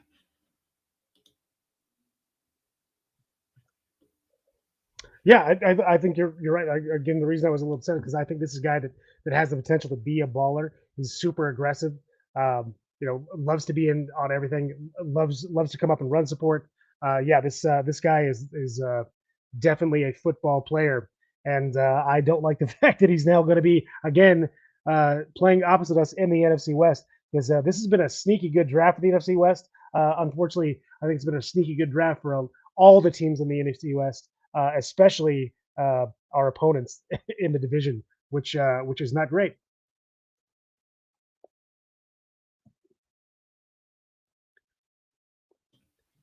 And I agree. Looks like the pick is in for the Tampa Bay Buccaneers. All right. Let's see what we got. Another cornerback coming off the. Okay. All right. I don't think I have one for this guy. If we just want to go ahead and talk about him. Yeah, as soon as I get I'm updating my ticker here. But yeah. Let me find some notes on Josh Hayes here. By the way, it is Josh Hayes, cornerback out of Kansas State. Kansas State has been pumping out the players this draft. Now, we obviously love Kansas State here in Seattle. Thank goodness for Tyler Lockett, who was an absolute standout at Kansas State. I love those players. They had a couple of guys that I was really hoping the Seahawks could take a look at. There is still a player from Kansas State that I want the Seahawks to take a look at, and that is a running back prospect that has yet to come off the board, which I think is incredibly surprising because speaking of lightning on the field, I actually expect Denver's got a pick coming up in just a minute, and I fully expect them to take this guy. And I'll say that the reason that is because of their head coach and what he's been able to do with guys of similar ability and skill as the guy that I'm talking about, which of course is Deuce Vaughn out of Kansas State, which I know has nothing to do with Josh Hayes, but I still can't find notes on him. So I didn't scout this guy, so I don't have any personal notes on him. And I went through PFF doesn't have any information on him. Draft Network doesn't have any information on him. I couldn't find anything. Hence me talking about Deuce Vaughn. But there you go. The Tampa Bay Buccaneers got a cornerback. Kansas State, Josh Hayes. The LA Rams are back on the clock. I'll go ahead and update that.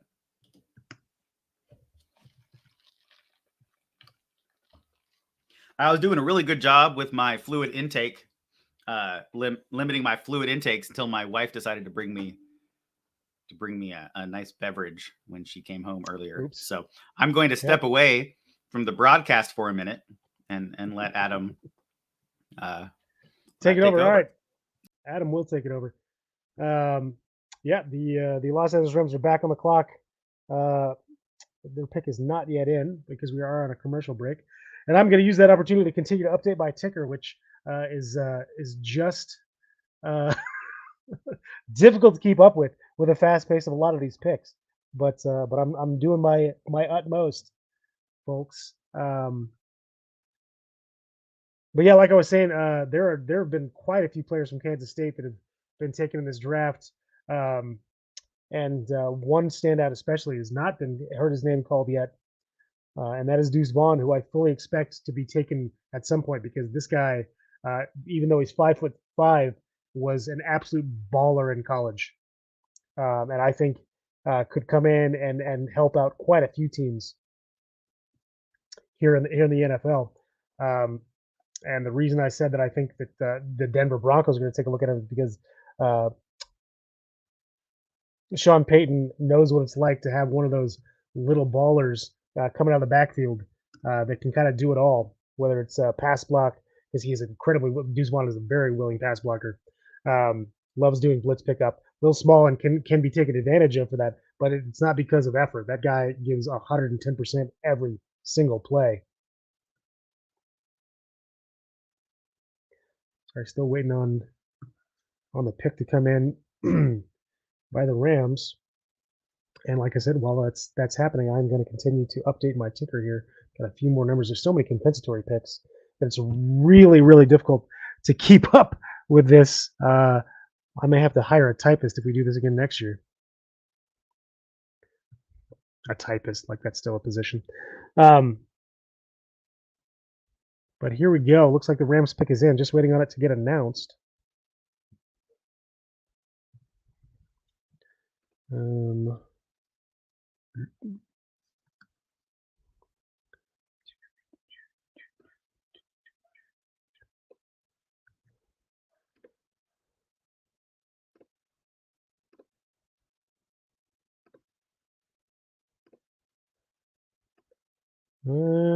let's see. Looks like the pick is. And it's in. Ooh! Another guy that we really liked. Quarterbacks are coming off the board in bunches here. So I will put this guy's name up in just one sec. But this is another guy that we had in our, I don't want to say top 10, but he was on our position highlights or guys that we highlighted during our position rankings. This is another guy that's a huge baller, a little undersized for the position that he plays, but another guy that doesn't let that stop him from being really effective at what he does. And give me just a sec as I continue to vamp and get this all situated here. And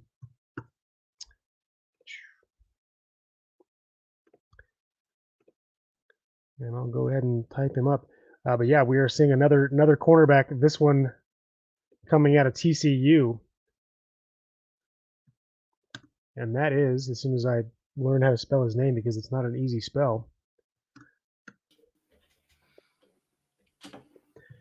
I knew. I was. We are talking about Mr. T.H. Tre'Vius Hodges Tomlinson.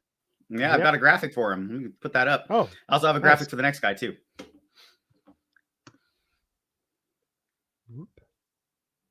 So here we go. Yeah. This is a guy that's again undersized for the position, but that does not affect his tenacity or ability to get on the field and make big plays for his team. He was an absolute standout at TCU this year, and this is a baller. Yeah, 100%. He's somebody who might be small of stature, not like Deuce Vaughn, but he's coming in at 5'8", 75 pounds probably, but you wouldn't know about it. I mean, he plays big. He plays like he's 6'2", 220. I mean, he wants to go out there hitting people. I mean, he could have gone second or third round and nobody would have blinked an eye. So I like him. I like him more as a zone corner than I do as a matchup sort of man cover guy. But yeah, really like it. Really like him. They got a good one there, and that's a shame because once again, he's going to the Rams. Yep. Speaking of a shame, the Denver Broncos pick is in, and it was not who I thought they were going to pick. Like I said, I still think they should and could take the other guy out of Kansas State, Deuce Vaughn.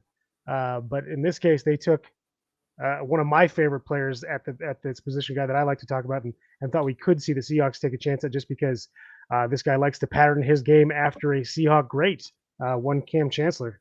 We are, of course, talking about J.L. Skinner, the safety out of Boise State. Who we hate Boise State, but in this case, I love this guy. Yeah, big body, 6'4", 230 pounds. He likes Cam Chancellor. He plays like he wants to be Cam Chancellor. He models his game after him. We like that. But despite that, he still had a better coverage grade than you'd expect. Once again, he has a large wingspan and disruption radius, so he can get out there and mix it up. He does sometimes tend to go for the hit instead of wrapping up. And this is kind of a little bit of his downfall and probably why he's fallen. And that is that he missed 12% of his tackles, not wrapping up and not having good technique. So that's something he needs to clean up.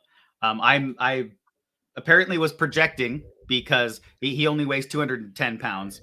But I think he needs to be 230. And that's one of the negatives on him is that he's kind of slight of frame. So if we can get a little more weight on him, if he can keep the athleticism that he does have, then he can go out there and be effective for those Denver Broncos, led by one former Seahawk, Russell Wilson. Yeah, exactly. I like this guy a lot. Glad he's not going to be in the NFC West. So that's one positive takeaway from his draft here, being drafted here by the Denver Broncos, is we won't have to worry about him. That much, is true, I should say. All right, we have another guy who was just announced, and I don't have a graphic for. So, and that is linebacker Zaire Barnes out of Western Michigan. Another player I didn't scout. I don't have much on him. Let me search and see if I can find him here on another kind of scouting site to see if I can get something for you. Sorry about that. We tried to get through everybody this year, but next year we have some dedicated time. I think we are using this year to kind of get our feet wet. Yeah, we underestimated slightly the amount of work that would have to go in for draft day. We spent a lot of time on the guys that we thought were potential picks by the Seahawks, partially because this is a Seahawks podcast and partially because that's what we wanted to do. But yeah, I think for next year, we're going to have to expand our horizons a little bit. And we should have known, of course, that all the work we did scouting these guys was going to be for naught when we came to talking to Seahawks, because so far they've only selected 2 or 3 guys. I think 3 guys that we talked about early. So. Yep, and I'm not coming up with Barnes. There's one more place I can look. Yeah, I looked. I could not find anything on him. So, if you can, more power to you. All right, I will try, folks. I have a plethora of resources. We're gonna go to this one now. See if they have Zaire Barnes. Not how you spell that.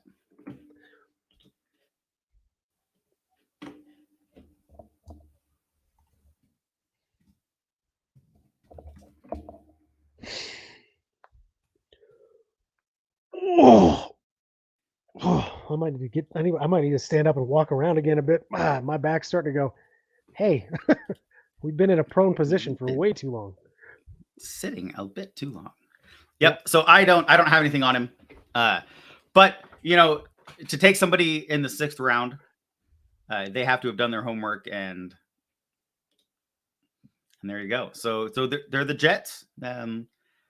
Hopefully the player does well, not necessarily for the team, but we have the Jaguars pick. Yeah, you're not gonna like this one, are you? Nope. No, I am not. I don't mind. I always want the Jaguars to do well, and then because they end up with players that I like a lot, and then they do stupid things like hire Urban Meyer. So, which obviously he's not there anymore. Let's see. So the Jaguars went with a player who I'm kind of a big fan of, and in fact, I might click on the wrong button here. So give me a minute. I might have a graphic for this guy. Yeah, this is another school that's been churning out the prospects this year. There were quite a few guys from this school drafted this year, the Jaguars just continue to. Oh, here, well, allow me, sir. Okay. So there, Penn State is tearing it up here in the draft prospect game. Another good one is going here. Parker Washington. He's somebody who I like. He's plays like he's a running back, according to PFF, and I couldn't agree more. He really has a little bit of nasty, a little bit of that tenacity. Playing wide receiver. He's 5'9", 200 pounds, so he has a good size to him. He can get out and make you work for it. Real low drop rate, 6% drop rate, right around there with what Puka Nacua had. So reliable hands. Yeah, throw to this guy on third down. He could play slot. Even though he's small, I think he could run the route tree that's required outside. You might not throw him a fade in the end zone, but it is a good guy, good player. Yeah, the thing I love about this guy is just he looks like a running back when he's in space. He's very hard to bring down. I think part of that's that compact frame. You watch him; he has a really wide run stance. Not quite the bow-legged way that Marshawn Lynch ran, but a similar thing where he keeps his butt lower to the ground to allow his lateral movements and cuts to come out really, really quick. Yeah, this is a really good pickup by Jacksonville.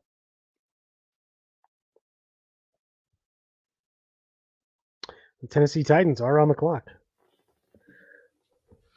All right. I like that we're keeping up. If you're watching the NFL, the NFL Network, that's the word I'm looking for. NFL Network broadcast, they just had to put up a graphic that showed the last 8 picks because they didn't give the guys the credit that they're due. So I know a couple of these prospects we haven't had information on, and I'm sorry for that, but at least we gave them some credit. So, speaking of prospects that we don't have anything on, I do not have anything on this guy, who the Tennessee Titans just picked up. Oh, Jalen Duncan. Yeah, offensive tackle. Hasn't been announced yet. Yep. Okay, it actually was announced. It's because they're not announcing them. They're just like putting a graphic up and then walking away. He has a really good mirroring ability. 6'6", 300 pounds. He only allowed 28 pressures last year. 7 of those were sacks. 4 hits and then 17 hurries. But he's improving. Late round pick is where I have him. He has played left tackle. He's played left tackle his entire college career. He might be a left side player. So I'm not sure if he's somebody who they would look to kick inside. 6'6" might be a little tall to play guard, depending on the quarterback. Now, he went to the Titans, and of course, that quarterback situation is a little up in the air. I would probably try this guy at tackle first before trying to kick him inside. Once again, left tackles are always a premium. But yeah, definitely depth, good depth. Somebody I thought probably could have gone a little bit higher than this. 4th round wouldn't have shocked me at all for Jalen Duncan. So I think that's a good pick. Yeah, I think the future's going to be a bit complicated in Tennessee. Right now they have 3 quarterbacks on the roster who all think that they should be starters. So it's going to be fun to watch that possibly implode down in Tennessee. Yeah, because they got Levis, right? They got Levis. They got Malik. They got Malik Willis, and they've got Mr. Ryan Tannehill. So Yeah. that is a packed quarterback room. Something's got to give there for sure. Yeah. So Levis is pretty athletic. Wouldn't it be interesting if they rode with Tannehill and they developed the other two, but then Levis came in and played a little H back or something Yeah, there you go. this The year? Tim Tebow, what Tim Tebow's role should have been in the NFL. Yeah, yeah. He's not Look. that I guy. think they're gonna. He will be a quarterback eventually, but I just think find a way to get guys on the field. Yeah, look, they didn't do it last year with Malik Willis, and he's no slouch in the athleticism department either. But we'll see. I mean, look, they've got three quarterbacks that all have a very similar profile. These are guys that have a decently strong arm, really athletic guys that like to try and take over games with their legs as well as their arms. So yeah, it is an interesting thing being built there in Tennessee. I would hate to have to be the guy putting that roster together. I'm not going to lie. Yeah, well, here's something else that they have in common. Not so much with Tannehill, but with Willis and Levis, are guys who were analysts were overly confident about going into the draft. Both of those guys fell far. You don't think analysts were overly confident about Tannehill in the draft? I but think where did he go? Were. Miami at pick 4, didn't he? Well, then he went where they expected him to go. Oh, okay. That's what I'm saying the other guys fell. Yeah, okay, that's fair. And Tannehill's had a pretty good career, especially for a wide receiver who switched positions to play quarterback. So, I mean, granted, I believe he had Johnny Manziel in front of him when he was playing wide receiver, unless I'm flipping that. No, so he actually came out. Johnny Manziel was the backup, I believe, to Ryan Tannehill. He was the guy that kept Johnny Manziel from seeing the field. If only he could have stayed in college for 4 more years to prevent us ever hearing about Johnny Manziel. But speaking of guys falling in the draft, this guy I think fell because I had a day 2 projection on him.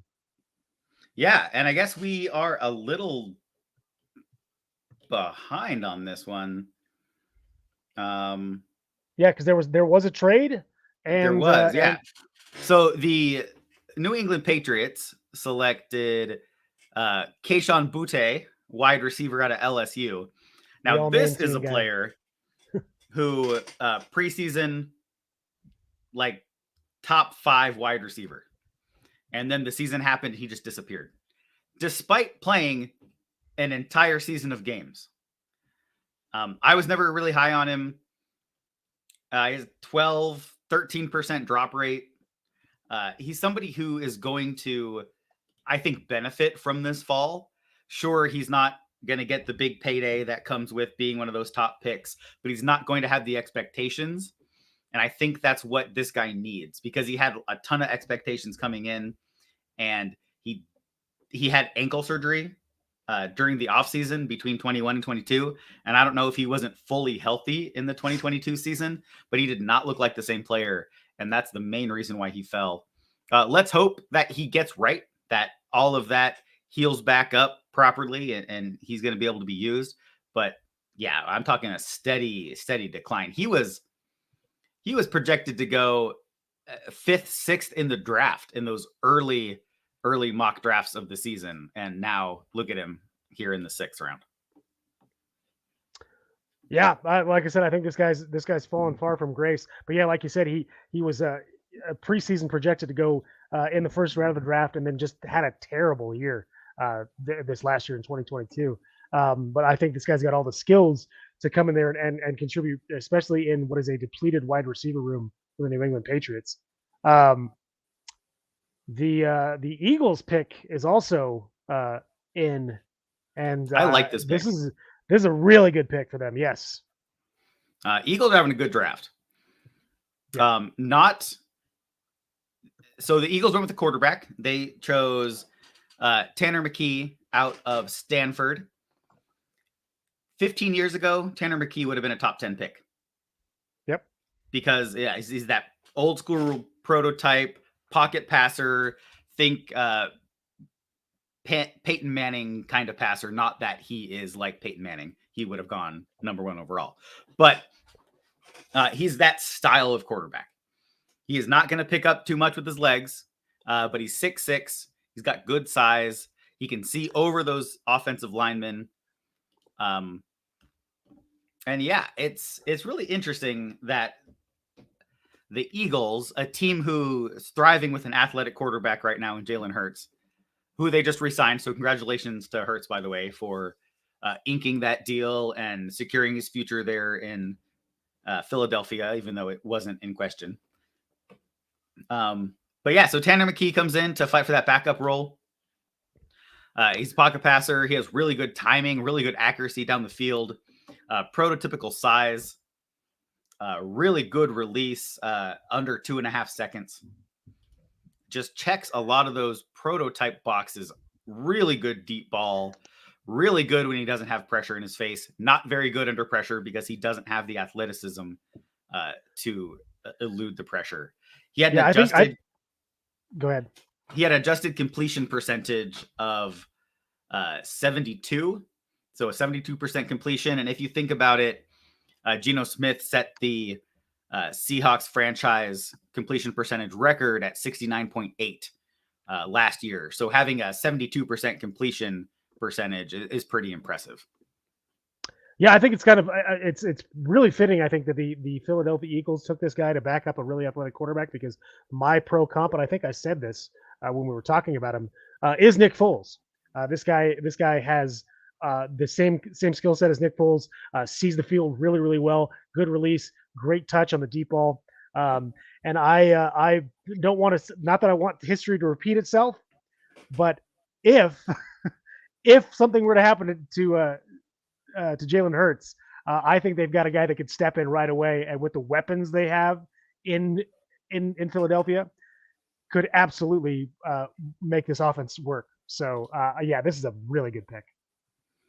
Yeah, I don't have any questions with him about football acumen, right? Yeah. Like he is a high football IQ.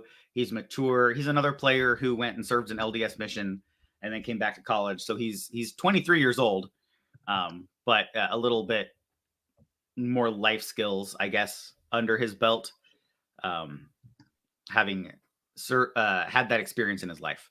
So the LA Rams have made their pick, and that is Ochon Mathis, edge out of Nebraska. I believe it's actually pronounced Oshon. Okay, I will trust you on that. I was just going off of what I saw. Yeah, no, I know how it's trying spelled, to multitask. Yeah. No, I got you. I just wanted to make sure we got his name right, but yes, I do believe it's pronounced Oshon. Oshon. Yep. All right. Hey, That makes sense to me looking at it now, because it actually might be like Sean, but with a C. It might actually be pronounced. It might actually be pronounced Ocean. I apologize.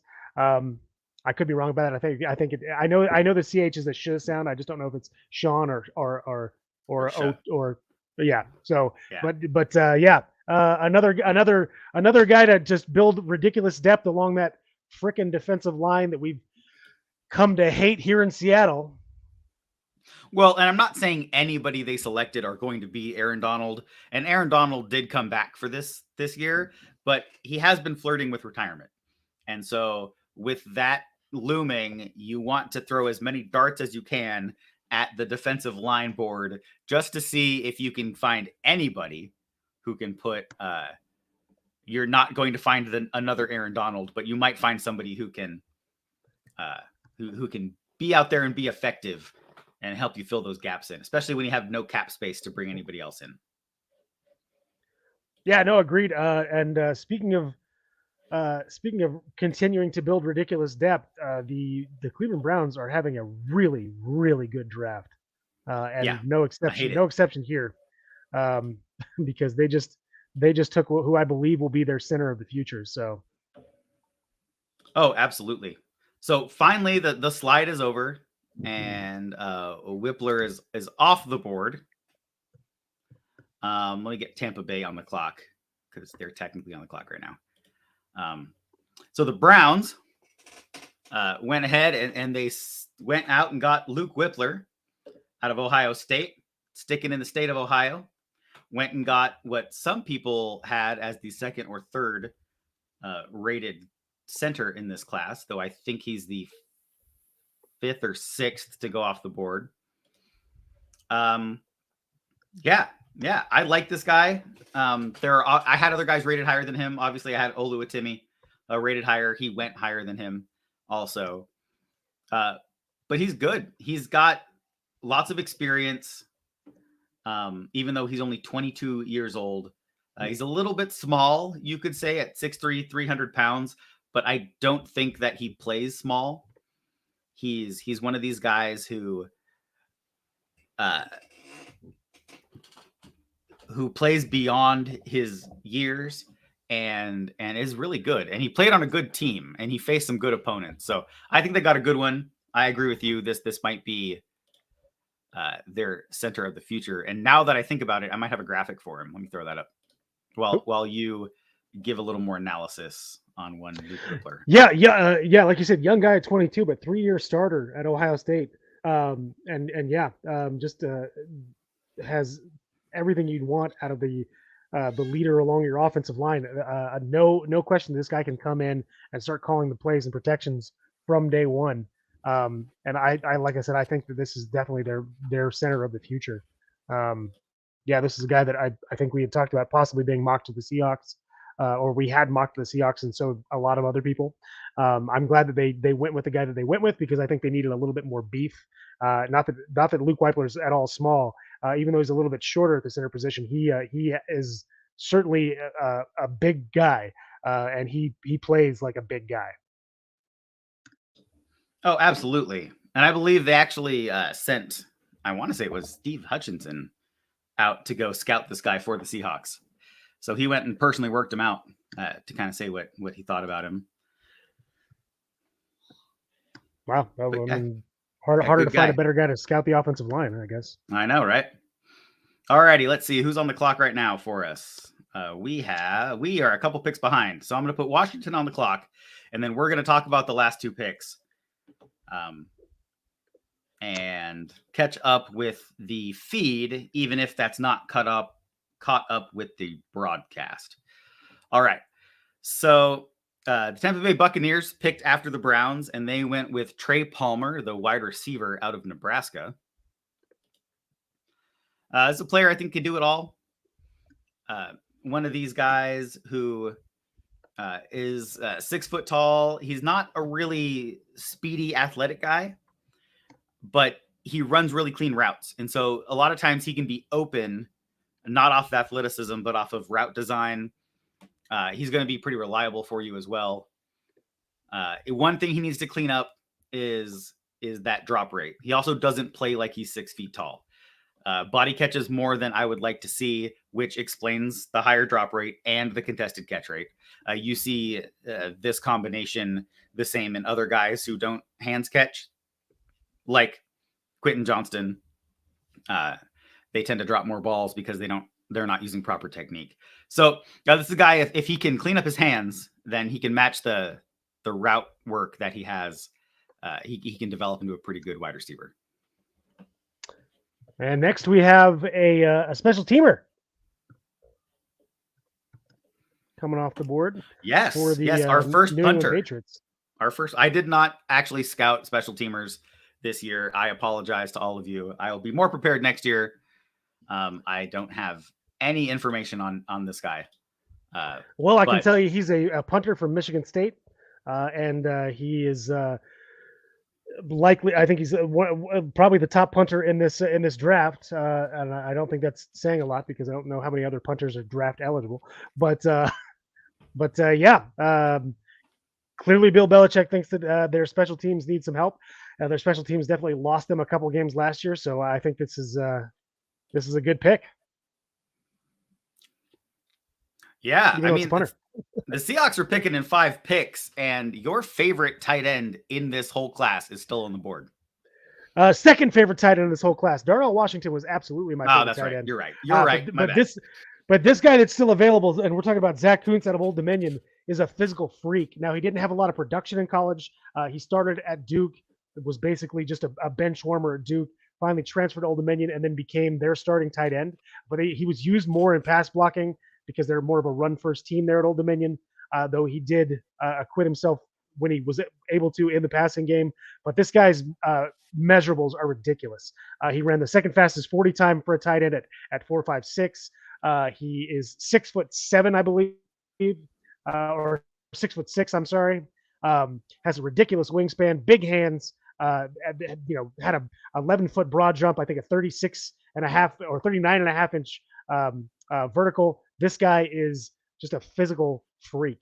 I'm hoping he's still there in 4 picks or 5 picks. Sorry, because the Seahawks need to take advantage of this tight end class. They need to get at least one, and he's the only one really that I have left on my board that I want them to target. So, yeah, if I'm looking down this best available, the Seahawks have 2 picks left. Let's see. I like Dwayne McBride, the running back out of University of Alabama or UAB, so Birmingham, University of Alabama, Birmingham. Let's see who else I like here. We got Deuce Vaughn. They're not going to take Deuce Vaughn because he's too short to be a Seattle running back. I like Andre Carter, kind of what he brings to the table, and I'm pretty sure he has to get drafted in order for him to be able to go to the league. Just coming out of Army. So I want to see him drafted for that case alone. Andrew Voorhees, right? We talked about a player you're going to have to essentially redshirt in the NFL because of that ACL injury at the combine. Keandre Coburn, another guy I really like. Zach Kuntz, we just talked about him. Jared Clark. Rajon Wright, the corner out of Oregon State. There's a lot of really good players. Jackson Kirkland from Washington, still on the board that they could real versatile offensive lineman that I think would be a really. I don't think he's going to get drafted. I think he is going to end up being a priority free agent. But the Seahawks definitely need to be on the phone, letting him know that they want him to stay in state. Yeah, that would be fantastic. Just at this point, I honestly wonder if Voorhees is going to get drafted. Because it looks like no one's really taken an inkling to. There's been a ton of way lesser offensive guards already drafted. I know that he's going to have to redshirt that first year, but I think he should have been taken by now. But that's great. If he doesn't get drafted, fantastic. The Seahawks need to throw whatever they can at him to secure him. Like give him the Landon Collins treatment and just bring him in as a priority free agent and say, hey, we're going to pay you like you were a mid-round pick. Sorry, not Landon. La'el Collins? Thank you, La'el Collins, not Landon Collins. Yes. Yeah, that still makes me mad because when that happened, when he fell out of the first round because of that potential murder charge that ended up never coming, because he didn't do it, right? They investigated. He was no longer a suspect. At that time, and it might still be the case today, teams had a pot of money that they were allowed to give to undrafted free agents. I believe it was $50,000 total. And those are the bonuses that they were allowed to give. And for some reason, he didn't apply to that rule, even though he was not drafted in that year. So that still bothers me to this day. And that was like 10 years ago. Because I don't know how the Cowboys didn't have to follow that rule. Well, I can tell you how the Cowboys didn't have to follow that rule. It's because they're the Cowboys. Because Jerry Jones is the richest owner in this league, ostensibly, and so he gets to call his own shots a lot. And in that case, he obviously got to call his own shot. That is true. All right, we do have the pick in for Washington. This took a long time to come in. I'm not sure why. Because the NFL hates us and wants to just drag these commercials out as long as they frickin' can. They wanted to see how long we would talk about a punter, I think is what happened. Yeah, and the joke's on them. We didn't barely even mention him. All right. So the Washington Commanders selected with the 193rd pick, running back out of Kentucky, Chris Rodriguez Jr.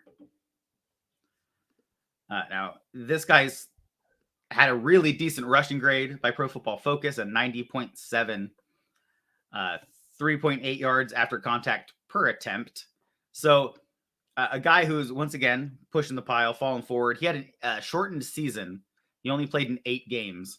So once again, you got to do medical. You got to make sure you're fine. I don't have a ton of notes on this prospect. Just one of these guys that kind of fell outside of my a list of prospects that I targeted to scout this offseason. So did you happen to do any work on Chris Rodriguez Jr.? I did not. I did get to watch a little bit of his game tape because of scouting other guys at Kentucky.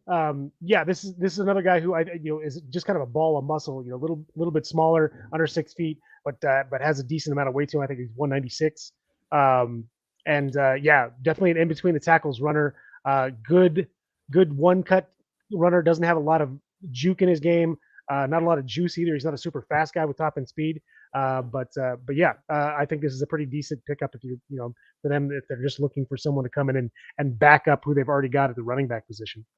I will say this next pick is a really good one by the Kansas City Chiefs. One. Yeah, I was just about to say that. So I actually skipped the Kansas City Chiefs because they got this pick in really quick. We weren't even done talking about Chris Rodriguez, who we didn't have scouting data on before this pick was posted. And that is Keandre Coburn, defensive tackle out of Texas, went to the Kansas City Chiefs. And it looks like we may have had a trade for this next pick. Let me check. 195. Yes. So the New Orleans Saints are on the clock right now. What do you like about Coburn? He was very commonly drafted, mock drafted to the Seahawks. And that's probably because they know that we need some meat up in the middle. This is a really compact, big guy. This is one of those guys that's about as tall as he is wide. Reminds me a little bit of Puna Ford in his ability to kind of use that size and weight to his advantage to get a little bit of pass rush going. Because he's definitely not one of those fast twitch guys, but a good guy to eat up blocks. He's definitely going to take on. He can two gap, which is really, really good. He didn't acquit himself amazing in that prospect because apparently they just don't teach tackling in Texas. But other than that, I think that's something you can easily fix here at the next level. So, yeah, he is a true nose tackle. Probably played at 340 pounds, even though he weighed in at 330 at the combine. 6'2". Real low center of gravity. He plays that way. He has low leverage, and the term in football that you hear is low man wins. And he is always the low man, even though he's over 6 feet tall. Good strength, good push. Something he needs to work on is consistent play. He's one of these players who, depending where you scout him, what game you look at, he's either day 1, day 2 guy in the NFL draft, or he's undrafted free agent. He doesn't really play in the middle, and I'm going to say that's why he went in the middle, because you don't know what you're getting in him. But definitely somebody we looked at because he was in that nose conversation. We got a Joe Rosario over here on our comments section. Do we think that Tyson Bagent's going to get drafted? I do think he's going to get drafted. He's probably not going to get drafted this round, but I would say next round. There are a lot of teams that still want to grab that developmental quarterback, the Seattle Seahawks being one of them. This guy's gotten a lot of buzz leading up to the draft, and I think if you go back and watch tape, you just watch how dominant he was at that D2 level. This guy got every award you could possibly want from a small school quarterback. So yeah, I think he's definitely got a chance to be drafted. But we'll see. There are still quite a few guys that are impact players available here. But yeah, good question. Thanks, Joel. Thanks for tuning in. Yeah, I like Tyson Bagent. I think he has loads of potential. He's one of those gamer types. He's highly competitive and will show it to you every chance he gets. He walked onto campus and became the starter at a school just through pure effort. He fought his way through. He now holds the NCAA all-time passing touchdowns record. And it's one of those that I don't think is going to be surpassed. I believe it's in the 170s somewhere. I don't have my notes in front of me, but 5-year starter and dominating at the small school. Yeah, it's going to be really tough for anybody to overcome absolutely to pass him up. So I want him to get a shot. I don't think his path is Canadian Football League, XFL, USFL. It might be eventually, but I want him to at least have a shot to make a team in the NFL. I think his college career warrants that. All right, the New Orleans absolutely Saints agreed. Had a pick, and this is a pick that is kind of surprising that this guy fell, and that's wide receiver A.T. Perry out of Wake Forest. Yeah, this is a guy that I know you were really high on. I definitely like him. He's got a really, really good skill set. This is another guy that can, I think, will primarily live in the slot, but can easily step outside when needed to. Good length, good hands catcher. Yeah, this is a really, really good pick. Though not as good of a pick as the next pick by the Tampa Bay Buccaneers, who I know you were really high on. Let's take a look. I haven't had an update yet. Oh, yep, there you go. Yeah, I agree. So Jose Ramirez is the pick that the Tampa Bay Buccaneers selected. Edge rusher out of Eastern Michigan. This guy is high motor all the time. This is pretty much where he needed to go. There are some elements of his game he needs to work on. But yeah, really good pass rush. True pass rush grade was a 91.8. I mean, this guy is also good at stopping the run. Granted, it's against slightly lesser competition, but nonetheless, he shone bright above the people that he was around. I think it's awesome that this guy has a chance to make the league now that he's been drafted, and he looked really good at the combine. Has good tools. He's a little undersized if he's going to continue to play on the line of scrimmage at that edge position. He's 6'2", 240. So you're looking, he's that same. He's probably going to need to put on, because he's not going to grow anymore. He's probably going to need to put on 10, 15 pounds at least. Yeah, just another ridiculously gifted athlete who I think can definitely find a niche in that pass rush specialist in the NFL. All right, we are getting close. We got one more pick before the Seahawks are up. All right, that is the Miami Dolphins on the clock right now, and Miami, another team that's really having a good draft, and they're continuing that draft by grabbing a great locker room guy and team guy. I think he was technically the number one receiver. I think Michael Wilson got a little bit more play because of his skill set. But Elijah Higgins out of Stanford, really, really good pickup by the Dolphins here. Yeah, they continue. 100%. They really like speed, don't they? They really like speed. They do. They're the new Raiders. Oh, jeez. No, Elijah Higgins. He got a lot of play on the field. So Wilson was injured a lot last year, and so that kind of offset a little bit of who's the number one guy. But no, I like Higgins. I think this might be a little bit high for him, but this is kind of where I had him in the late 6th, 7th round.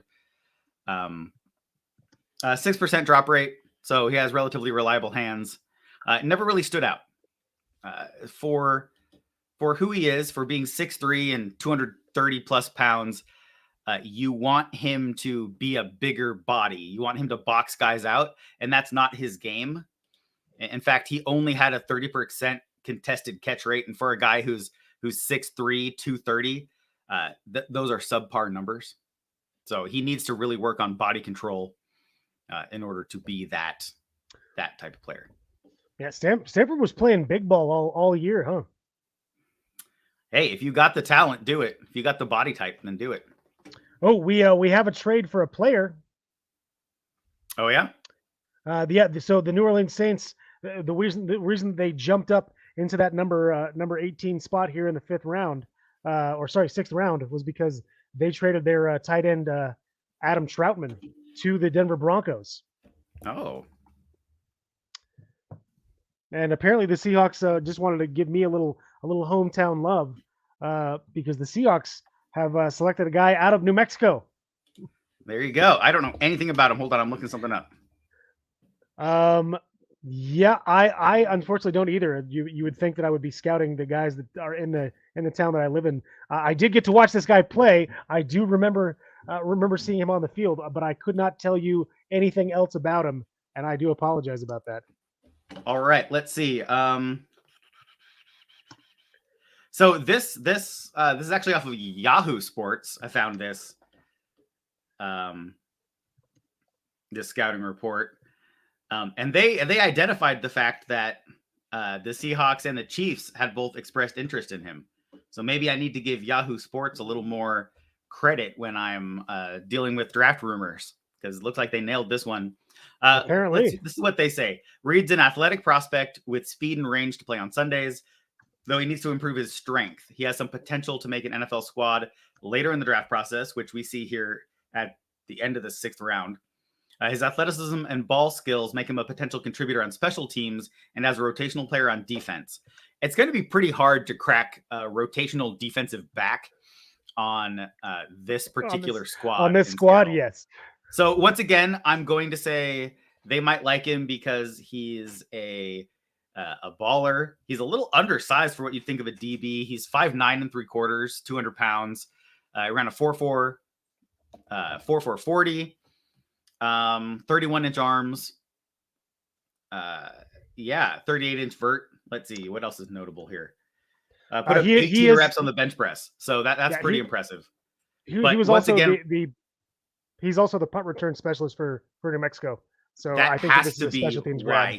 That has to be why he's here, because he's not making it into our defensive backs room. Nope, this is definitely a special teams grab.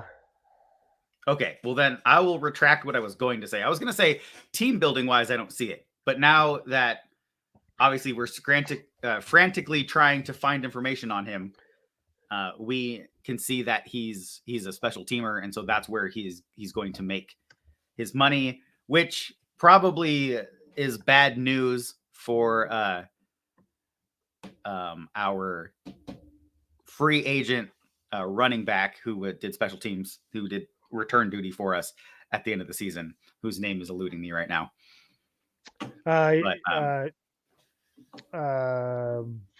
Yeah, I can't remember. I will say this even though he's a little undersized at 5'9", this guy is almost 200 pounds at 5'9". He is a compact little beast, hard to bring down in the open field. Yep, hard to bring down, and he's stout, right? You said 5'9", 200 pounds, but still runs a 4.44 40.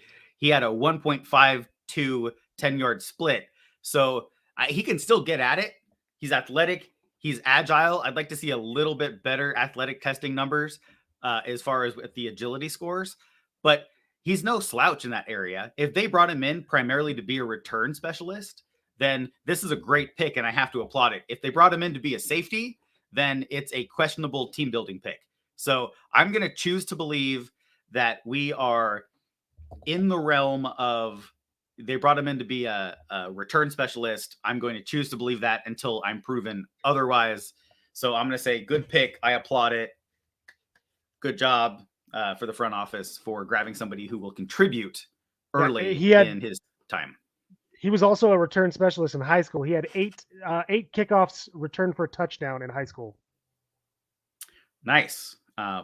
Did he have any in college? I don't know if you found that. No touchdown returns in college, but he did average over 12 yards a return in the punt game. All right. Was he a kick returner at all? Do you have that info? It didn't show. I was just on the Lobos website. Didn't show that he didn't show any stats or any highlights of him on that, but it did say that he averaged 12 yards per return on punt returns. So, and that's pretty impressive on punt returns to have an average in the double digits. So, All right, I will withhold full judgment until we see how he's used. Let's go ahead right here and see who's actually on the clock. The Texans are on the clock, but we have two other picks to talk about. Okay, guys that so we'll come back. I'm not gonna find more information on Mr. Jarek Reed II, and we'll try to get back to you on that one. The Ravens selected tackle Malaesala Aumavae-Laulu. All right. I probably butchered that, and I apologize. No, that Please. seems I'm sure that's absolutely perfect. Who seems from a graded standpoint to be a pretty solid tackle prospect, 6'5", 320 pounds. Probably more in that undrafted range, but this is where you go get a guy if you're afraid they might not come to you as an undrafted free agent. You can go get him with that late 6th or 7th round pick. So he's a guy who run blocking grade 76 from BFF, pass blocking grade right around 78. So just solid average. He's a right side player, played the majority of his snaps at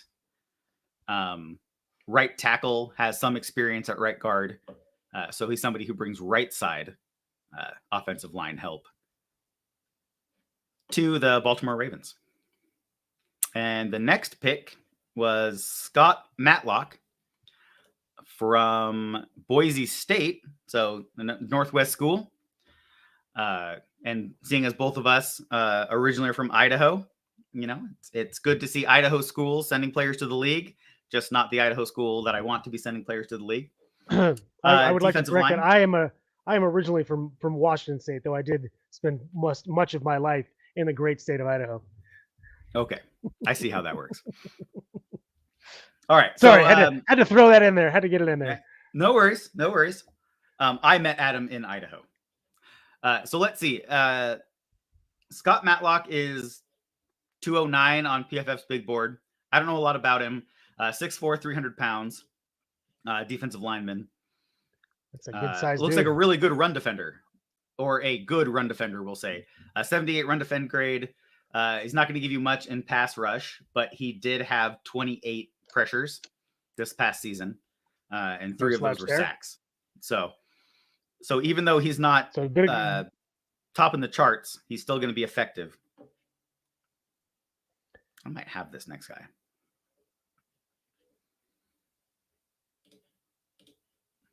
All right. So the Houston Texans pick is in. We are now on the Jacksonville Jaguars are on the clock.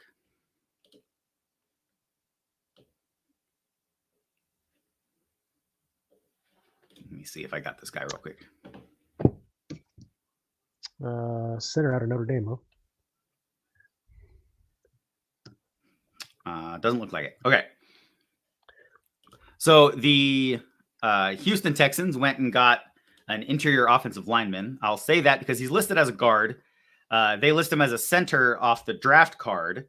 And he has some experience there, though he played 0 snaps at center last year. He did play 560 and 900 snaps respectively in 2020 and 2021 at center. So another guy with offensive line positional versatility. He's going to give you a good, solid run blocking and pass blocking. He's not going to stand out in either category, but just somebody who can provide good depth. I see him as a backup center in this league. This is about the spot I would have drafted him.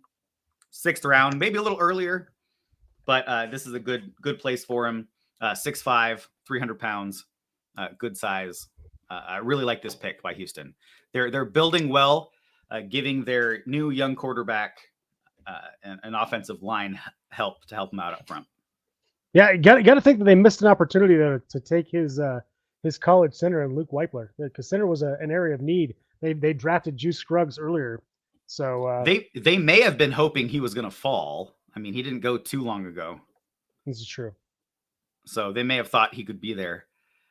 But if they really wanted him, they'd have got him earlier. So the Jaguars pick has now been. Sorry, there's a dog on the screen. It caught me off guard. Okay. The Jags pick has now been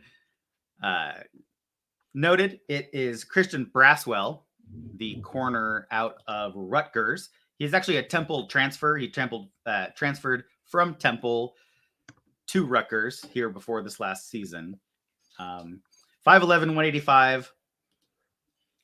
He's a 7th round guy, so getting him here isn't too big of a stretch. Good coverage guy. He's not going to give you any wow plays in run defense, but he's an effective tackler. So he gave up a passer rating of 50.7 when targeted, had 3 interceptions, only gave up 1 touchdown. This is probably a pretty good solid pick for who picked the Jags, right? The Jacksonville Jaguars, indeed. Yep. In fact, he posted a 91 grade in their game against Boston College. So he's probably going up against Zay Flowers in that game, at least some of the time. And they played some good competition. Rutgers played Boston College, Iowa, Ohio State, Nebraska, Michigan. So they must be in the Big Ten now. But they played some good competition, and he still posted an 80, almost an 87 grade for the season. So a good, sneaky, under the radar corner. Did we just have a trade? I don't remember the Raiders being after the Jags here. No, they were there. It was a trade, yes, but not a recent one. I think it happened last round. But yes.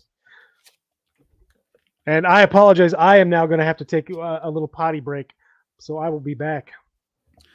All right. You should have done that before I was rambling about Braswell, because I don't have anybody to talk about.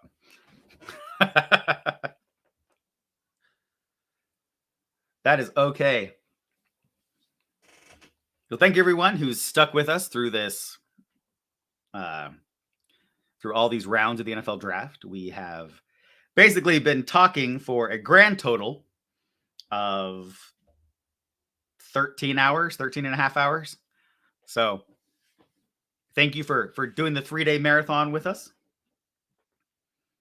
And there's a little nugget, a little bit that I have to give credit to Corbin Smith for tweeting this out.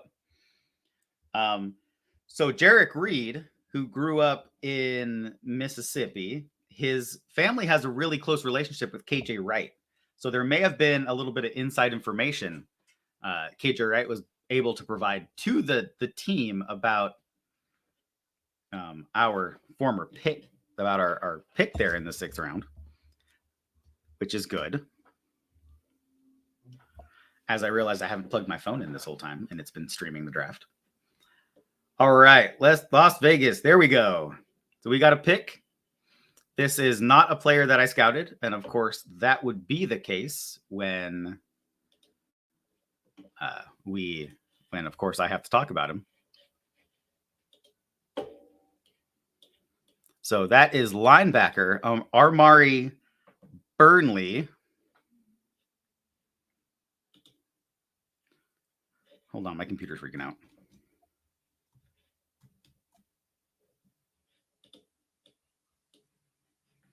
Oh my gosh, go away.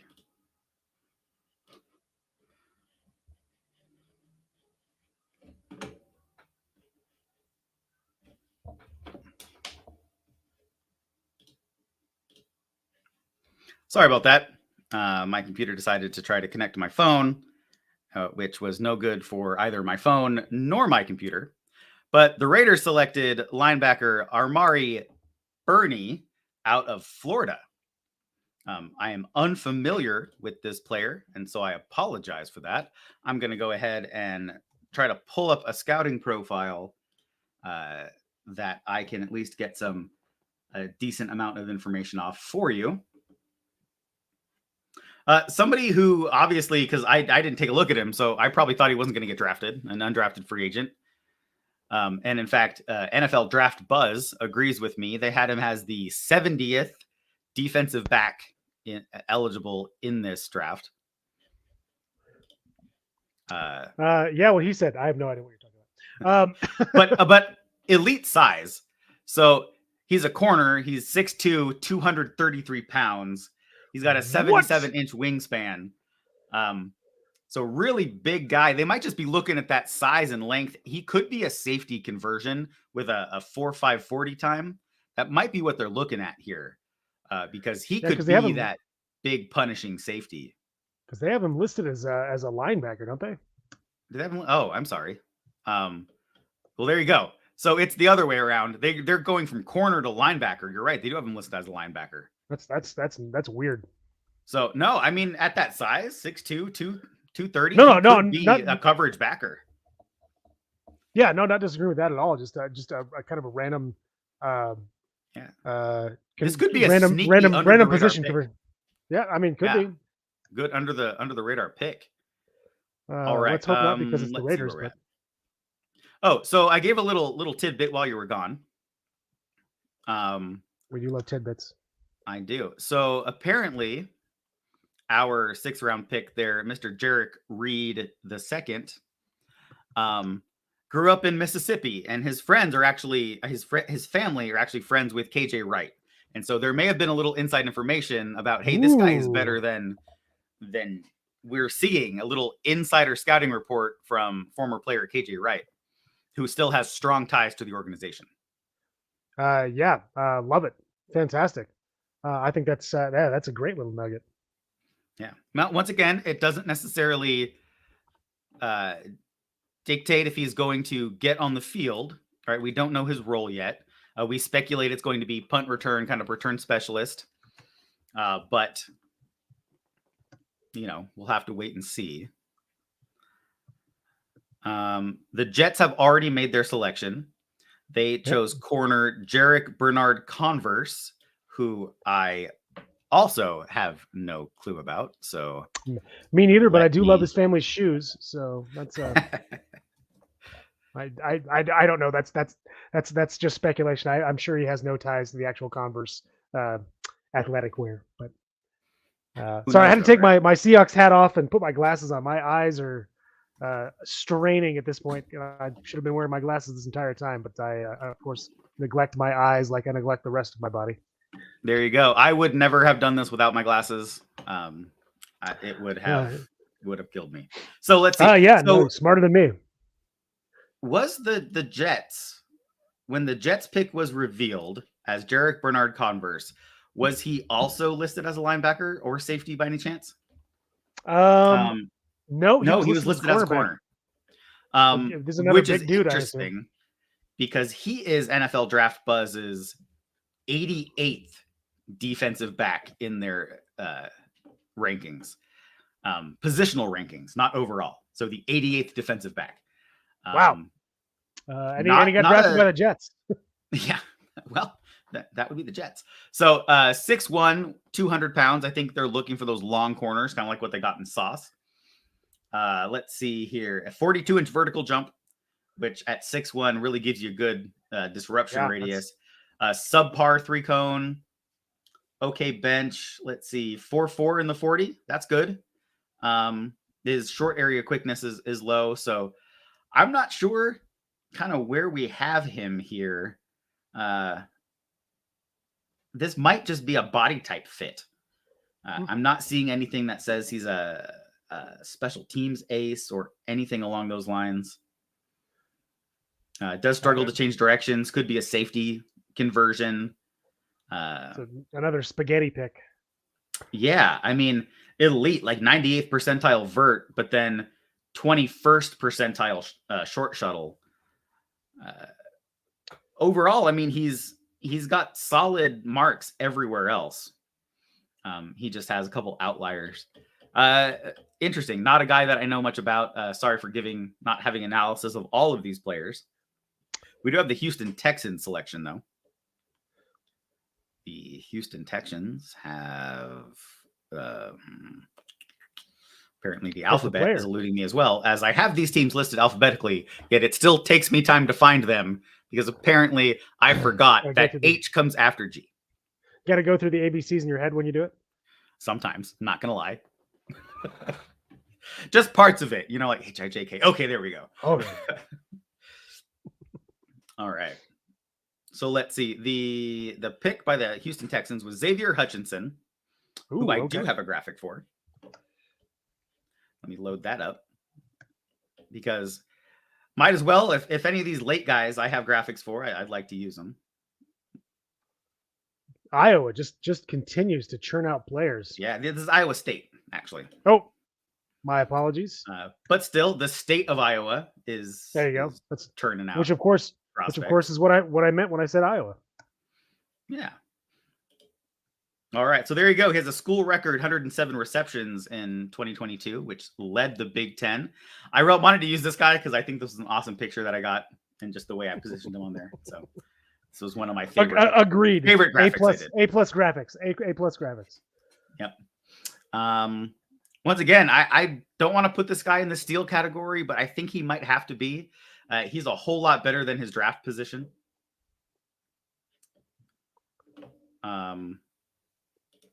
So I think just, yeah, I like him. Let's see if I can get any little nuggets. Big guy, 6'2", 200 pounds. I don't think he really has the upside to eventually be a number 1 in the league or even a number 2 in the league. I think he's that your first X off the bench. Like I don't think he's going to come in and play slot, but he's going to be a good depth in the wide receiver room. He had almost a 90 receiving grade, highly productive in this last year. I think a good value pick later in the draft. Yeah, no, absolutely agree with those numbers. For sure. Do you have anything you want to say about him? No, just love the pick. I will say this: the next guy that we got up, the Bengals pick is in, and we got a blue blood, a Princeton player. Not often that you see an Ivy League school guy come in, and you're on mute, by the way. Not often you see an Ivy League school guy come in and get drafted. So, interesting pick. Yeah, definitely. And so we put Green Bay on the clock. The Bengals, like you said, selected Andre Isovias, maybe? How would you say that? Iosivas? Yeah, I don't know. Is that an I? I guess that's an I. Yeah, that is an I. Yes. Yeah. Yeah, this guy kind of intrigued me at the combine. I haven't got a chance to watch a ton of tape on him. He was a little farther down my wide receiver list, but a big body, 6'3", 205 pounds. This is somebody who can definitely work the field. Of course, he's running around with players that are probably beneath his skill level, if I'm going to be honest with you, playing over there in the Ivy League. He is Draft Network's 112th player, so he would be a steal if you're looking at those rankings. But yeah, he's got a really good athletic profile at 6'3", 205. He ran a 4.4 40, a 39-inch vert. He had a 128-inch broad jump, and then he still put up 20 reps on the bench. So he could be an X receiver for you.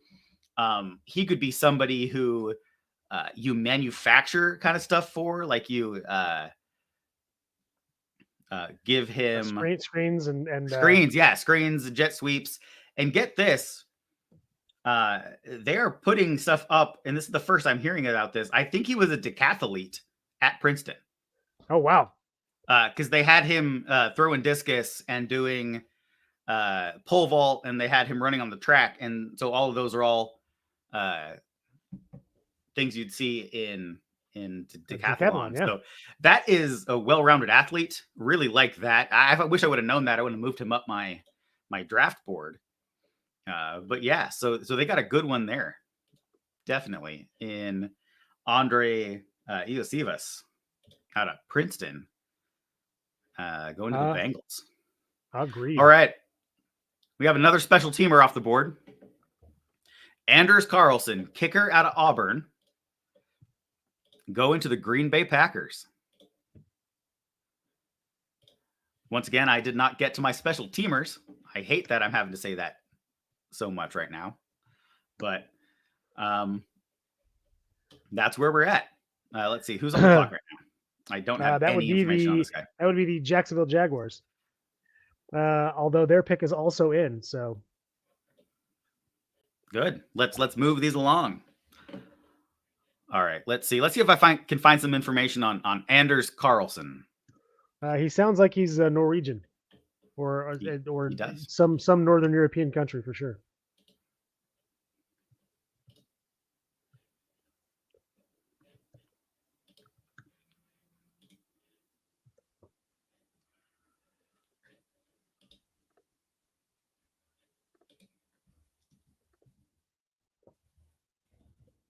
All right, I am having one heck of a time finding stuff on special teamers.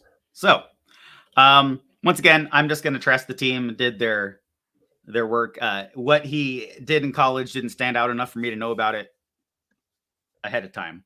So, yeah, way to go, Green Bay. You gotta have a steady kicker. The Jacksonville Jaguars have selected Eric Hallett II, corner out of Pitt, which I hate to say is someone who I did not scout because I thought he was going to be undrafted. So here I go again, scrambling to find draftable information on him. I am in the same position. This is not a guy that I thought was going to be chosen. So he was a safety. Was he listed as a safety?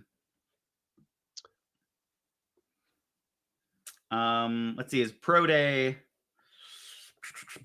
He ran a 4.5 40. He had a real good 3-cone, good short shuttle, broad jump 9 feet 11 inches, so 119 inches. Oh man, Shevitz. All right. I wish I had more information for you on Eric Hallett. He's been listed as a free safety. He's been listed as a corner. Normally, when that's the case, they're probably going to end up being a safety. So I'll just go ahead and say that. He's probably going to end up being a safety conversion there for the Jaguars. But hey, once again, the Giants pick. We are a bit behind here, which is okay. That just makes things go by faster. The Giants pick is in, and that is Trey Hawkins III out of Old Dominion. Once again, another undrafted profile player. But a player nonetheless that we can probably find some information on. We're going to try anyway.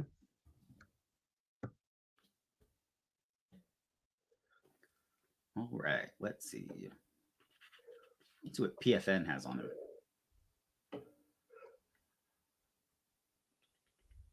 All right, so let's see. Strength, nice sized corner coming off a disappointing season. He's aggressive, stays with assignments, and gives a lot of effort defending the run. So I like effort. That's what you want from those guys who are probably a little undersized. Quick flipping his hips in transition, fluid moving around the field, has a burst of the ball off his plant foot, effective facing the action, and quickly locates the ball. So that translates to good ball skills. Right. Weaknesses: must improve his back pedal, lacks the deep speed. Perhaps a safety conversion. Although normally with those guys that have fluid hips, could be benefit from a zone scheme where he doesn't have to carry players down the field. If long speed is a concern. Is a concern. Yeah. Yeah. No, agreed. All right. We got the Patriots on the clock. Ode to joy. Yeah. All right, we got the Seahawks coming up here soon. No, we don't. I was gonna say not that soon. Looked at the wrong list. 26 picks, but yeah, relatively soon. Sure. Compared to what's already passed today, yes. Compared to the 5 hours that we've had of draft, yeah, it's gonna come up real quick. Oh man, we're not even to the 7th round yet, are we? No. Ooh, another small school wide receiver for the New England Patriots. Oh, excellent. Do you have any information on him? On Demario Douglas, I do not. But I do like Liberty as a school. I've watched a couple of their games. They're one of those little schools that tends to beat up on their conference opponents. So this is a guy who I think probably put up some pretty decent numbers in college at this small school. So.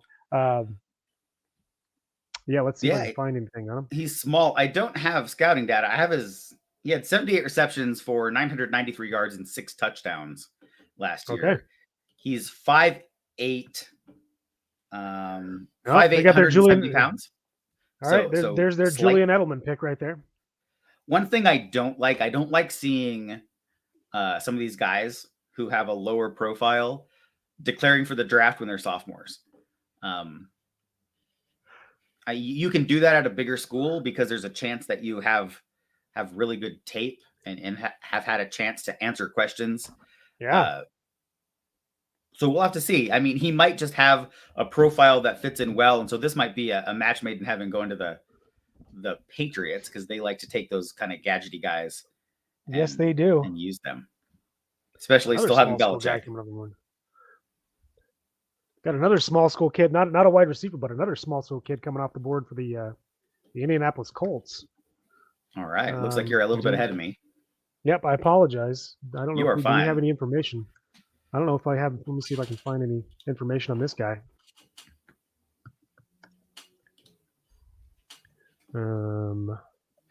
Here we go. Wagner College football roster, Mr. Titus Leo. Titus Leo wants to put Wagner College on the map.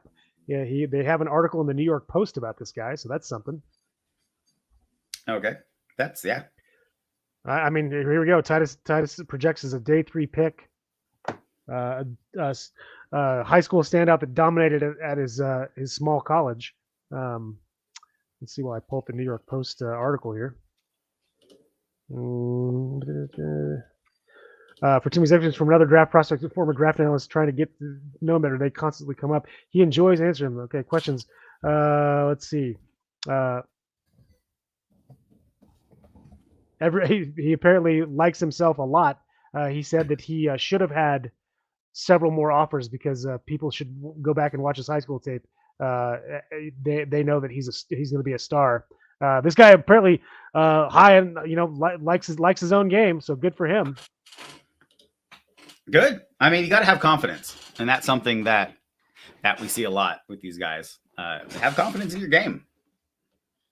He is a big wide receiver. This man is 6'4", 240. He's an edge. Yes. Oh my gosh, I'm so sorry. Not a receiver. Okay. Still pretty big for the edge. My apologies. 6'4", that's a play position conversion. Yeah, 6'4", 245 pounds. Pretty decent size for an edge rusher.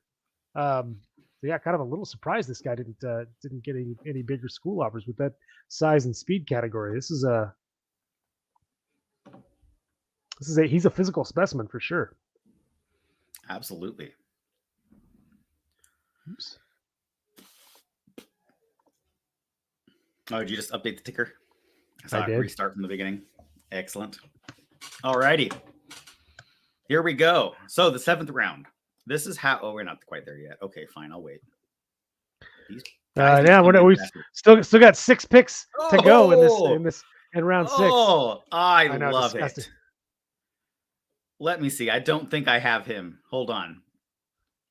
You're gonna like this pick. You're gonna hate the team that he went to, though. Well, I hate the Dallas Cowboys, so no doubt I'm gonna hate the team. Oh no! Please tell me this isn't Kuntz. No. But if you were gonna pick a small running back, who would you have? Oh no!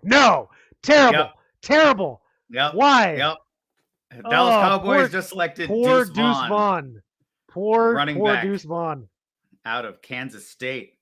Oh, I'm sorry, Deuce. I really am. You deserve better. This guy plays like he's 6 foot, 260 pounds. Yeah. He's looking to run through you 100% of the time, even though he's 5'5", 180. Love it. I love this guy's game. This is absolutely amazing. Yeah, he is a fantastic player. I am so upset to see him go to Dallas. I do think that means he's going to get some early season play though, which is good for him. Yeah, with Pollard being out. With Pollard being injured, I think that look, even at that size, this guy can carry the load. I mean, there's no reason why this guy can't easily put up 200 touches in a season. He has 2,970 yards over the past 2 seasons. Yeah, the guy. I mean, this man does not care what you think about his size, because he is looking to hurt guys on plays. This is a guy that loves seeking out contact down the field, which I think is really impressive. Go back and watch some game tape of him. You'll see him. He's got a clear path to the end zone. He decides to skirt inside just to hit a safety. So yeah, I love Deuce Vaughn. I am really upset that he's going to be playing in Dallas though. Oh, yeah, this is a steal. Pick. Oh, not the Arizona. No, this is a bona fide steal. I will give you that. Even in the pass game, he had 1 drop last year. Like, just reliable. And they were showing his highlights. While you were talking, I was watching the highlights that were being shown because when this guy's on the field, you just want to watch. He's just I love Deuce Vaughn. Love this pick. Love Deuce Vaughn. Hate the fact that it was the Cowboys. Oh yeah, no. Of all the teams he could have gone to, this is my least favorite. No, that's not true. I would rather there than this next team personally. But still, the Cowboys. Ugh. Well, he doesn't quite crack the list of the shortest players in NFL history. Oh no, I mean, they had a 5'1" guy from the 20s who is the top of that list, number one on that list. Yeah, well, I mean, he would be. He is right up there with Jaquiz Rogers, though. Jaquiz Rogers was 5'5" and 7/8. Deuce Vaughn's 5'5" even, and then Darren Sproles was 5'6" and an 1/8. So smaller than Darren Sproles, but this guy is Darren Sproles. That's who this guy's going to be. He's not. He runs harder than Darren Sproles. Well, sorry, but he is light on his feet and super quick and a great receiver out of the backfield, just like Darren Sproles. Yeah, he disappears behind the offensive line, and then all of a sudden, there he is. Yeah, 15 yards down the field, there he is. I look, I really wanted this guy to go to Denver just because I wanted to see Sean Payton play around with him. But he's in Dallas, which means I'll have to watch a freaking Cowboys game this year, which I'm really upset about. Although the Seahawks play the Cowboys, so maybe that'll be the game that I watch. There you go. Well, yeah, we'll have to see how he's used before that. I have to give a quick shout out to my wife who came home from work. She went in and opened this morning. My 8-month pregnant wife, who is working because she wants to, because she gets antsy when she's cooped up at the house. She opened at a restaurant today, came back for her 3-hour lunch that they have on Saturdays to kind of spread out the lunch rush and the dinner rush. Has been taking care of the baby the entire time we've been on this broadcast since she's been home. And now is about to go back to work and work until closing. So huge shout out to her. I keep telling her to take it easy. She tells me she can do whatever she wants, and I agree. So there you go. Well, you definitely married up, man. Congratulations. Yeah, I think I did. 100%. And the Arizona Cardinals continue to add to their defensive line. Good, because they need it, and also bad because they need it. Yeah, you want to talk about that player real quick? I am typing something over here. Yeah. So sorry, this is Dante Stills out of West Virginia. Another guy who stood out. I don't want to say that West Virginia is a smaller school because they're not. They play in a bigger division, but definitely the little guy in their division. But Deontay Stills is not a little guy at all. He is 6'4", 286 pounds. And this guy is a muscly 286 pounds. Mm-hmm. This is not one of those big belly guys. So they've got a guy that's going to be certainly sit up on the outside and pass rush when needed, but be able to kick in on other downs. Quick hands, quick first step. Great at 2-gap penetration. This is a good late round pickup for the Arizona Cardinals. So of course I am not happy about it. Yeah, they've had a pretty sneaky good draft. Yes, the Cards do, and they need to turn their roster over. I mean, they have a pretty bad roster. Go ahead and release Isaiah Simmons whenever you get the time, Arizona Cardinals. They'll get right on that. You just want to let him go because I'll tell you, I still love this kid, and he is being so misused in their system. And if he was to play in, let's say, a 3-4 front where they want an off-ball linebacker that is basically just a big safety coming into the box, I think that's the kind of scheme that he fits perfectly in. We already have a linebacker who's thought of as a big safety, and that's Jamal Adams. Yeah, but can Jamal Adams linebacker? Can Jamal Adams stay on the field? No. Isaiah Simmons has not been hurt his entire career. So I'll do a straight up swap right now if they want it. Nice. You can have Jamal Adams and his ridiculous contract, and we'll take Isaiah Simmons. Yes. Every no day dead money. Twice on Sunday. No dead money. We'll just straight 1 for 1. We'll just forget about the contracts. Yeah, I think that's a brilliant idea. Yeah, that's a great pitch, Rob. I think that's the way to do it. Yep. All right. So I think a very New England pick here would be Andrew Voorhees. And I would hate it. I don't know if they're going to do it, but that would be. Yeah, that would. Oh, they're not. No, nope. They are I haven't not. got it yet, but. No, they went with another small. Well, not a small school guy. Sorry, Michigan State is not a small school. I apologize for saying that. But they went with a really speedy guy. Good, and that's obviously a play on words, by the way, and you'll know why in just a minute. I'm trying to figure it out. I can't think of it. Yeah, why don't you go ahead and just start talking about him? Oh, there you go. Corner. I was just gonna put him up. Yeah, there you go. See, like I said, a speedy guy. That's bad. That's bad. I know. I'm sorry. I have zero information on this guy because I give me a minute. I'll find something. Let me look. Because I feel like this guy should be easy to find. I mean, that is not a little school in Michigan State. So yeah, but he could have been a depth guy. That's true. Let's see if he lives up to his name. Right 6 seasons of eligibility. Oh, I wonder if he had an injury or something. It reminds me of a tight end back in the day for the University of Idaho, Luke Smith Anderson, who actually went to high school with. He I think had 7 or 8 years of eligibility because he came in, played as a true freshman, and then, or he redshirted. That's what it was. He redshirted, and then his freshman year, he got injured, season ending, was granted an extra year of eligibility, played some more, and then was granted an additional year of eligibility. It was pretty crazy, but yeah, this guy player. This guy was a 5-year player on Georgia's team, graduated from Georgia, and then had 1 extra year of eligibility. So this is a 6-year senior, graduate from Michigan State. Let's see. He had 11 starts in 12 games, played 737 snaps, third most on the entire team, 87 snaps on special team, 5 tackles. Let's see.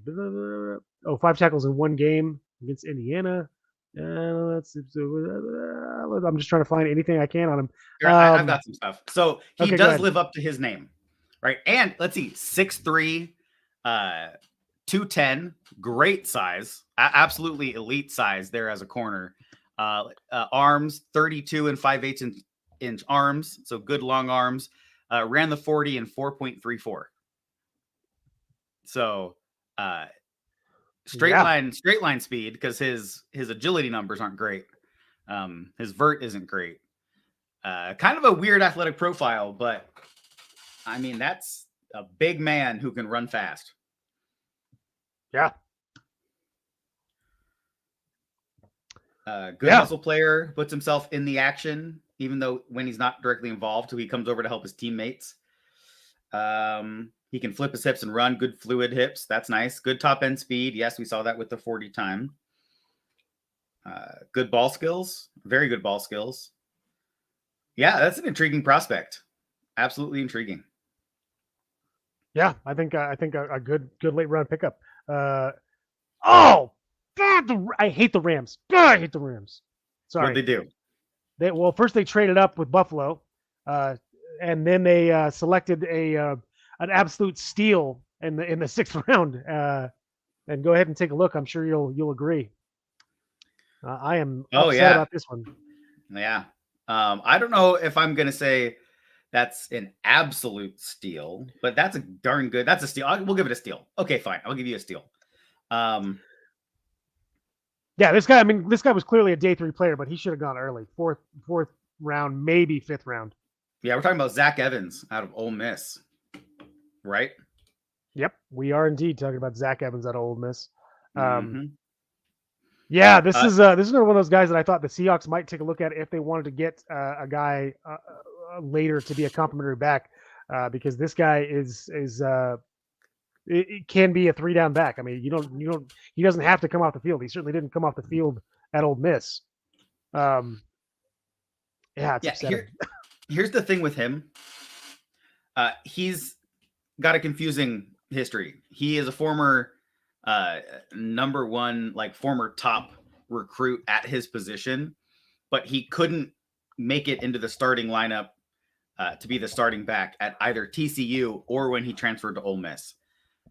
So he does have 6.9 carries, yards per carry in his career. So productive, but was he productive because he was coming in as a change of pace back?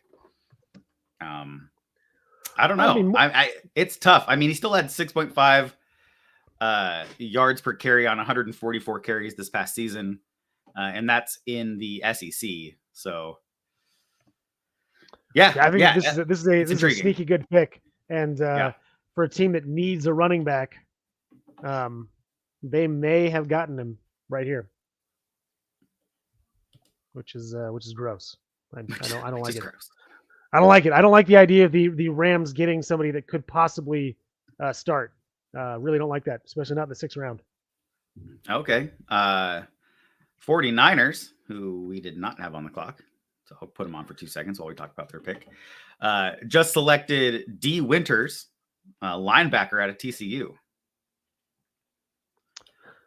Somebody I wasn't very high on, if I'm going to be honest with you. Not to take anything away from him, but he performed below average in all but one game this year. He had a great game against Michigan there in that first round of the playoff. But other than that, he was overshadowed and underperformed in every other game of the year, to include the national championship game. Yeah, I mean, I think this guy is was still part of the reason that TCU made it into the national championship game. Obviously, a player that they really liked because he was, I think, a team captain.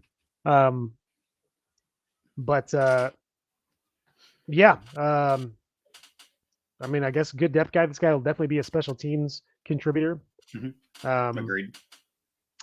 But yeah, way to go, 49. Sorry, I can't get up for this pick. And then I saw the next pick, and I'm like, because we got another skill position player. We have another skill position, as special teams player, not skill position player. Sorry, special teams player. Yes. We have another special teamer, Brad Robbins, punter out of Michigan, went to the Bengals.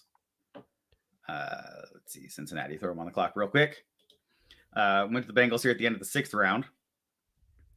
Actually, the final pick of the 6th round.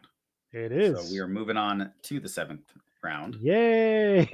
I gotta say, I may be getting bed sores from being in this chair this long.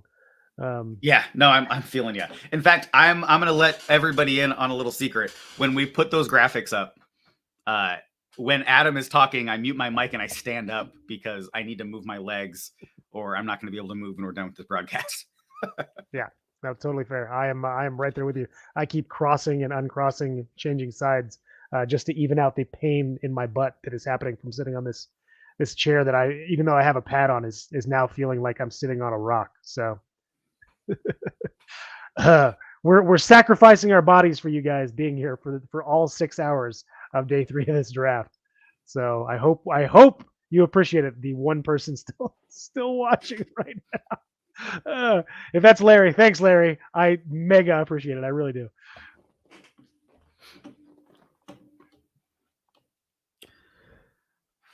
All right. I am doing my utmost to get this ticker ready for the start of the 7th round. But I have a lot of stuff I got to erase before I get to adding names. And of course, with all the trades, what I had ready to go is no longer accurate. So gotcha.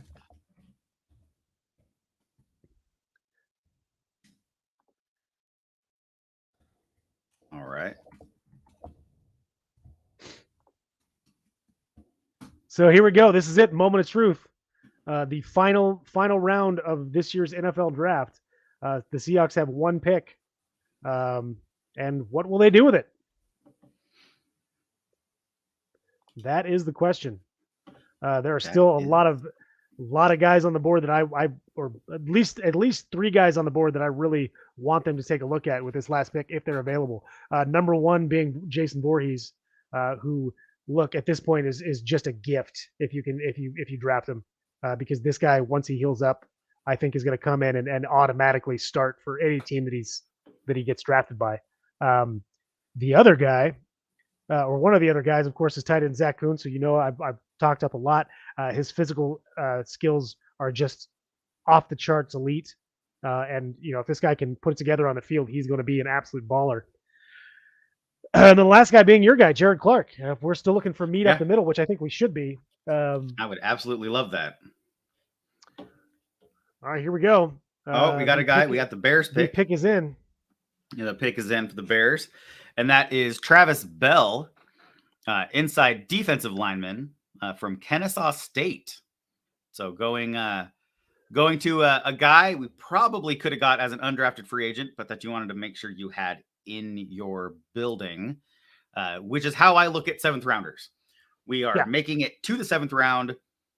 Listen, a lot of these guys are going to fall. There are high prospects that fell who don't want to get drafted in this round, because if they're undrafted free agents, sure, they don't have guaranteed contracts, but they get to pick their team. But they get to pick their team. They get to look at the roster and look at the situation and go to a team where they have a better chance to play.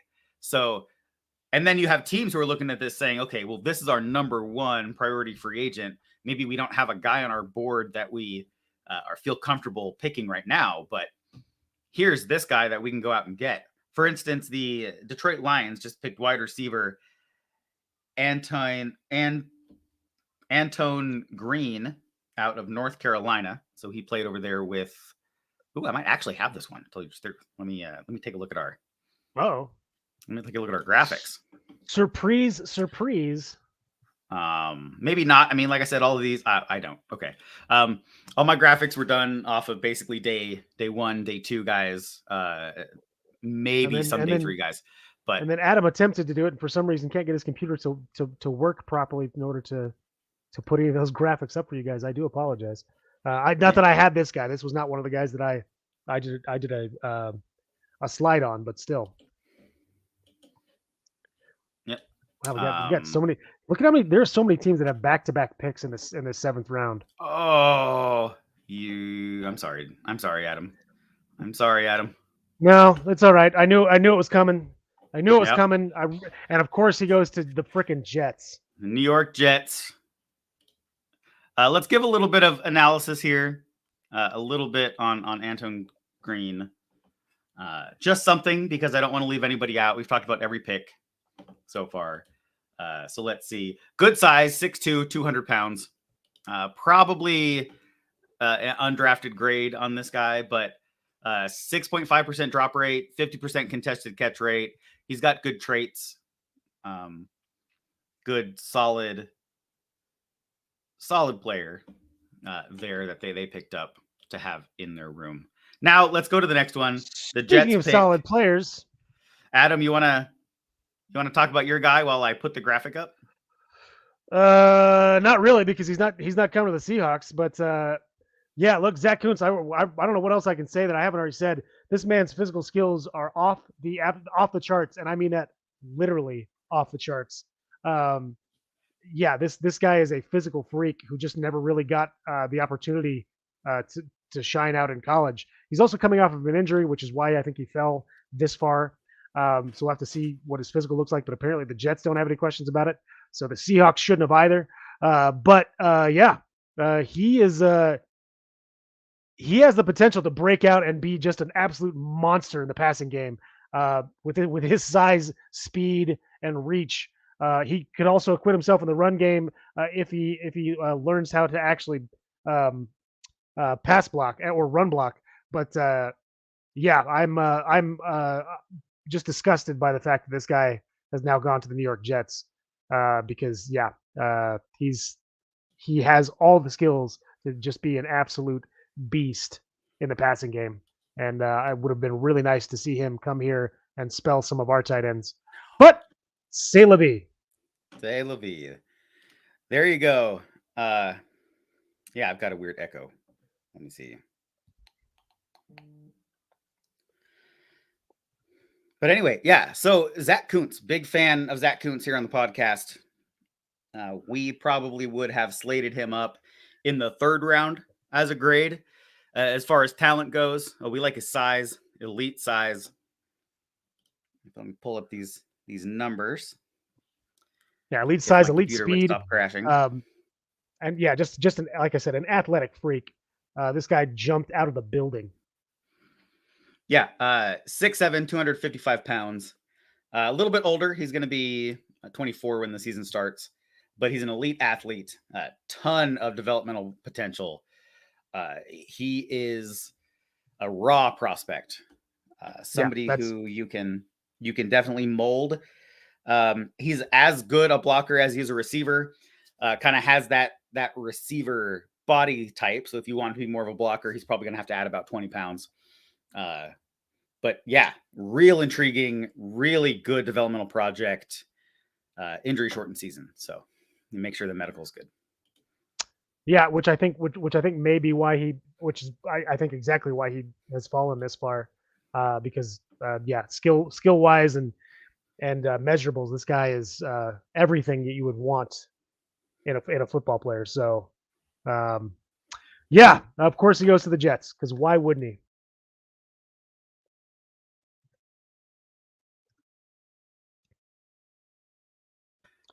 And it's tough because in such a deep tight end class, I know the Seahawks don't need a tight end if you're looking at the tight end room. You know, we have good tight ends on the team, but we have multiple tight ends in their final year of their deal. I don't know if they're going to bring Colby Parkinson back. Noah Fant is a good candidate to be traded after the draft because he'll save the team $6 million in cap space with no dead money. If they can find a trade partner for a team who wanted a tight end who wasn't able to get an impactful tight end, it's a real shame that they haven't selected one. But then again, they've gone places maybe we didn't expect with some of these picks. And when you do that, it limits your ability to go take value picks like a tight end in this class. Yeah, we don't have as many late day picks as we probably would like. I got to tell you, like San Francisco still has 4 picks left in this draft. Let's see, Green Bay has 3 picks left in this draft. Chicago has 2 picks. Pittsburgh has 2 picks. So yeah, there are quite a few teams that still have a lot of ammo in this draft, and we are not one of them. No. Then the Indianapolis Colts pick is in. We'll go ahead and put the Vikings up on the clock. So that pick is corner Jalen Jones out of Texas A&M. You got anything on him while I look and see if I have a graphic? I do not. This is not one of the guys that I scouted. He's definitely was not didn't get a draftable grade from me. But I can let's pull up his profile. Well, it's hard to evaluate him here. He was only targeted 19 times during this past season. Teams just stayed away from him. He's 6'2", 200 pounds. It's a big boy. Just a guy who's a little bit difficult, even though he still played 700 snaps, 600 snaps on defense. People just didn't really want to go his way, which is good, right? That's what you want. But it's hard to evaluate because you don't have him going up against receivers. You don't have his skill set at the catch point. So tough to see. But he's going to be an outside corner with that size in the NFL. He could be a cover 3 corner if you look to the old Seahawks cover 3 look.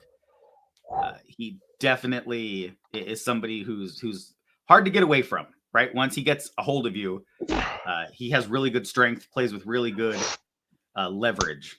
And so that's what you want from that corner. Another one of my favorites just came off the board too.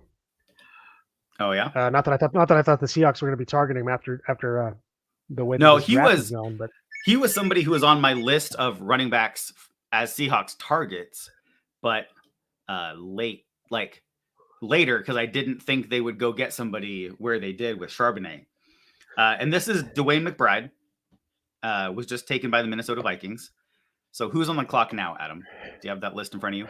That should be the Rams, sir. The Rams should be on the clock. All right. But yeah, Dwayne McBride.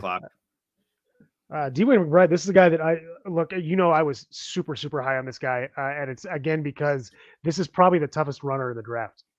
This man is just a hard nose, in your face mauler in the run game. does not like to come down, always fights for extra yards. His biggest issue is he can't secure the ball as well as he probably should. He had six fumbles in the last 2 seasons. But other than that, I mean, this guy's got all the physical tools you want at a running back, and I think they're looking for someone that they need someone to spell Cook and maybe even replace Cook. And I honestly, if this guy can fix his fumbling issues, he has all the potential to be a lead back in this league. Oh, 100%. He follows his blocks like you would expect an elite running back to do. He has great production, which I know isn't a good scouting term. You don't like to hear the word great, but he has very good production over a sustained amount of time. He had limited attempts, 50 attempts in 2020, but still he made the most of it with almost 10 yards per carry and 4 touchdowns in those 47 attempts. He started taking the load in 2021, ran for 1,300 yards, 13 touchdowns. Not really big in the receiving game. He only has 5 receptions over his college career for a grand total of 10 yards. Or I guess, no, for a grand total of 29 yards. But still, he has 3,500 yards over the last 3 years at the running back position. And only 2 of those was he the lead back. So real good production. There might be a little bit of wear on the tires, though. Pushing 500 carries over the last 3 years. Yeah, no, that's totally fair. I think that's part of the reason why he fell. That and the fumbles. He's light. He looks almost like I don't do player comp, so this is not a player comp, but he's light on his feet, like Marshawn Lynch was light on his feet. That's what I said when we did the scouting. Yeah. This guy reminds me of Marshawn Lynch. I don't think he is Marshawn Lynch. He's not quite that big, but he is a very tough runner. And his feet are always moving. Yep, and he's not going to help you on third down. He's not going to be a pass receiving back. I don't have blocking attempts. He wasn't in. He was not in on third downs very much at all. So on those 484 attempts that he had over those last 3 years in college, he broke 175 tackles. Oh, so just a few. So he plays low. He plays with good leverage. I really like this player. So he's probably going to make a ball club, and I'm really excited for him to be there with the Minnesota Vikings. Yeah, look, honestly, I think if and when Dalvin Cook goes down during the season, and it's going to happen, and DeWayne McBride gets a chance to carry the load for the Vikings, they're going to move away from Dalvin Cook. I really think that because I do think once he gets the balls in his hands, they're going to say, okay, well, we got to keep feeding this guy. And we're a couple picks behind. It is now the Atlanta Falcons back up on the clock after just picking. But first, we got to talk about the fact that the Rams, after taking a kicker, have now taken a punter. Yeah, I guess they're just reevaluating their special teams unit. They're going to try to reload, get some competition in there, see what they've got. This also could be, I don't even know who they have on their roster right now for special teamers. Let's take a look at the depth chart for the Los Angeles Rams. Go right ahead. I'm going to start getting stuff ready for the next player. No. Move on, because we've also got DeMarco Hellams being drafted at safety by the Atlanta Falcons. So the Atlanta Falcons. Let me put the Falcons on the clock, because they actually have back-to-back picks here. They do indeed. All right, Hellams. Let me see if I have a graphic. I think I might be fresh out of graphics. So I'll tell you the reason that the Rams have drafted a kicker and a punter is because they did not have a single one on their roster. Well, good for them. They now have a kicker and a punter, and they're cheap. So they're cash-strapped Rams don't need to go out and sign a veteran. So good for them. I'm going to say that's a plus. They went out and picked up those 2 big positions of need in critical positions. So I do not have a graphic for DeMarco Hellams. I probably have 5 or 6 player graphics left, and some of those guys might not be drafted. So I'll keep looking. Yeah, but DeMarco Hellams, I'm right there with you, sir. Big, well, and not as big as I thought. 6'1", 200 pounds, safety out of Alabama. He plays really big though. This guy's big, a bruiser, and he plays big in the run game.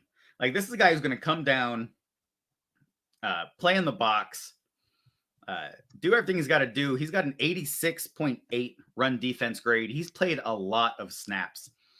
In fact, he had quick math. He had 900 snaps on defense last year. 500 of those came as the deep safety, 200 in the box, 150 in the slot, and then a couple more lined up in various other locations around the defense. This guy is going to mess around and make a ball club, right? Make somebody's team. And I know ball club is more of a baseball term, but for some reason, that's the term that's stuck in my head. So that's what I'm saying. That's okay. We're gonna go. We'll forgive you. He had a 10% missed tackle rate, which isn't great, but we've seen guys get drafted who had a worse missed tackle rate. So yeah, some guys. I'm not going to hit him for that. Tackle rates. I like him. This is a player that I like. Somebody who can impact a team. I think they got I'm not going to call him a steal, but I think they got a very good player for the value of where they picked him in the 7th round.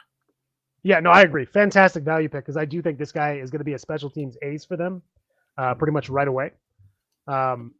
So, yeah, I think, I mean, to get a guy that's going to come in and contribute from day one in the 7th round, kind of hard to argue with that pick. Yep, and then we have the Falcons' next pick as well. A guy who I have not even come across, I think, in my scouting. So let's go ahead and get the Jags on the clock real quick. All right, so this is offensive lineman. He's a guard, Jovan Gwynn. I've seen the name pop up. It may have been when I was looking for other people. He's a right side player, right guard.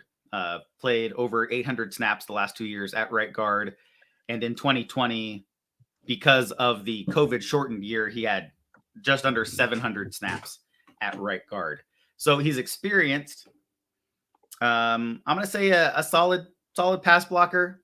Grades out in the mid 70s, mid 60s for run blocking. A depth player. If he makes the team, he's probably going to end up being a number 2 or number 3 guard on somebody's line. Yeah. 6'2", 300 pounds. All right. The Jags are on the clock. We have roughly 36 picks left. 30, something like that. 33. You're right. 33 picks. Yeah. Yep. I can't do math. That's okay. I did it for you. Well, yeah, 33 picks. Can't do it right now. About 15 before the Seahawks choose. Oh, sorry. No, 11 before the Seahawks choose. I can't do math now. And yeah, look, the Seahawks choose 11 picks. If Gerard Clark and Andrew Voorhees are both on the board, take one of them. Take one of them. Oh, 100%. All right. Oh, here's another good pick. But it's not one of those guys, so I'm happy. But this is a good pick. I haven't had it update yet. There it is. Ooh, yeah. And we talk about him at some point. We did. He was one of the guys on your list. He was on my list. Cooper Hodges, Appalachian State. Yeah, look, this guy is just a man amongst boys. He didn't have any D1 scholarship offers. Went to Appalachian State. Started every year he was there. Started both guard spots. He also played some tackle and center.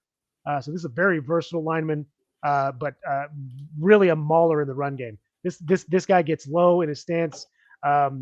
Really long arms. Yeah, this is a really, really, really, really good late round pickup. I don't know that he's going to come in and start right away, but this is definitely a guy that you can develop and can help out your offensive line. So yeah, really good pick. I love this pick. Nice. So you say really good value. Oh yeah. Yeah. I didn't expect this guy. I didn't expect this guy to get drafted coming from a smaller school. But yeah, I think they could not have picked a better guy. So yeah, I really like this pick. Nice. And you're kind of the expert on him, so I'm not really going to say much. I had him as an undrafted free agent, but I don't have those rankings in front of me at the moment. So I do, but my computer is being taxed, so it's not going to want to. Honestly, I blame PFF. They have a very resource-intensive website. And I'm blocking as much as I can, but that doesn't mean anything. All right, here's another player that I have not scouted, another undrafted free agent type of player out of Jacksonville, and that's Raymond Vohasek. Sorry, you went to Jacksonville out of North Carolina. You're right. Thank you. But yeah, I don't have anything on this guy. I'm Googling him right now. All right. 6'2", 310 pounds out of North Carolina. Defensive line. It would probably help if I spelled his name correctly. I copied and pasted, so I did not have that problem. Right. Brilliant. Not a good tester. 18th percentile. We're talking 6th percentile vertical, 11th percentile in broad jump. So not very athletically gifted, but that doesn't mean he's a bad football player. That just means his game is different than what you would expect to be an athletic guy. NFL Draft Buzz has him as the 79th rated defensive lineman. So they also don't have edge as a thing. So those guys are grouped in. So like BJ Ojulari is in with him in the same rankings. That gives you a little bit of let's see. He had 4 pressures this last season. He only played in 5 games. I don't know if he got hurt. Last year he played in 13 games. So the full season he had 18 total pressures and 2 sacks on the year. 26 tackles. We'll say 40 total tackles because he had 14 assisted tackles. So I don't know. Maybe this is just a guy who fits their system. Somebody I would have had as an undrafted free agent, but if they like him, let's see. One of his strengths, it says his spin move is NFL caliber, and he displays a high motor. So that might be an effort player. So there's some good stuff. I don't know if he's going to make the 53, but he could be a really good preseason camp body and somebody who could be a practice squad candidate. Yeah. Yeah. I mean, look, it's all about this. This is all about value. You're either getting guys that you know are going to be steady contributors in a rotational position, or you go with the highest upside guy you can find right now. So, yeah, they obviously did that. They went with a high upside guy in Hodges, and now they're getting a guy that is consistent. So, I don't even know what this school is.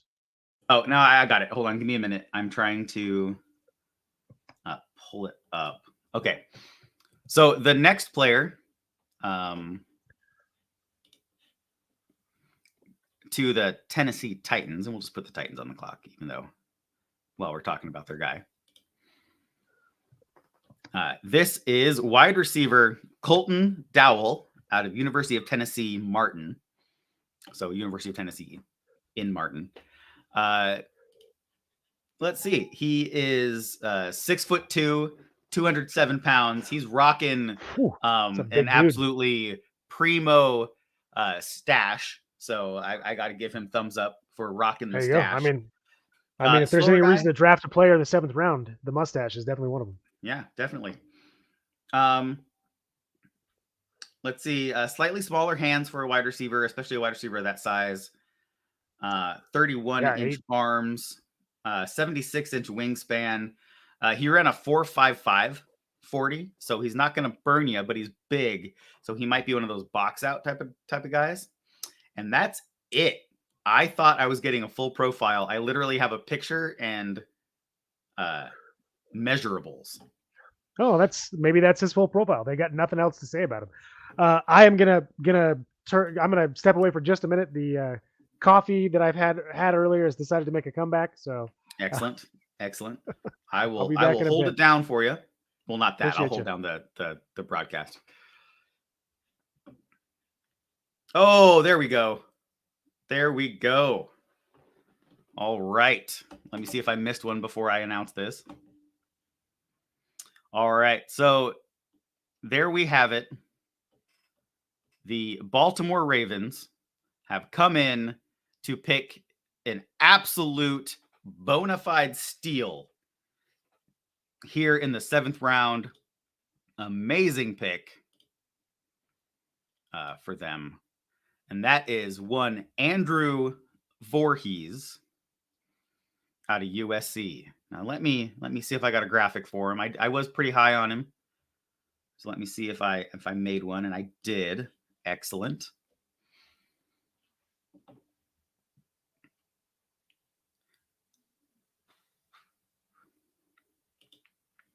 Here you go. So the Baltimore Ravens are having one heck of a draft, and this is no exception right here. Andrew Voorhees, probably the number 2 guard in this class, had he not tore his ACL at the combine. Absolutely stellar player. Played well, played for a long time, experienced, gives you versatility on that offensive line. I really like Andrew Voorhees, if you can't tell from my excitement. He's played at left tackle for you. He's played at left guard. He is a left side player.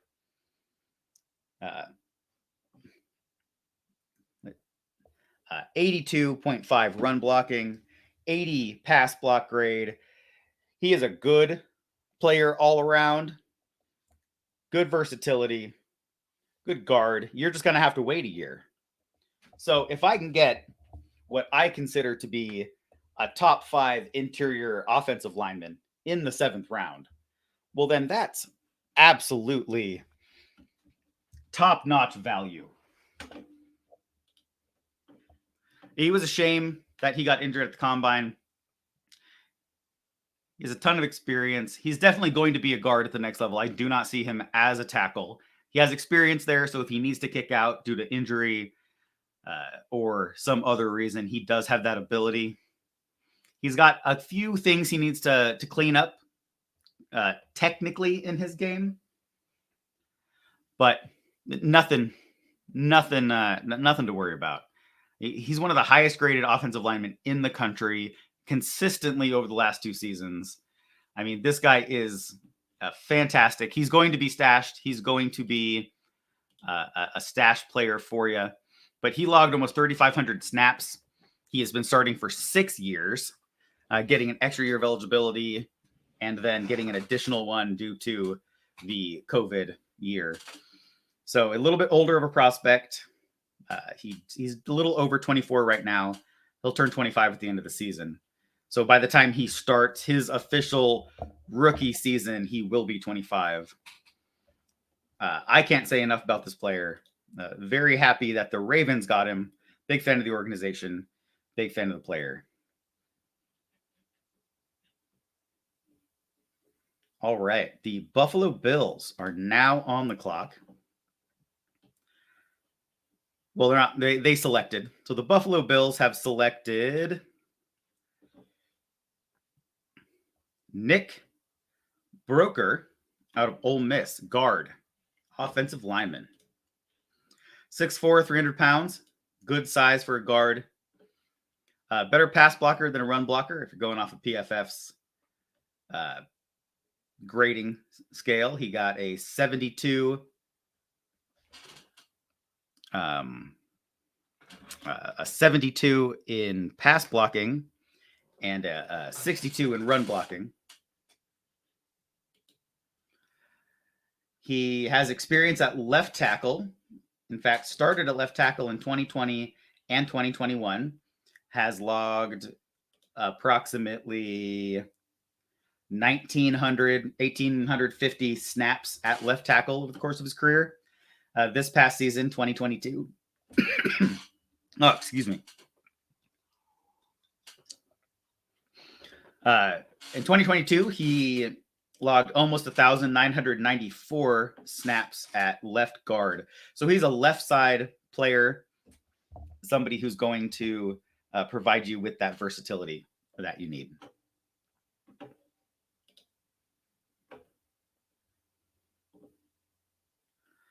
right. So now, after that pick,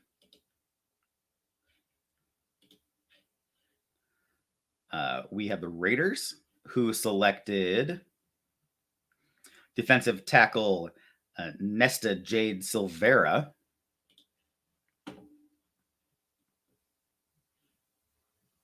There are the Raiders.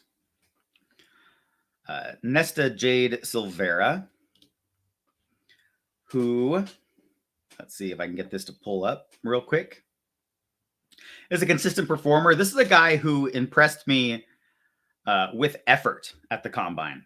It didn't blow you away with his athletic numbers, didn't blow you away in the field work, but you could tell when he was out there working that he was putting everything he had into it. You really love to see those effort guys.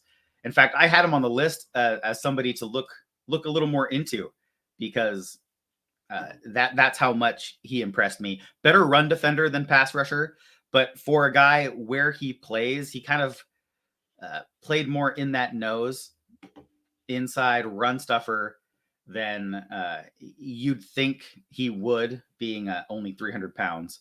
But being a shorter 300-pounder, he's stocky. You know, he's got the size to go with him. So I say that's a pretty good pick. I know analysts probably won't like it as much, but I say that's a good pick, especially for the Raiders there. They need a little bit of size inside, and he's going to provide them with that. We now have the Green Bay Packers on the clock. Let's see if they continue to go get weapons. Why not, right? Let's now that Aaron Rodgers is gone, let's just load up on all the weapons we possibly can. Give Jordan Love every chance to succeed. And that may be part of the motivation. I don't want to spread conspiracy theories here. That's more Adam's job on our podcast. But you got to think with Green Bay selecting all the weapons that they selected this draft, that they're giving every chance for Jordan Love to come in and be successful. You got to know Aaron Rodgers is fuming. He's been begging for a tight end, begging for a wide receiver in the draft. I think the last one they took was Watson or Lazard. I can't remember what order those guys went in. Lazard is not there anymore. He is in New York with Rodgers now at the Jets. But yeah, I gotta think this. I would love for this to be a backup quarterback, somebody that they can throw in there. I'd love for it to be another offensive weapon, maybe one of these running backs out of this deep running back class. In fact, it is a corner, not a bad corner. A name that's familiar to me. Let me see if I was able to make a graphic for this guy as I put the Washington Commanders on the clock. He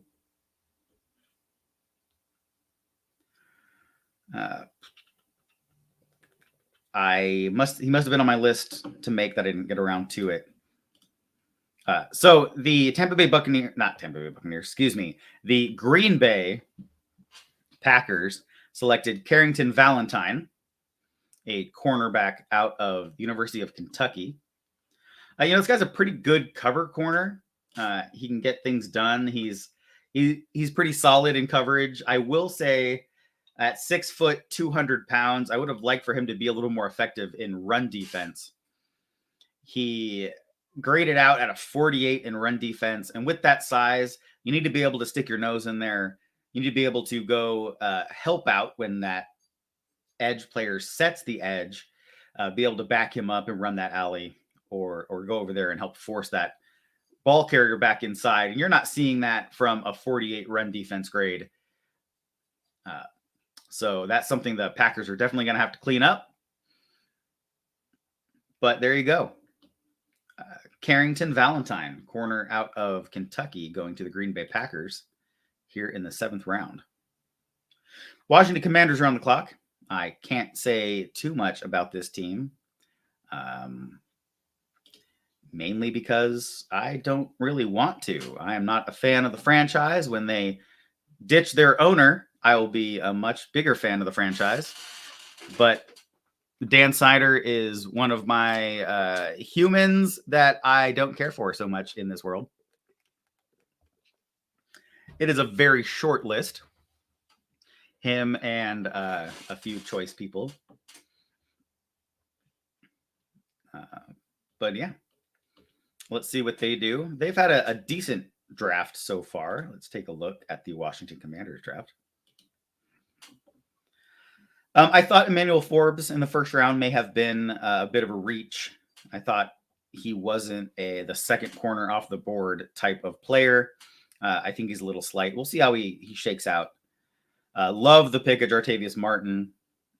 Ricky Stromberg, I thought went a little high, but they're getting center depth. Braden Daniels, love that pick. Thought KJ Henry was a good pick as well. And then Chris Rodriguez there in the 6th round. Didn't have a ton to say about him, but he is a power back. So somebody who they can use on goal line situations. Go get those hard 4th and 1, 3rd and short situations. So they've done well from a team building standpoint. The Commanders could have done worse. So, all right, let's see. Now I've got to catch back up to live. Here we go. They picked edge Andre Jones out of Louisiana. University of Louisiana. I don't know if this is. I'm gonna mess this up. Just. Oh, no, it's Louisiana of Louisiana Monroe. I think is this ULM or is this ULL? It's either Lafayette or whichever one's the Raging Cajuns. This guy was a Raging Cajun, and I apologize. Which is Lafayette, yeah. So it's Lafayette. University of Louisiana Lafayette. I like to try to get that right. Let's see. Also, how about look at him? Not to take away from this guy and what the Washington Commanders are doing, even though I do not care about what the Washington Commanders are doing. But how about the Baltimore Ravens with the freaking steal of the draft? Yep. Andrew Voorhees in the 7th round. Good. I was pretty excited about that. Excited about that one. Well, hey, look, that leaves two other guys that the Seahawks should be targeting. Number one, of course, being Jared Clark, because we need more meat along that defensive line. The other guy being Jackson Kirkland out of the University of Washington, although I do think he's more of a priority free agent type guy. He can come in as a free agent. Yeah. Although let's look at the best available. We got the Seahawks coming up in 4 picks. Let's see. I still want to see Andre Carter selected. I don't think he's a good fit for the Seahawks, unfortunately. I would like to see him picked. I like Rajon Wright, Jared Clark, Keaton Mitchell, the halfback is still out there, though once again, we're not really in running back, running back market right now. You wouldn't think, but he was one of our top 30 visits. So, well, there's a chance. Grant DuBose from Charlotte. If we're looking for a late round wide receiver, he's one I like, as well as Bryce Ford Wheaton, who is very. He's been mocked to the Seahawks a lot because he's got that DK Metcalf body, although he runs slower than DK Metcalf. They are not the same type of player. Most human beings run slower than DK Metcalf, so that's not really a knock on the guy. Well, actually, no. Hold on. I might be getting that wrong. What was his 40? I thought it might have been. I think it was in the high 4.4s, wasn't it? 4.48? Yeah, that's what I'm looking at. It's something like that. Which isn't slow. It's just not DK Metcalf speed. There he is. Okay, his official measurements were 6'4", 221 pounds. He has 33-inch arms, 9.5-inch hands. He ran an official at the combine 4.38. Oh, 4.38. So I was. And he's a legit 6'4", and he jumped 41 inches in the vert. Oh yeah, well this guy's he's a physical freaking freak. Let's either draft him or if he's still on the board late, let's get him. Let's get on the phone because look, I think that we need more DK Metcalf bodies in the room. So agreed. All right, Adam, you mind taking it for 2 seconds? I do not. While you take Calliope, I will take the pod. So the LA Rams. Sorry, and I guess I gotta be better about getting caught up on this. So the LA Rams have now chosen. They got Jason Taylor out of Oklahoma State, safety out of Oklahoma State. And let me just pull up some stats on this guy real quick because I do not have a scouting report for him. There we go. No, not that Jason Taylor, although I wonder if they're related. Those of you who don't know, the Jason Paul Taylor, my former Miami Hurricanes and Dolphins great. No, it is not his. They're not related, although that would be pretty cool, seeing as they share the same name. And this guy is the Jason Taylor number 2. So let's take a look. Here we go. Jason Taylor, American football. Here we go. Draft Combine. Let's take a look. Pull this guy up. So Oklahoma State Cowboys. Here we go. 6 foot. I don't see a weight on this guy. Why don't I see a weight? Weird. Okay, well, list him at 6 foot. Doesn't give a weight on him, which apparently they don't give weight on OSU's rosters, which is really funny. Redshirt senior. He's got some accolades. 2020 he was a second team All Academic Big 12. Honorable mention Big 12 in 2021. Walter Camp All American second team in 2022. Season captain and voted by the teammates in 2022. Jim Thorpe Award semifinalist in 2022. First team Big 12 All Big 12 coaches and APs. The honorable mention and a 2023 Reese's Senior Bowl standout. This guy's got all the accolades you could want, especially in a late draft pickup. So another sneaky good pick by the Rams. So of course I hate it. Yeah. Yeah, I figured that's who we were talking about when I jumped on. So yeah, we got the Seahawks coming up in 2 picks. Technically they're on the clock right now because I believe the Colts pick is already in. We have Colts pick is in, yep. We also have the Green Bay Packers. They picked a running back who is a running back I was much higher on other backs. This back out of Central Michigan, Lou Nichols III, is good size, 5'11", 220. But he had a real subpar season. In fact, he had a really good 2021, and maybe he's being drafted off of his 2021 production because everything I'm seeing says because he didn't have any in 2022. Yeah, essentially. I mean, he had 16 touchdowns last year, like 2021, 5.4 yards per carry, 6.4 yards per carry the season before that. But he had 3.5 yards per carry this past season.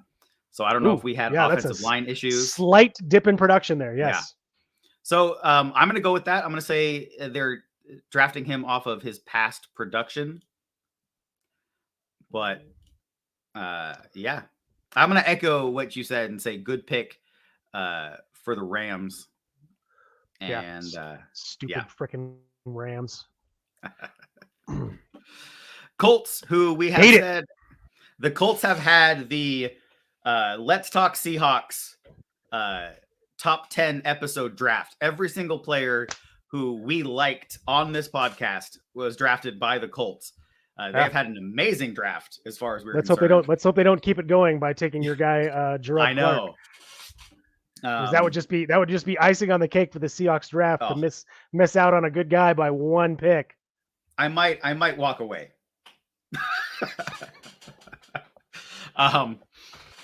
But yeah. So I'm gonna actually tweet them. We'll tweet them from the podcast account when this is over and talk about how. So yeah, congratulations to the Colts for on taking every guy that we like. You guys have. So it's nice to know that the Colts GM is tuning into our podcast. I'd really like it if John Schneider would also tune in every once in a while.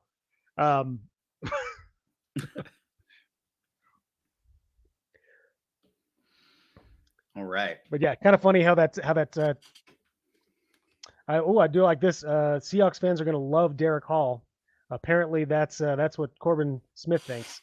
I have my doubts. Corbin, but okay. Corbin Smith also said that Derek Hall is an elite run defender. So take that with a grain of salt until we see it. Are they watching? Are they watching game tape? I don't understand where they're getting this.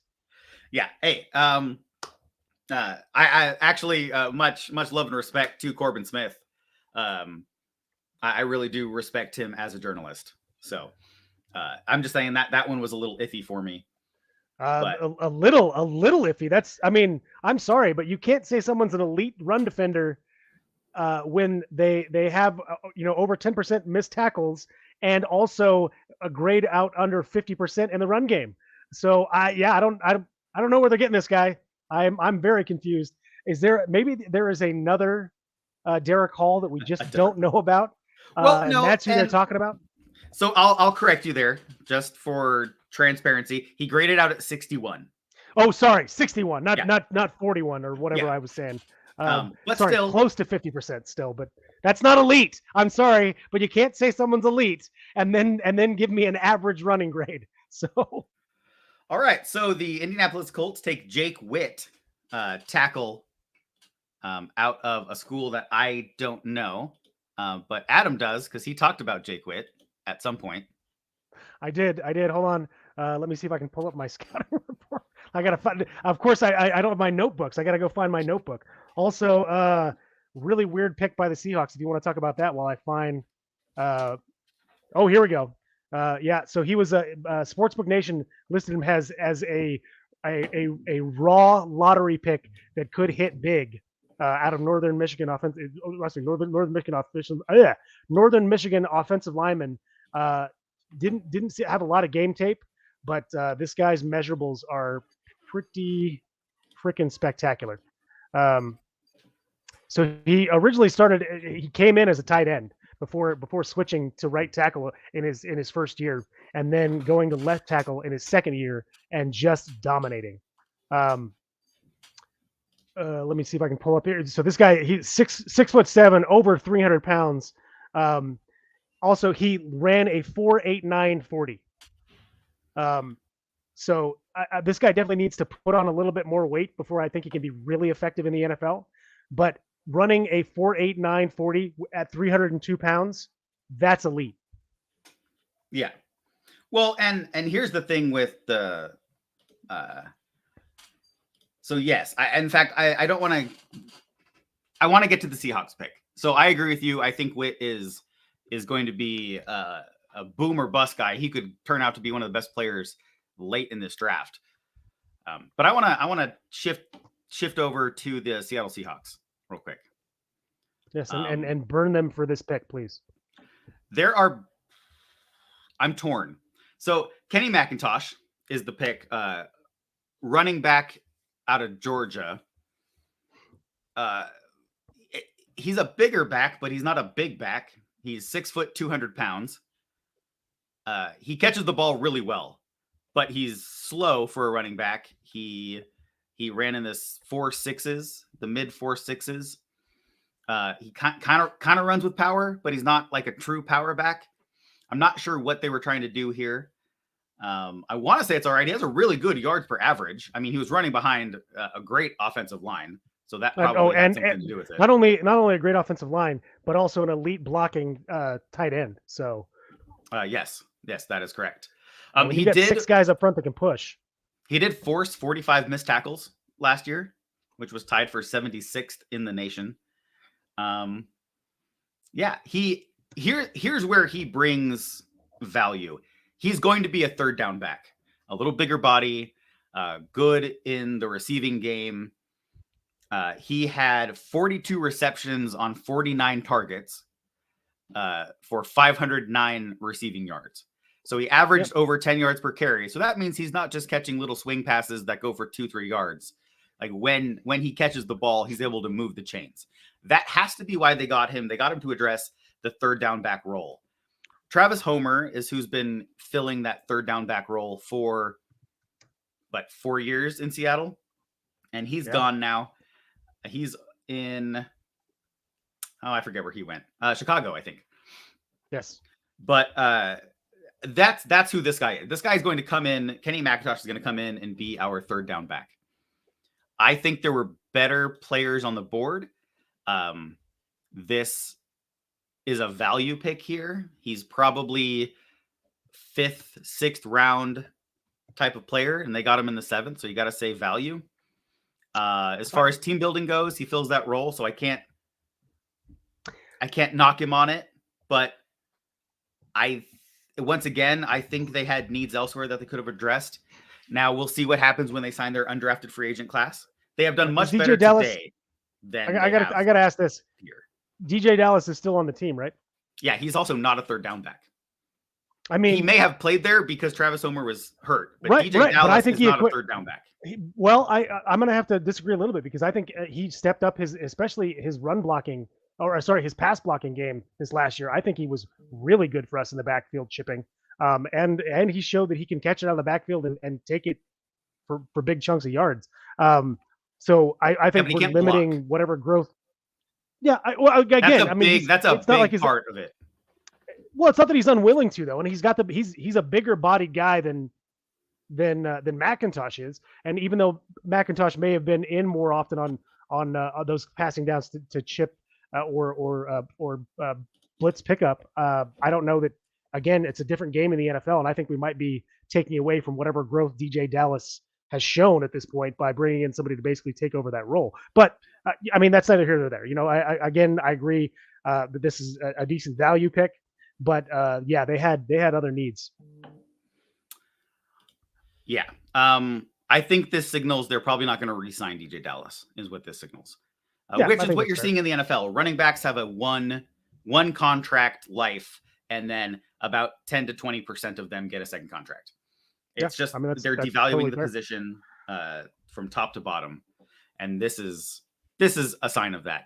Now, Kenny McIntosh is taller than DJ Dallas. They weigh about the same. I don't have blocking grades on Kenny McIntosh to see exactly how he matches up as a blitz pickup. But I see him as a third down back. He needs to be used that way. As a bigger body, they can either motion out into the slot or take that traditional third down running back role. Yeah, again, don't disagree, but and yes, a good pick for the value that they're getting, but not the most valuable way to use their pick. Also, we have a fullback coming off the board. We got a couple picks to catch up on. We have a fullback coming off the board, and it's not the one it should be. All right, well, let's catch up to it. At pick 238, which is the pick after the Seattle Seahawks, the Miami Dolphins selected Ryan Hayes, a tackle out of Michigan. Hold on while I pull up some information on Ryan Hayes. He played left tackle for the Wolverines. I'm not sure if he's going to be. I could see him sticking as a depth tackle. 6'6", so he has the height people like, which means he more than likely has the length. 300 pounds, you might need to put on about 15 pounds in order to anchor out there. I'm being distracted by some Kenny McIntosh highlights. Nothing wrong with that. So he does things that our backs don't do. They got him on some motion sweeps, which I think is a good trait, which is something that actually the most experienced player on our team right now is probably Derek Young at doing that. I'm seeing a little bit of clumsiness in the open field. He's kind of, his foot placement isn't very deliberate, but we've seen that work with other running backs in Seattle.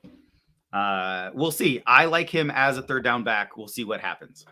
After Ryan Hayes at pick 239, the Los Angeles Chargers went out to TCU to pick up themselves a backup quarterback. And they went and got Max Duggan, quarterback from TCU. Yeah, I think that's a great pickup. Very similar skill set to what they have in their starting quarterback. Very similar style player, a little bit more athletic, I think. But this is a really, really good value pick if you want to take a book out of the Green Bay Packers playbook and develop this quarterback. I think they're eventually going to be able to flip this guy for a mid-round pick. Okay, so you're think they're going to take the New England Patriots approach to this, which is or always have a young quarterback, yep, and develop them, and then try to get some value out of them later. Exactly. But I really want to talk about this guy, Derek Parrish, that the Jacksonville Jaguars took. I have him as an edge. Yeah, he is a true two-way player. But okay, he took quite a few snaps in the backfield. let's see. Where'd it go? Let me pull up here. He took a total of 192 snaps in the backfield his freshman year. So he has been in there quite a bit. Took 361 snaps in the backfield in his sophomore year, 363 his junior, and 487 snaps in the backfield his senior year. He also, of course, played the other side and acquitted himself really well his senior year. He had 7 sacks. And then his fifth year senior, he had 6 sacks, 17 QB hurries, 3 QB hits. But this guy is also a really, really good blocker and has elite skills or elite athletic skills. 4.62 in the 40 at 241 pounds. A 4.07 short shuttle, 37-inch vertical, 6.76 three cone. Put up 27 reps on the bench. Nice. This guy is a manimal, and is a good blocker coming out of the backfield, but can also play edge apparently. So this is a really interesting pick. They list him as a fullback, so I think that's what they drafted him as. But this guy is a better defensive player than offensive player. So I think that's they drafted him as a fullback. Interesting. Yeah, I agree. Really I have edge on my list, but he was primarily a defensive line edge player, but he did line up in the backfield as well. So two-way player, good for them. Special teams depth probably also. For the big body special teams guys. So your punt protectors who are allowed to go downfield after the kick. One of those type of players. Very intriguing. I love a good fullback. And to have a fullback who also can get to the passer as a pass rusher, I mean that's bonus. That's gravy on top. Yeah, basically this is a why am I forgetting his name? Nick, our guy, our two-way linebacker, Ballore? Special teams captain. Thank you, Nick Ballore. This is basically like an elite Nick Ballore. All right, be careful with that word elite. I mean, in my opinion, that has Nick special Ballore connotations to it. Nick Ballore is an elite human being. So this is this is a more athletic Nick Ballore. How about that? There you go. I'll take that one. All right. Pittsburgh Steelers came up next, and they got a steal, an absolute steal. They got corner Corey Trice out of Purdue. This is PFF's 77th ranked player going here in the 220s, 230s, something like that. Yeah. Fantastic player. He is 6'3", 205, 210 pounds. He was built like a linebacker. He got kicked out the corner because he was that good in coverage. He is a menace in press coverage. This guy, his jam, his jab, his punch, you feel it for days. He only allowed 1 catch on 88 press snaps this season. Like, dang. Elite press coverage corner. Talk about a steal in the 7th round. Yeah, there's been a few steals. He had over an 80 run defense grade as well. So he's going to play like a linebacker. This is fantastic. Absolutely fantastic pick by the Steelers. It sounds like a Steelers corner, so that's good for them. Well, they've already got a good one. So this could be a pretty elite pairing for them on the outside between Joey Porter Jr. and Trice. Yeah, secondary is kind of set. All right, the Green Bay Packers are on the clock. Let me go ahead and update. They've actually already selected. Let's put up the New York Giants because we can talk about the Green Bay Packers selection All right, let's do it. They hadn't hit my feed yet, but sorry, I understand. So yours is slightly ahead of mine today. That's right. So this is an Iowa State player who is another sneaky good pick. Iowa State safety Anthony Johnson Jr. Let me just pull up his draft profile. I might have him. Do you? I might. I don't. Okay, that's all right. I'm going to pull him up right now. Sorry, there were a bunch of Johnsons in this draft, so there were quite a few. So he's played all over the backfield. Lined up in the slot, lined up at safety, also lined up at outside corner. Let's see if I go get into his measurables here. Just an absolute aggressive competitor. This guy is a whistle-to-whistle football player. Really, really good in run support. Sorry, I say that. Right? It says no, sorry, Iowa State. Iowa State. Okay, sorry. There's another Anthony Johnson. 6.8. Yeah, 6.81% safety or run defense grade. Doesn't immediately jump off the page. You look at him, and he is a really sure and willing tackler. Really aggressive in the run game. Reliable deep half, corner, and safety. Also really effective in the slot. This is a very, very versatile defensive back that the Green Bay Packers have picked up here in the 7th round. So another really good late pick. Well, and he's a guy who was strictly a corner for the last couple of years. He played 600 snaps in 2020 at corner. He played 572 snaps at corner in 2021. So he only made the shift to safety for 2022. So he's new at seeing reads as they appear from the safety position. So he's only going to get better going forward.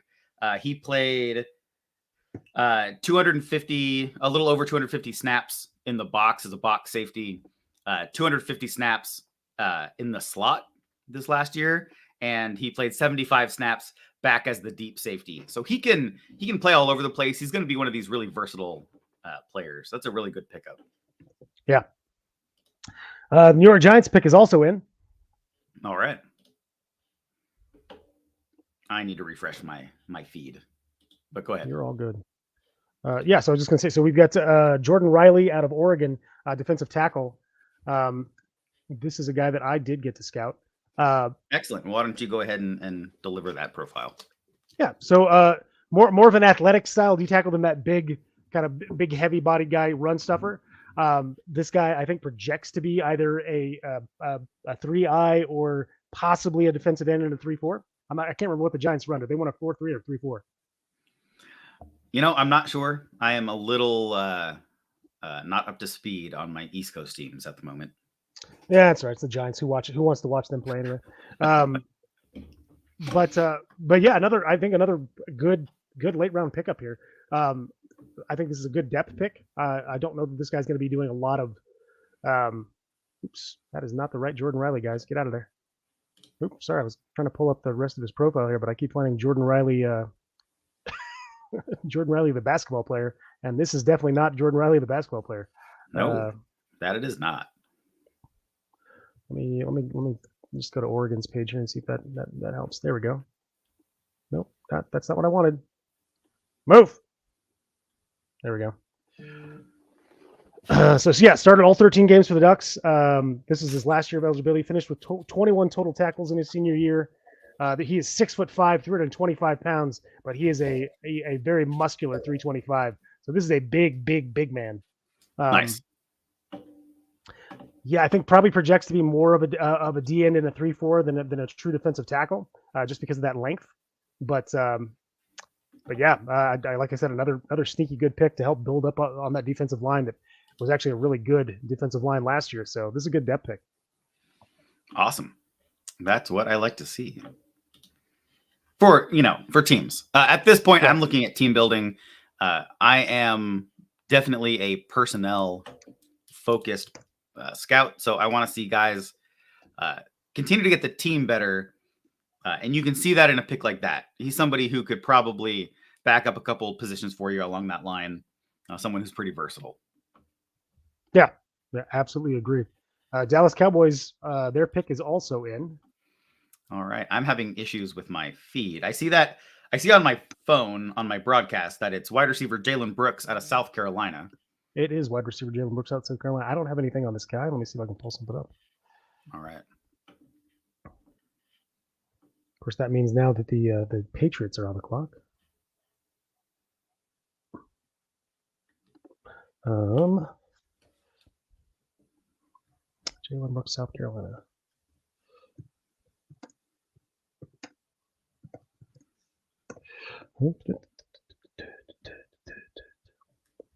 There we go. 6'2", 205 pounds, 5th year senior.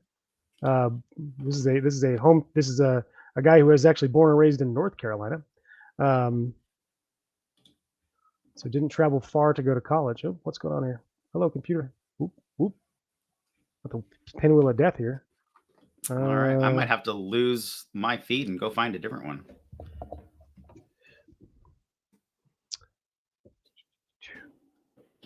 My PFF tracker stopped updating. Yeah, Jalen Brooks. Yeah, so another big-bodied wide receiver. Not a natural catcher, it says. And he only had one receiving touchdown his senior year. He had one his sophomore year, and none his junior year. Okay, so yeah, this is. I feel like this is just a depth pick, but yeah, just another big-bodied receiver out of South Carolina. All right, and now the New England Patriots pick is also in, and that is Isaiah Bolden out of Jackson State.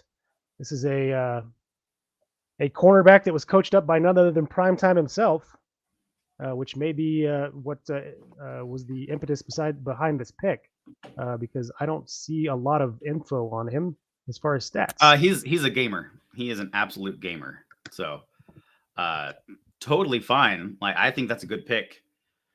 He was probably hoping he was going to fall, but that's a really good pick.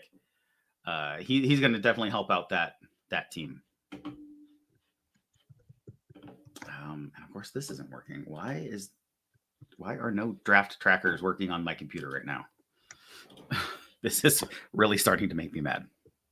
All right. Well, we've got the pick in for the Bengals, or at least, sorry, I have the pick in for the Bengals. This is another cornerback coming off the board, DJ Ivey, out of Miami, who I think I have something on. Let's take a look. Do I have something on DJ? It sounds familiar.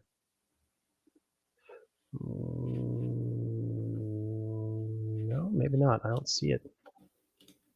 I'm not sure why his name rung a bell, but I'm not seeing a scouting report. So we're gonna have to Google DJ Ivey here. Before I do that, let's go ahead and put the San Francisco friggin' 49ers back up on the clock. They have 3 more picks. Ugh, gross. No, they're gonna end up getting guys I like. I can already tell. Of course they're. Let's see, DJ Ivey. What's up here with DJ Ivey? Miami Hurricanes. Solid contributor to Hurricanes defense, where he made 4 starts. So this is not a lot of experience at cornerback, but he's 6 foot, a little over 6 foot, 192 pounds, around a 4.5 40, 32.5-inch arms, a 77-inch wingspan. This guy's got long arms, or a big chest too, apparently. But long, lanky corner, impressive physical gifts. But yeah, just doesn't. They had a 5th round grade on him here at Sports Illustrated. So, all right, who was that? So, that was DJ Ivey out of Miami, going to the Cincinnati Bengals. All righty. Oop, Larry's back. Yep, he's questioning the picks. Yes, we know. Yep, a running back and a safety, because that's apparently what we needed was depth at those positions. Yes, you're right. I do think that the Chargers scored big with Max Duggan. That was a great pickup for them. I think he's going to be a fantastic backup for Herbert. And yeah, that's exactly what we said. We said develop him and trade him, because he will be a starter somewhere, I think. Flipping. I think you could easily flip him for a mid-round pick in a couple of years. Yeah, and Adam is much higher on Duggan than I am. And obviously you as well, I guess. And that's everybody has their own sort of flavor. I think he was a little overhyped. I don't think he's as good as he was touted. No, it's more about his plus athletic traits. He's also fairly accurate. But yeah, I think if you can, he's put him in a accurate scheme enough. Yeah. I don't see a ton of upside with him. But hey, if you take him this late and you can develop him a little bit, if you can get a 4th or 5th round pick out of him, then you just increased your value on that asset. I mean, you get a 6th round pick out of him, you've increased it. So But yeah, I think that's probably the plan there is to develop him. And taking another tight end are the San Francisco 49ers. Braden Willis out of Oklahoma. You familiar with this guy? I am not. Tommy. Oh no, out of Braden. Yes, love this guy. He's a fullback. Oh, okay. He plays tight end, but he's played a fair amount of fullback as well. He's going to be a move tight end. He can inline block. He's a little undersized. He's taken snaps in the backfield. I really like him for versatility's sake. You can develop him as a tight end. You can move him to fullback. He could probably come in and play just about anything you want. I like this guy. Well, that's what I wanted to see was the San Francisco 49ers getting another offensive weapon. Yes, sir. Who'd they get? That's Brandon Willis. They're the ones that drafted Willis. Braden Willis. Yeah, no, he's a good. He will be trained up to be sort of a backup to their fullback there. Yes, whose name I'm also spacing on. Yep. I mean, I know what college he went to. He came out of Harvard, but I just can't think of his name. So I'm sure Larry will chime in eventually and yell at us for not remembering the San Francisco 49ers fullback. The Houston Texans have their selection in, and it's off the board there. It is a safety, Brandon Hill out of Pittsburgh. All right. Again, not a guy that I have any knowledge of at this point. I apologize. Also, I'm trying to find there we go. The Philadelphia Eagles are on the clock. Let's take a look here. Oh, that's that one. All right. You said Hill out of Pittsburgh? Mm-hmm. I did indeed. Right. So he is apparently another hard-hitting safety. Yep. A lot of the lower safeties in this class really have they bring a lot of that physicality, and they drop off on coverage, and that's why they're lower in this class. 2-year starter. All right. This scouting report actually says in pass coverage is where he shines. So he might be a hard hitter, but he can still process pretty well, has good range. He can play a number of roles in the secondary, meaning he can basically play deep, box, and slot, because that's normally what these guys are doing with this style of play. 4.43 guy, good athleticism. Yeah. You said that was the Texans? Yep. San Francisco still has 2 more picks. Gross. Loaded up on their day 7 or their day 3 picks. Jeez. Oh, and then the Eagles just got another interior defensive lineman. Well, just as long defensive as tackle Moro Ojomo from. Oh yeah, Texas guy. Yeah, that's a player. This is a guy that is going to come in and I think be a pretty good rotational interior, technically pass rusher for them on the interior. But yeah, really good pick. He's actually a really good run defender. He's really going to be a 3-4 defensive end. He doesn't have the size. 6'3", 292. He's not going to be playing nose, but yeah, good against the run. He can stack and shed. He needs to develop more of a pass rush toolbox, you might say, in order to be effective in the long run. But yeah, good run defender. And they're rebuilding that defensive line, which was getting a little old. They're going to get these guys trained up and scare. Philly's going to be scary again next year. Oh joy! Sure. Oh joy! Yeah, they've got two really talented, if off injured running backs, but 2 guys that are going to be able to break out at some point. The offense is going to be scary already, and their defense is even scarier. Boo! Yeah. I can't stand the Philadelphia Eagles. They're gonna be. Although I would rather them take the East than almost any other team. So, actually, no, more than any. Well, yeah, no, more than any other team. Yeah, more than any other team. Yeah, I'm right there with you. Not that I don't have some love for the. All of my trackers are broken. You're gonna have to tell me when they pop up, and then I will. Yeah, no worries. We're just waiting on the. Sorry, well, I'll switch this over. We are just waiting on the Kansas City Chiefs, who are now on the clock. Although I can't. I got it. You're fine. It's that alphabet eluding you, just like me earlier. Yeah. Yep, indeed. Yeah, guys, we're just 10 picks away from the end of the NFL Draft 2023.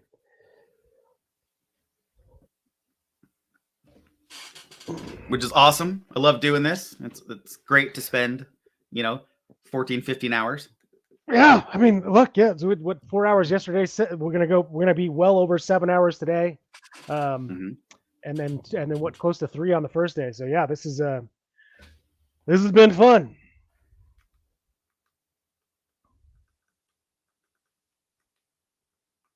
Chiefs are just we must be on a commercial break, of course. We are.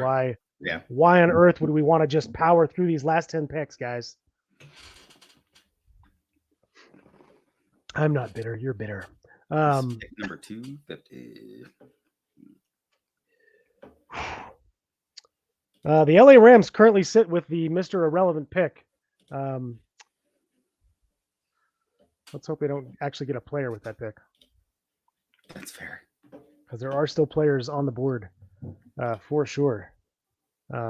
What's the best available? What do we got for best available right now? I just closed it, so give me 1 minute and I'll open it back up. Oh, I'm trying to get the tracker to work because I don't like waiting. I know when Ojomo went, he was the best of player available at the time that he was picked. Yeah, that makes sense. According to PFF, looking at their board.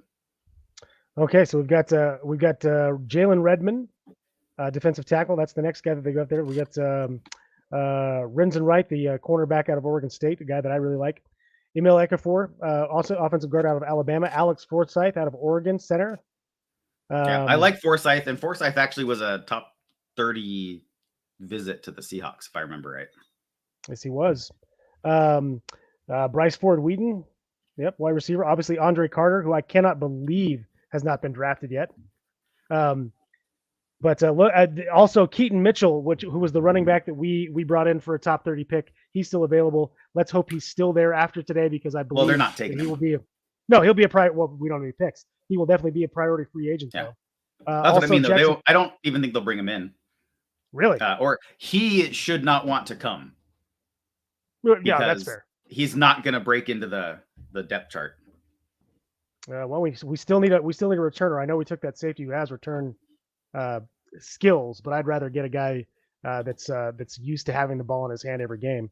But yeah, Gerard Clark, Jackson Kirkland still on the board. There are some impactful players still available with the last 10 picks here. So yeah, well, hopefully Gerard Clark is still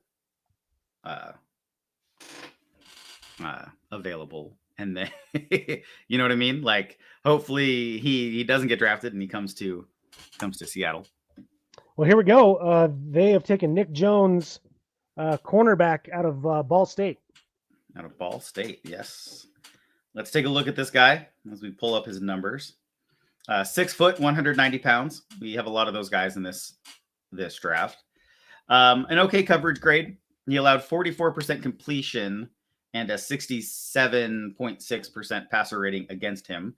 Gave up 4 touchdowns this year and made 2 interceptions.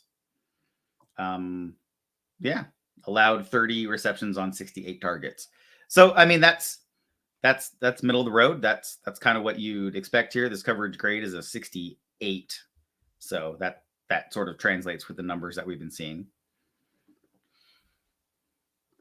The pick is also in for the Pittsburgh Steelers. I'm not sure I have this guy either. Spencer Anderson, offensive guard out of Maryland. Do we have anything on him? I don't think he's in mine. I didn't do any work on him. So let's go inside offensive line. Spencer Anderson. Yeah, I agree that Jalen Redmond would be a great pickup if we can get him in free agency, Larry, but he is currently listed as the number 1 available pick. So let's Alex Austin, Oregon State cornerback going to the Buffalo Bills. Oh, he's got a good graphic. I've got a graphic for him. You said Alex Austin. Yeah, I did indeed. Let's throw that one up. That might be my last unused graphic.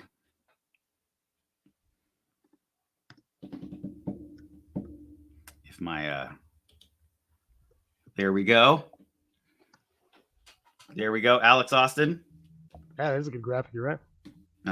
Look at that. And they kind of agree that he is a 7th round pick, all except Draft Network, but Draft Network is kind of high on their own supply if you go look at their clearly. pick board. Jeez. So yeah, I like this guy. A little bit of a shorter corner, but super scrappy. He has long arms. He's really aggressive at the point of attack. I watched a little bit of game tape on him. I like what I saw. So good. I think that's a really good pick. I'm once again not having things update, so I got to go search him out because he wasn't on my list of guys to scout. He was on my list of guys to get to, and I wasn't able to complete that list. So, well, you had just over 200 guys to do, so I can understand why that might be. All right, yeah, no, he's a pretty solid player. We have a 71.8 coverage grade and a 72.6 run defense grade. It means he's willing to stick his nose in there. As you can see by that picture, he will go high point the ball if he has to. 6'1", 195 pounds. A redshirt sophomore, a guy who may have been able to elevate his profile had he stayed in college for another season. Gave up 2 touchdowns on 42 receptions, allowed a passer rating of 82. So,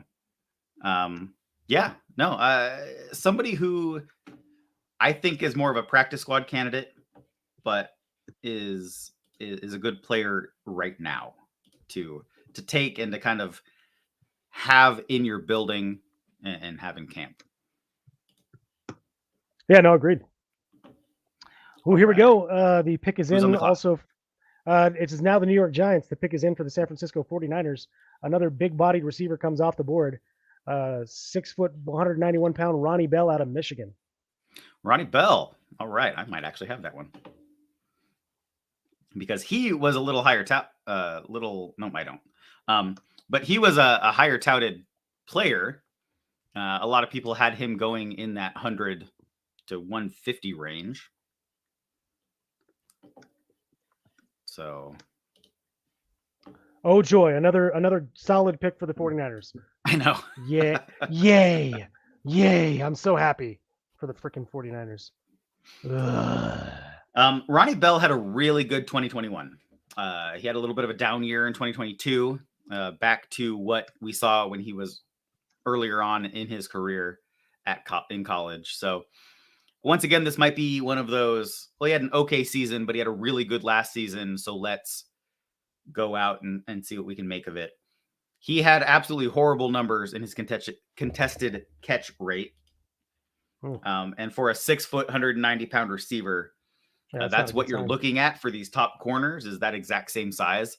And if he's not winning, 50% of the time, you got to question that. And his contested catch rate is 16.7%. Oh, yeah. So, that's not good, guys. That is not good. So that might be one of the reasons why he fell is that his production fell off, but then. Cool. Let's hope there's a bunch of injuries and he is forced into action early with the San Francisco 49ers.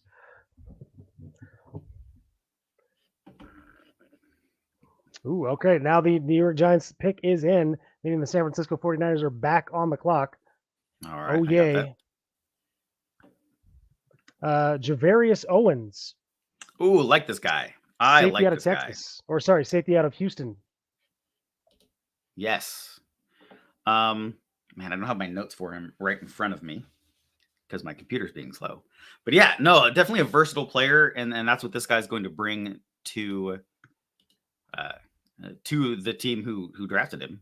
You said the Giants, correct? I did indeed. The Giants restocking that secondary. Yeah, 6 foot, 195. Once again, that's the size these guys are all going at. A really good coverage grade on PFF. He got an 87.6 coverage grade. Let's see. His stuff is listed a little bit different. So he only allowed 2 touchdowns. And he forced 6 incompletions. He had a little bit higher of a passer rating against allowed, but that can slide. As safeties, he might get credit for stuff that's not really his fault. because maybe the player handoff didn't go as it was supposed to in communication with the corner. But did a lot of work. He played in the slot. He played in the box as well. But the majority of his snaps all came as that deep safety. And that's what he's going to be in the NFL, is a deep safety. That old traditional free safety. But he was on my list as one of my late round guys to watch.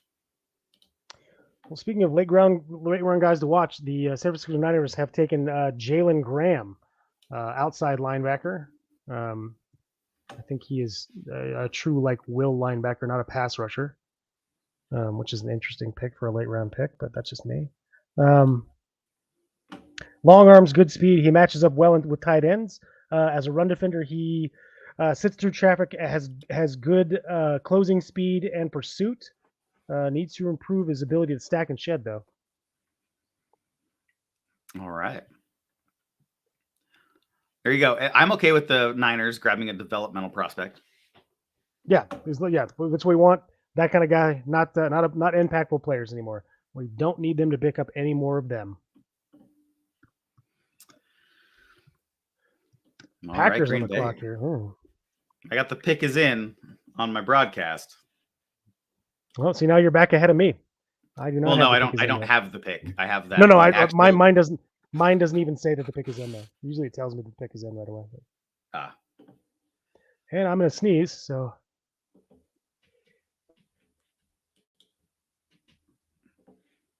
Yeah, I would have put Jalen Graham as an undrafted free agent. This has to be a guarantee he's in the building kind of pick. Yeah, they must have liked him and thought he was going to be a priority guy for them, but didn't feel good about their chances of landing him. So. Yeah, that's exactly what I'm thinking. Good. Waste some resources. Ooh, Grant Dubois to the Packers. I might have this guy. Hold on. Let me see if I have a graphic. The name sounds familiar. I think I do, and I think it's a good one too. Wait, from what school? He is from Charlotte. Yes. Although I think I spelled it wrong, so bear with me here. I think they spelled it wrong. That doesn't look like it says it's because I have Dubois. DeBose. Yeah. No, that's how it's spelled, but it's pronounced Dubois. So I don't get that. All right. Yep. No, I got a graphic for this guy. You're gonna have to explain that one to me, I guess. But, all right. There you go. It's pronounced Dubois, but okay. All right. So here we have a guy. I kind of like. I have to search him. That's a good graphic. You're right. Yeah. This is probably gonna be my last graphic. Okay. So he's got decent production, right? He's a 6'2", 200-pound wide receiver. Decent size. Athleticism. 8.7% drop rate, 44.8 contested catch rate. So both of those are drop rate's pretty good. The contested catch rate's a little bit lower than you want to see from a 6'2" wide receiver. A little lower against man. He only has a 62 rating against man coverage. But yeah, 63 receptions, 793 yards, and 9 touchdowns last year.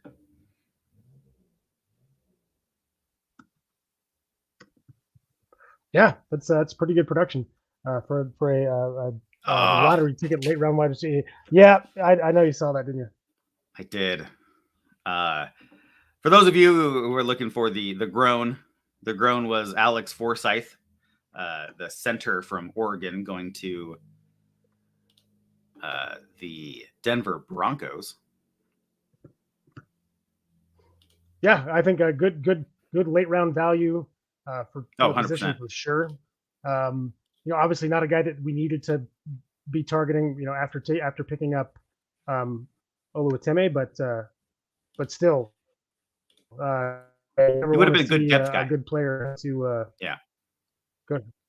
Yeah. He would have allowed for a developmental player in case we wanted to move on from Evan Brown. Not that I'm advocating for that. I'm just saying you need to have future pieces in your lineup.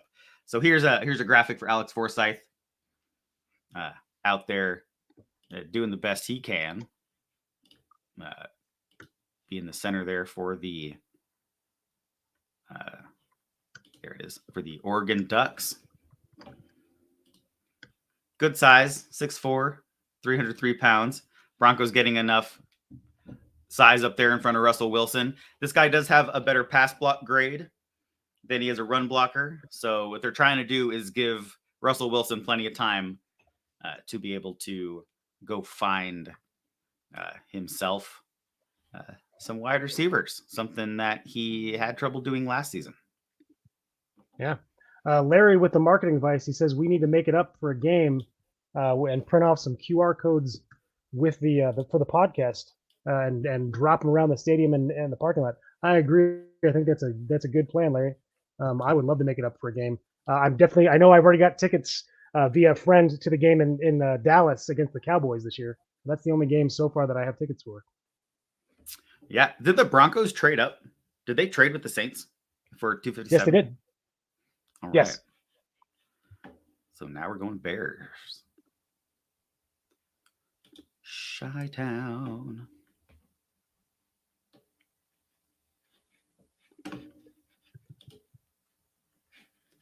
Yeah, everything stopped updating. I'm going to have to restart my computer. I definitely have some process that's stuck somewhere.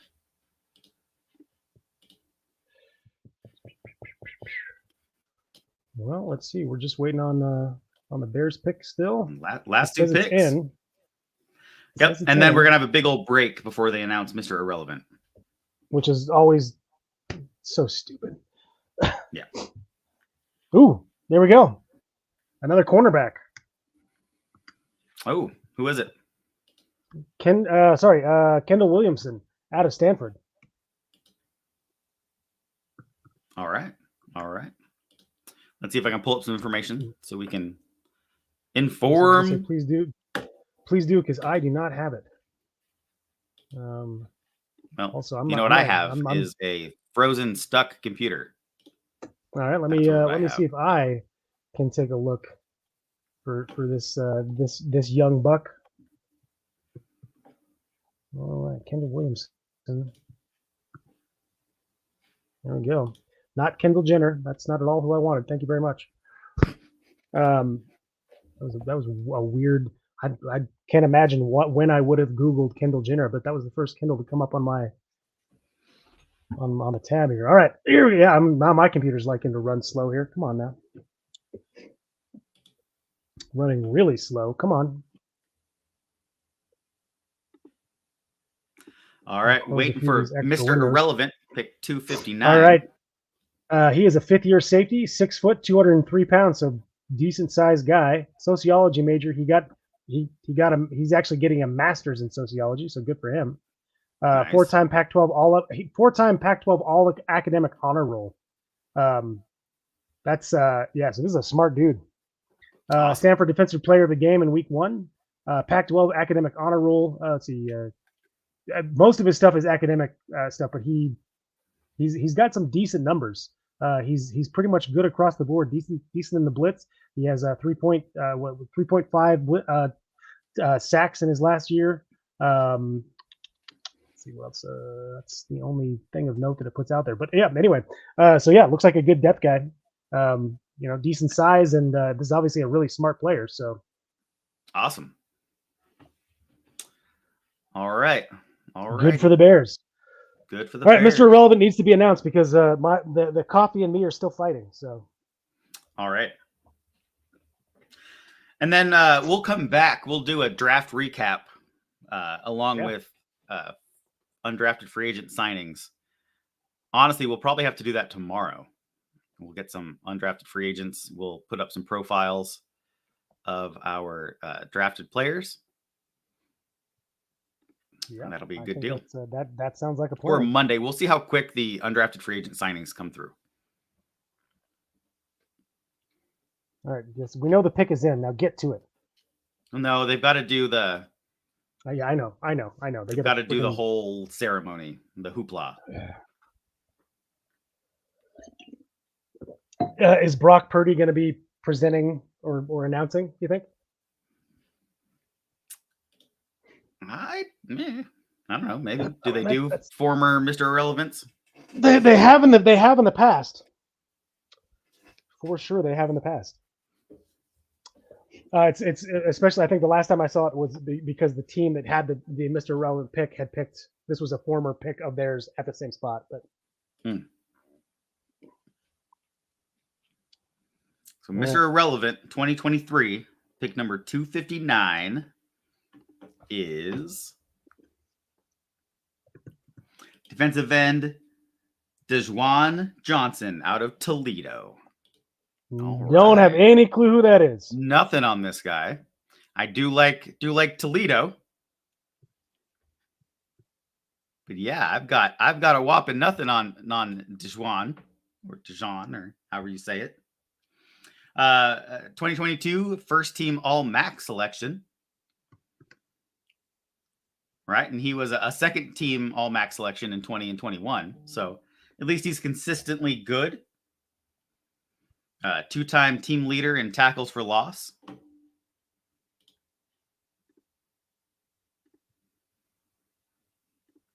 Had 16.5 tackles for loss in 2022, which is outstanding, especially in a short college season. He had 5.5 sacks.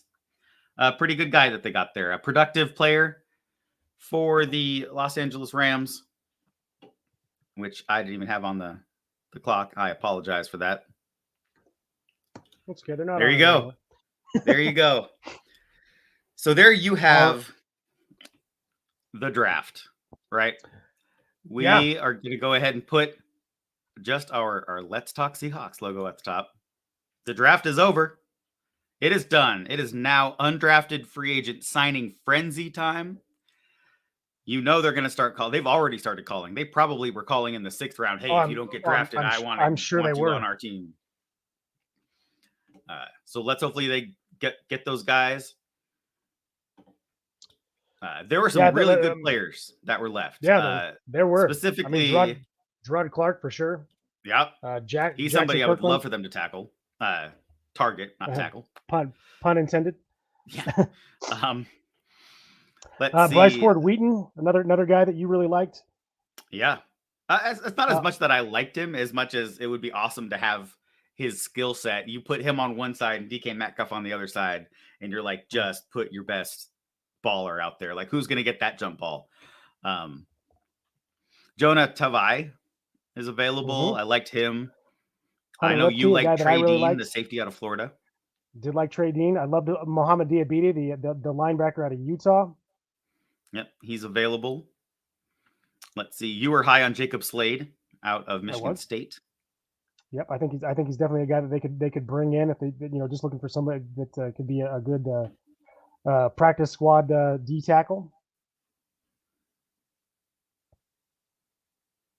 Oh, sneaky good pick to be a highly productive undrafted free agent is going to be Ali Gay out of LSU. He wasn't the edge rusher that people focused on. They focused on the other guy from LSU. But Ali Gay is very fundamentally sound with a ton of potential. So he's a sneaky pick for somebody to land a good player. Yeah, I mean, look, Mekhi Gardner out of LSU, the cornerback, Cam Jones, linebacker out of Indiana. There are a ton of guys. Yep, McClendon Curtis out of University of Tennessee, Chattanooga. Aubrey Miller from Jackson State. Some good players that I think the Seahawks could get some good value in. Yeah, Tyon Evans is the running back out of Louisville. It's a guy that they could bring in. I think he's got a good skill set. Big old power back. Yep. All right.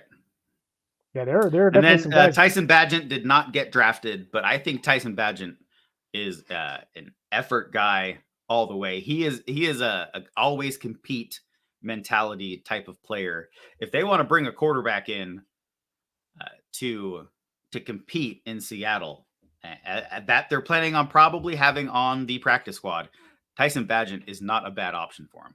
No, he's a fantastic option. Yeah, I would not be surprised if he brought in and then fought his way onto the roster, especially now that they've changed the rules about the number of quarterbacks you can have active in a game. Look, I thought. Look, this was a good draft all around for everybody. I think a lot of teams found some great success. I think we got some really good guys, especially later in the draft when it was more we were looking for depth picks. But I think we found some guys that could be coming in to not maybe not start, but definitely push for a starting position. We know we got two absolute superstars in round one, and I think we got a pretty decent number two back.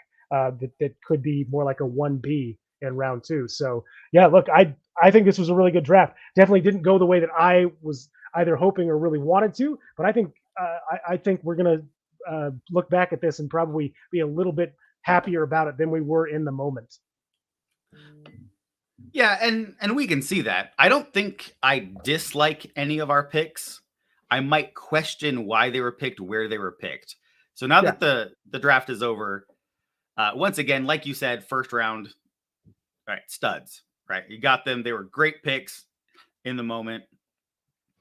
We've talked about Derek Hall a lot, how we thought that might have been a reach at the place where they got him. They really like his athleticism. They like his competitive streak. They like the fact that he's a workout warrior, so to speak. He lives in the gym. So we'll see how that works out in the second round. Zach Charbonnet, I really love the player. I didn't think we were going to be able to get him. We did get him.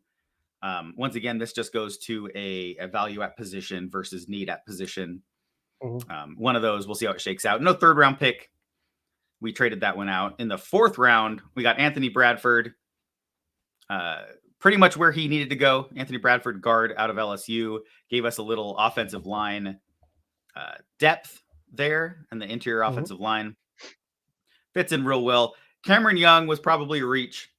The defensive tackle, nose kind of player. We'll see how they use him. They easily could have got him later. Agreed. Let's see. Fifth round pick, Mike Morris out of, I really like. I think he is going to be pushing for a rotational role right away. Yeah, really high effort, but we don't know what position he's going to play. Is he a 3-4 defensive end? Is he a 3 technique and a 4 down front? Is he a defensive end and a 4 down front? Is he going to stand up and rush the passer at 290 pounds? Probably not, but that's what he did a lot at Michigan. So they have to see how they're going to use him. But he's got a lot of interesting pass rush tools that he can use. Yeah, absolutely. Probably my favorite player that we drafted, Olusegun Oluwatimi, at center out of Michigan as well. Certainly the best value and a perfect meeting of positional need and value in the draft. Yeah, I think that's probably their best pick easily. Love this pick. Really hope that he works out. He has that Seahawks kind of mentality about him. In the sixth round, a questionable pick, Derek Reed, the second out of New Mexico. If they drafted him as a safety, this is a bad pick. If they drafted him to be a returner, then this is an okay pick. Yeah. It's not good because he's not an electric home run hitting kind of returner. So far, we could only find numbers on punt return. So does he have return versatility? If that's the reason they're bringing him in. Other than that, we have a lot of special teamers already on the team and connected to the team. Right. So I don't know if we needed to draft him to strictly be a gunner on punt coverage and then a punt returner on the opposite side. So we'll see how that one shakes out. That right now is the most questionable pick of the draft is Derek Reed II. There is the KJ Wright connection. His family is friends with KJ Wright back in Mississippi. So we might have some inside knowledge into that player that some other teams may not have had. Mm-hmm. And then our final pick, seventh round, number 237, was Kenny McIntosh, running back out of Georgia. Third down back. He's going to walk into the running backs room as the fourth running back. He's going to have to fight DJ Dallas for that third down back type of mentality. He walks in, though, as probably the best receiver of the four guys. So, I think easily the best receiver out of the four backs we have on the roster, yes. So I don't think a roster spot's really in question. It just depends on how many running backs Seattle wants to keep. And then if any undrafted guy cream rises to the top sort of situation. So that's my initial look, at least. And Adam chimed in as well. on what the Seahawks did over these last 3 days. Anything quickly to add before we sign off? No, not really, man. I think we're just looking forward to seeing who they can bring in as far as free agents to see how this roster is going to round out before we head into training camp in the next couple months. Absolutely. So thank you for listening to us. Let's go ahead and change the ticker here. Welcome. Yeah, this is the Let's Talk Seahawks podcast. This was the conclusion of our 2023 NFL Draft Day 3 live stream. Feel free to follow us on Twitter. Scrolling across the bottom, you'll see our handle. It's at LT Seahawks Pod. We're pretty active on there. We respond to messages. We respond if you tag us in a tweet. So feel free to reach out. Let's interact. Sometimes we respond even when you don't tag us. So. Exactly. All right. Thank you for watching. As always, go Hawks. Go Hawks.